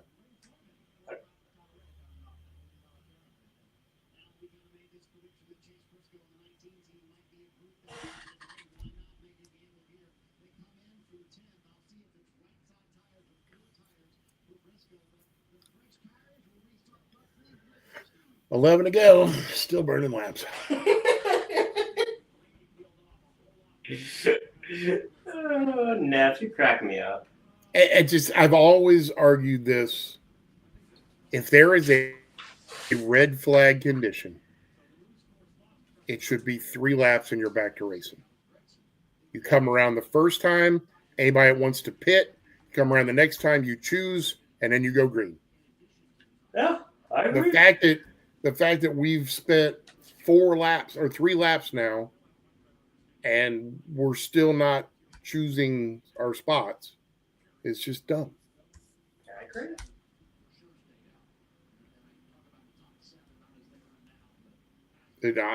I get so furious when they have red flags and then they come out and then they run around under caution for 5 more laps.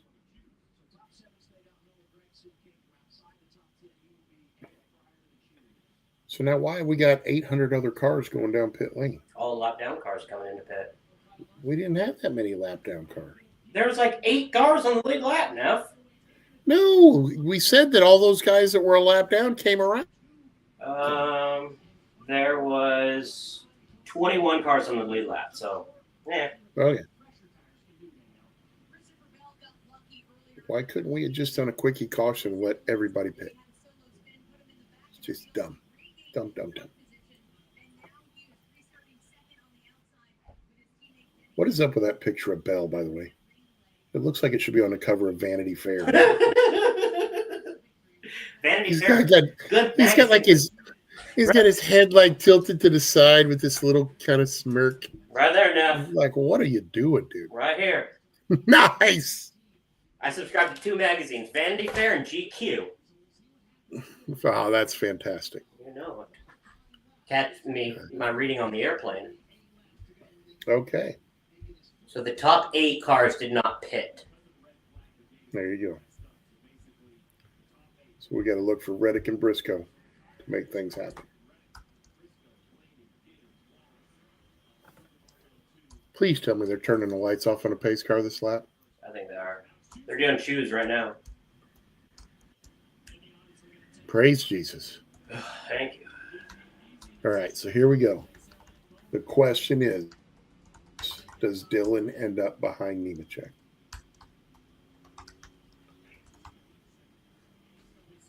Where you at, Dylan? Ah, and then they span away. God damn it.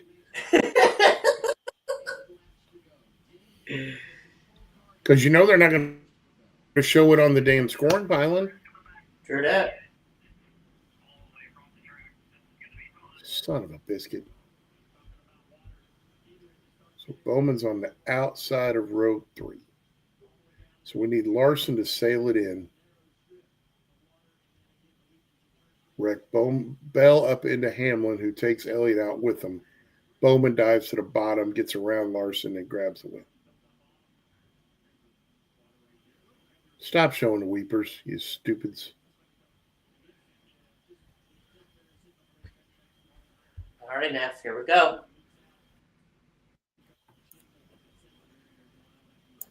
Here we go. Here we go. Here we go. Here we go. Here we go. Rolling into the Echo Park Auto Sales restart zone. Green flag.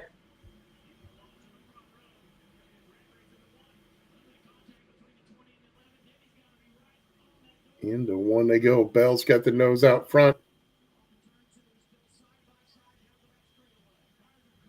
There's so many things happening, Neff. I'm watching Ty Dillon. He just passed a JHN, but I'm looking for the battle for the lead, too. Oh! Oh, around goes Bell again. Oh! Oh, big hit for Gregson. Big hit for Byron. There's the old monster that we've missed. Yeah. That's the monster that we should be seeing 5 or 8 times a race, not once. Dang it.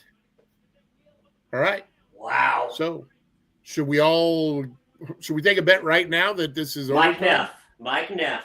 Ty Dillon, 23rd. John Hunter Nemechek, 24th. Boom! Boom. Come on, baby. So, 7 laps to go. Should we take a bet that we end up going overtime? I bet you money they don't get this cleared up in 7 laps.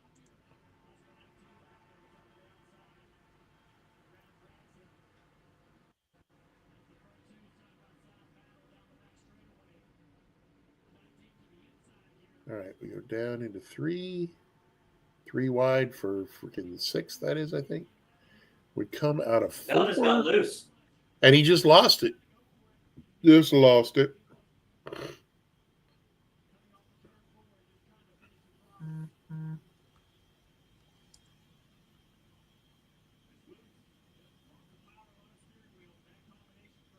I mean, to be fair, then he was on his door, but that's what you do.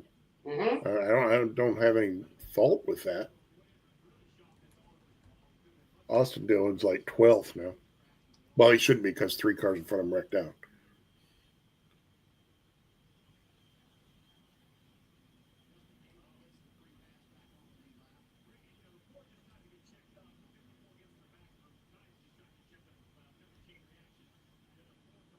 Sucks to be William Byron.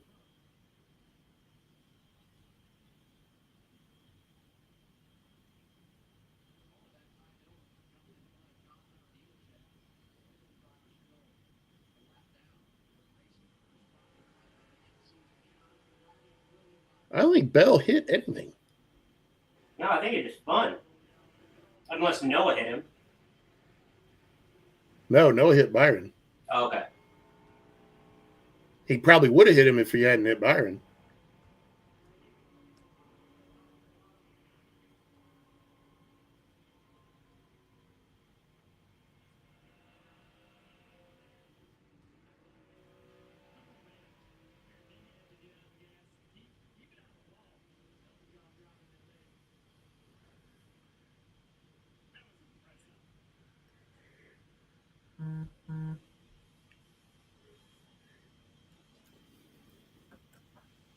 The excitement is palpable.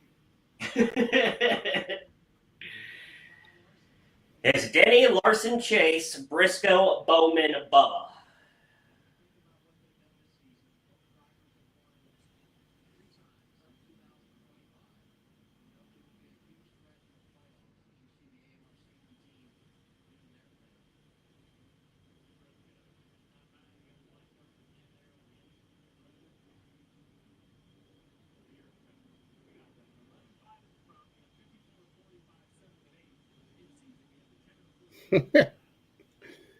Guys, in my one chat, somebody said Denny should be fined. Somebody else is like, why should they fine him? People are like, what are you talking about? He's like, you just said he should be fined. And he's like, no, singular, fine, not past tense. He's like, oh, I'm an idiot. Somebody's like, drink more, you'll be fine. Or fined. Well, they're bringing Bell in. Probably going to give him some new baloney since he's going to be starting way in the back. Sure.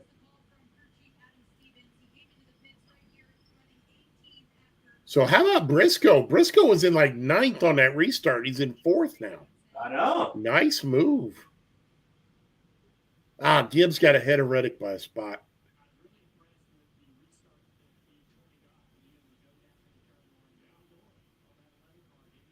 Although it doesn't matter in that match. Either one's going to be a tie. We just want an all-tie final. Amen.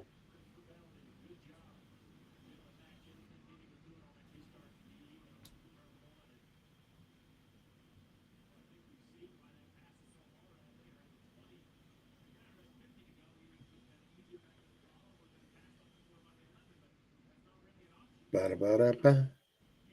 I'm loving it. Ba-da-ba-da-ba.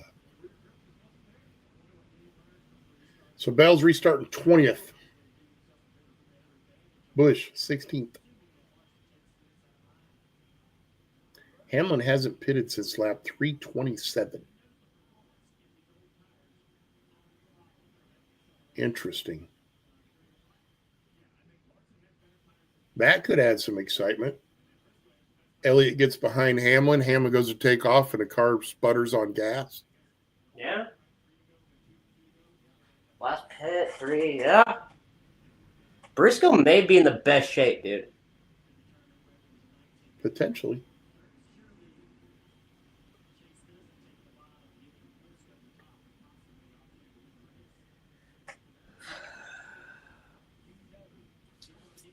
One to go. Choose time.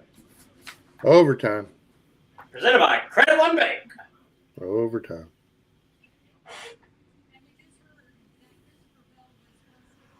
Overtime number 1. Who was it that asked about overtime before earlier in the day? Because you were correct. Who was that? I'm looking. Track Whispers. SMT data. Rex. Sunspots. Denver, Thurston, 2:41 p.m. Is anyone seeing an overtime shootout at the end? 241. Holy cow. I was way below that.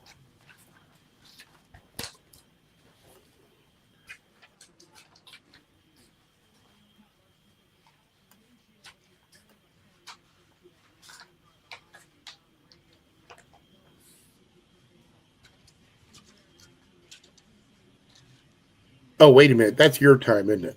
Oh, yeah, sorry. I was like, man, I didn't think it was that far back. That's like when the damn thing started. Oh, there he is. So, yeah, Denver, you're the dude. Good call, Denver.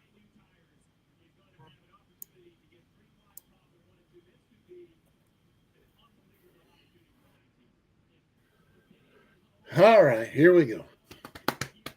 So Larson on the inside. Reddick is side by side with Gibbs for the advance to the next round. That could be exciting. You got your Ty Dillon camera on? Yep. Good job. Running 21st.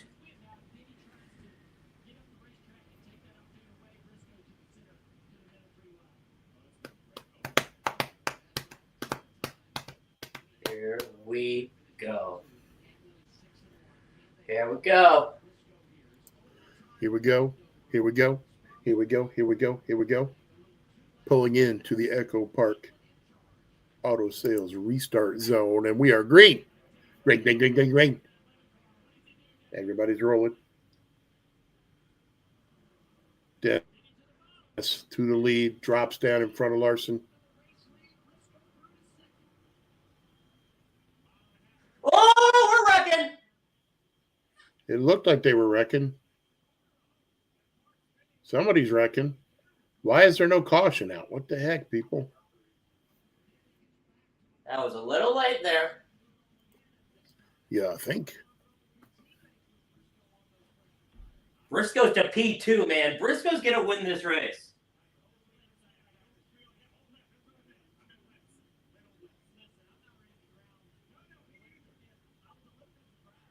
Let's see. Checking now. Ty Dillon, P21. John Hunter Nemechek, P22. Ooh. And Ty Dillon's going to win.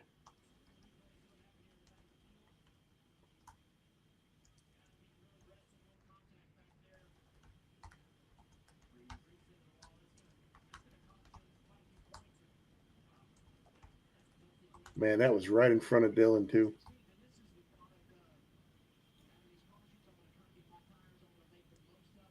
Oh, the monster's back. Why do we not see this all day? This is the way it's supposed to be at Dover. Sure not. Here's Ty Dillon.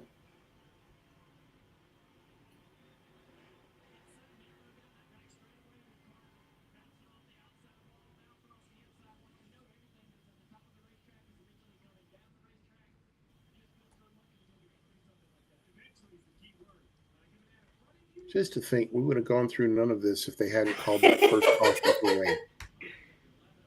It would have been all done. People be on their way home. Speaking of on their way home, did you watch the home run thing at the All-Star game to finish it?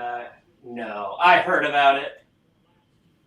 So they got to pick the guys to compete in the home run thing to decide who wins the All-Star game. Because they don't have any pitchers left, which is fine. Exhibition, I'm good with that. So the American League, you think they pick Aaron Judge or Cal Raleigh? Nope. Why not? Because they're already on an airplane headed home. I heard about that. You didn't stick around to see the end of the game. That is garbage. Yeah, I heard garbage. About that. That was complete crap. Ty Dillon 20th, Nemechek 21st, Gibbs 5th, Reddick 10th. That's not good.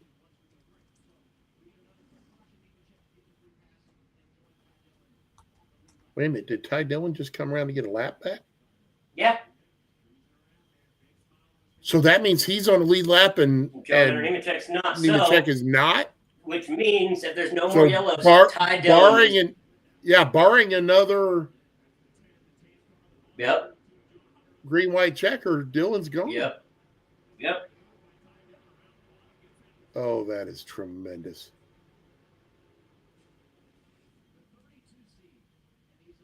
That is tremendous.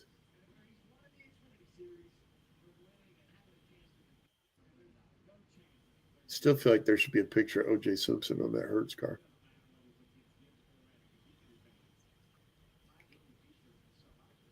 And the lights are still on. Hamlin's going to run out of gas. Mm-hmm. I don't think he's going to win. I think Briscoe's going to win because He has 2 fresher tires. Cause tires. Tires.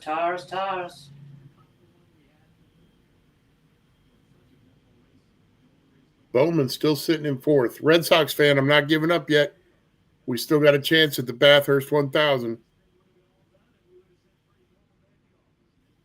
$50 sponsorship.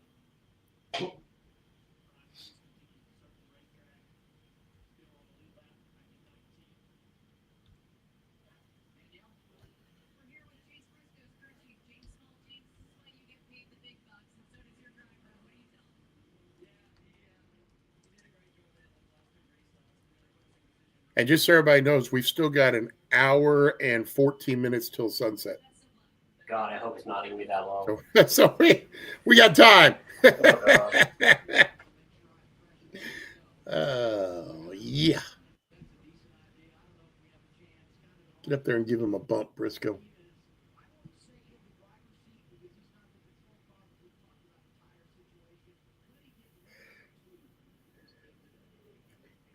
Dennis is going outside. Bowman's going to be on Briscoe's bumper, giving him the shove. Briscoe washes up, takes Hamlin up with him. Bowman to the inside for the win and the Bathurst 1000.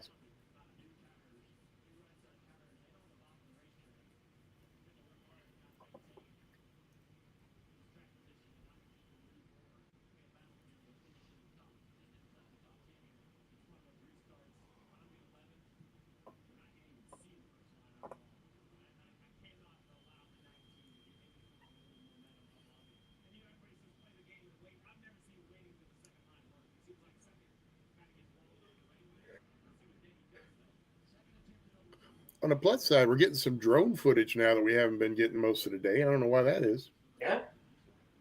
Why that wasn't happening all day, I don't know. All right. Here we Pace go. car is in.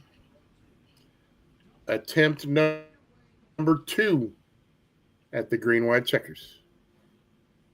Once again into the restart zone. And we are green.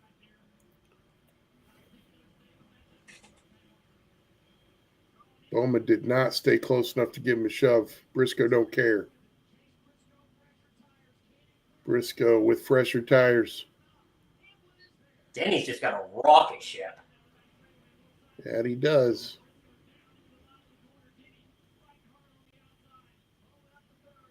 Oh, what a run off of the high side Oh, for Denny. my. Good Lord. Briscoe stuffed him in the fence, too.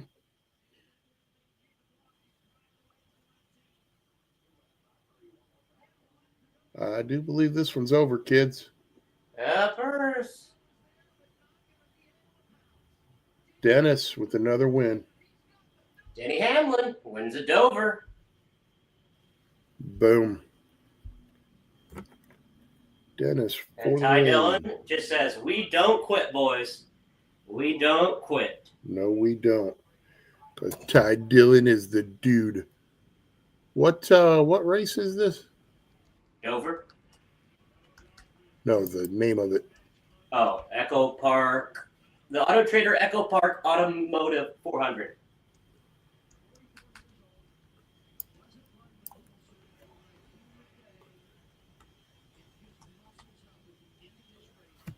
Man, what the, that's because somebody put the odds in. That's what we got going on there. I'm like, why am I seeing that title already?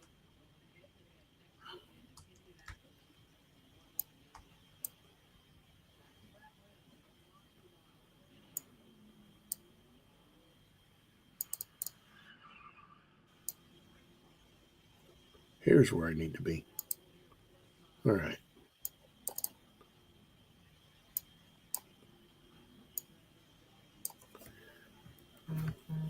Echo Park Auto Trader.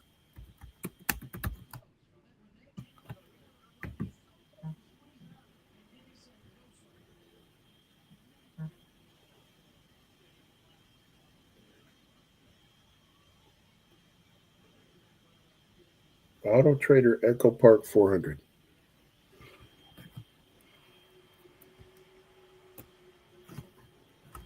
I put Auto Trader first. There we go.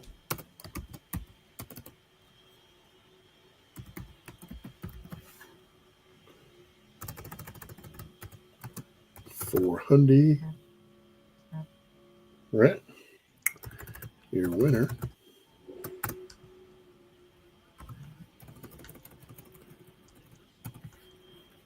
Dennis Hamlin.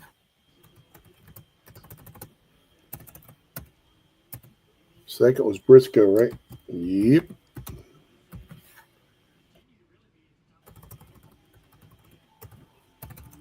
Third place is Bowman the Showman. Dang it, Red Sox fan. I thought we had a shot.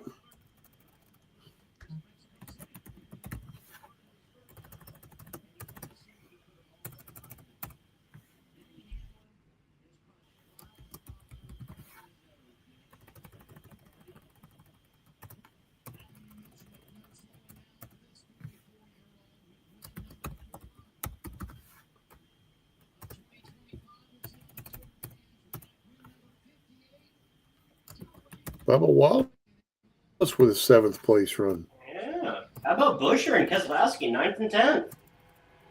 Keselowski? Yeah. Shut the front door. How did he manage that? He was in the 20s all day. I have no idea.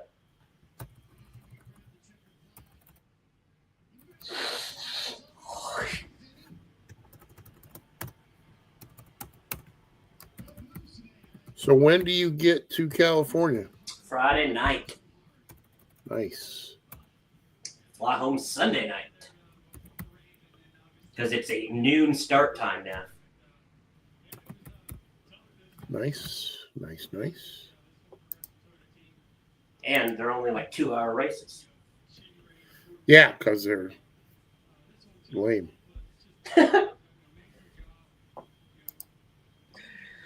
Alrighty, enough. I'm getting out of here. I'm going to eat. Hey, if you happen to go buy a merchandise trailer while you're out there and they have a event shot glass for the race, if you'd hook me up, I'd appreciate it. You got it, buddy. Because I am a shot glass collector. I will see what I can do. Thanks, brother. Appreciate you being You're on. welcome. We'll talk with you later, peeps. You always make it fun. Thanks to you hanging out. We'll see you. Well, I guess we won't see you next week. I'll probably see you in like 2 weeks then. All right, brother. Cool. See you. Be safe.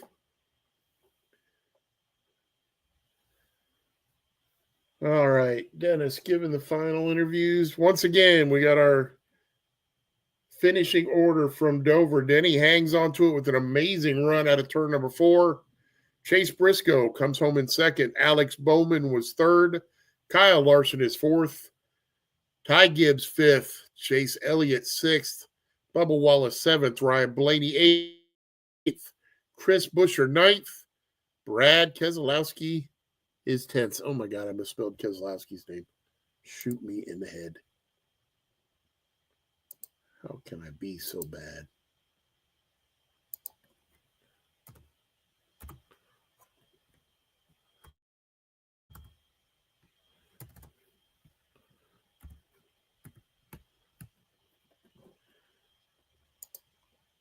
All right, there we have it. So again, thank you everyone and all for coming and hanging out. It was a great time. Hope you had as much fun watching and participating as we did putting it on. We will see you next week. Indianapolis Motor Speedway, Indianapolis, my hometown. Indianapolis, the greatest racetrack on the planet. Cannot wait to see this race. Hopefully, we'll get to see some passing because drafting will hopefully actually come into play. For everybody here at Frontstretch, thank you all so much for the time, so much for the watch. We love you. We'll see you next week.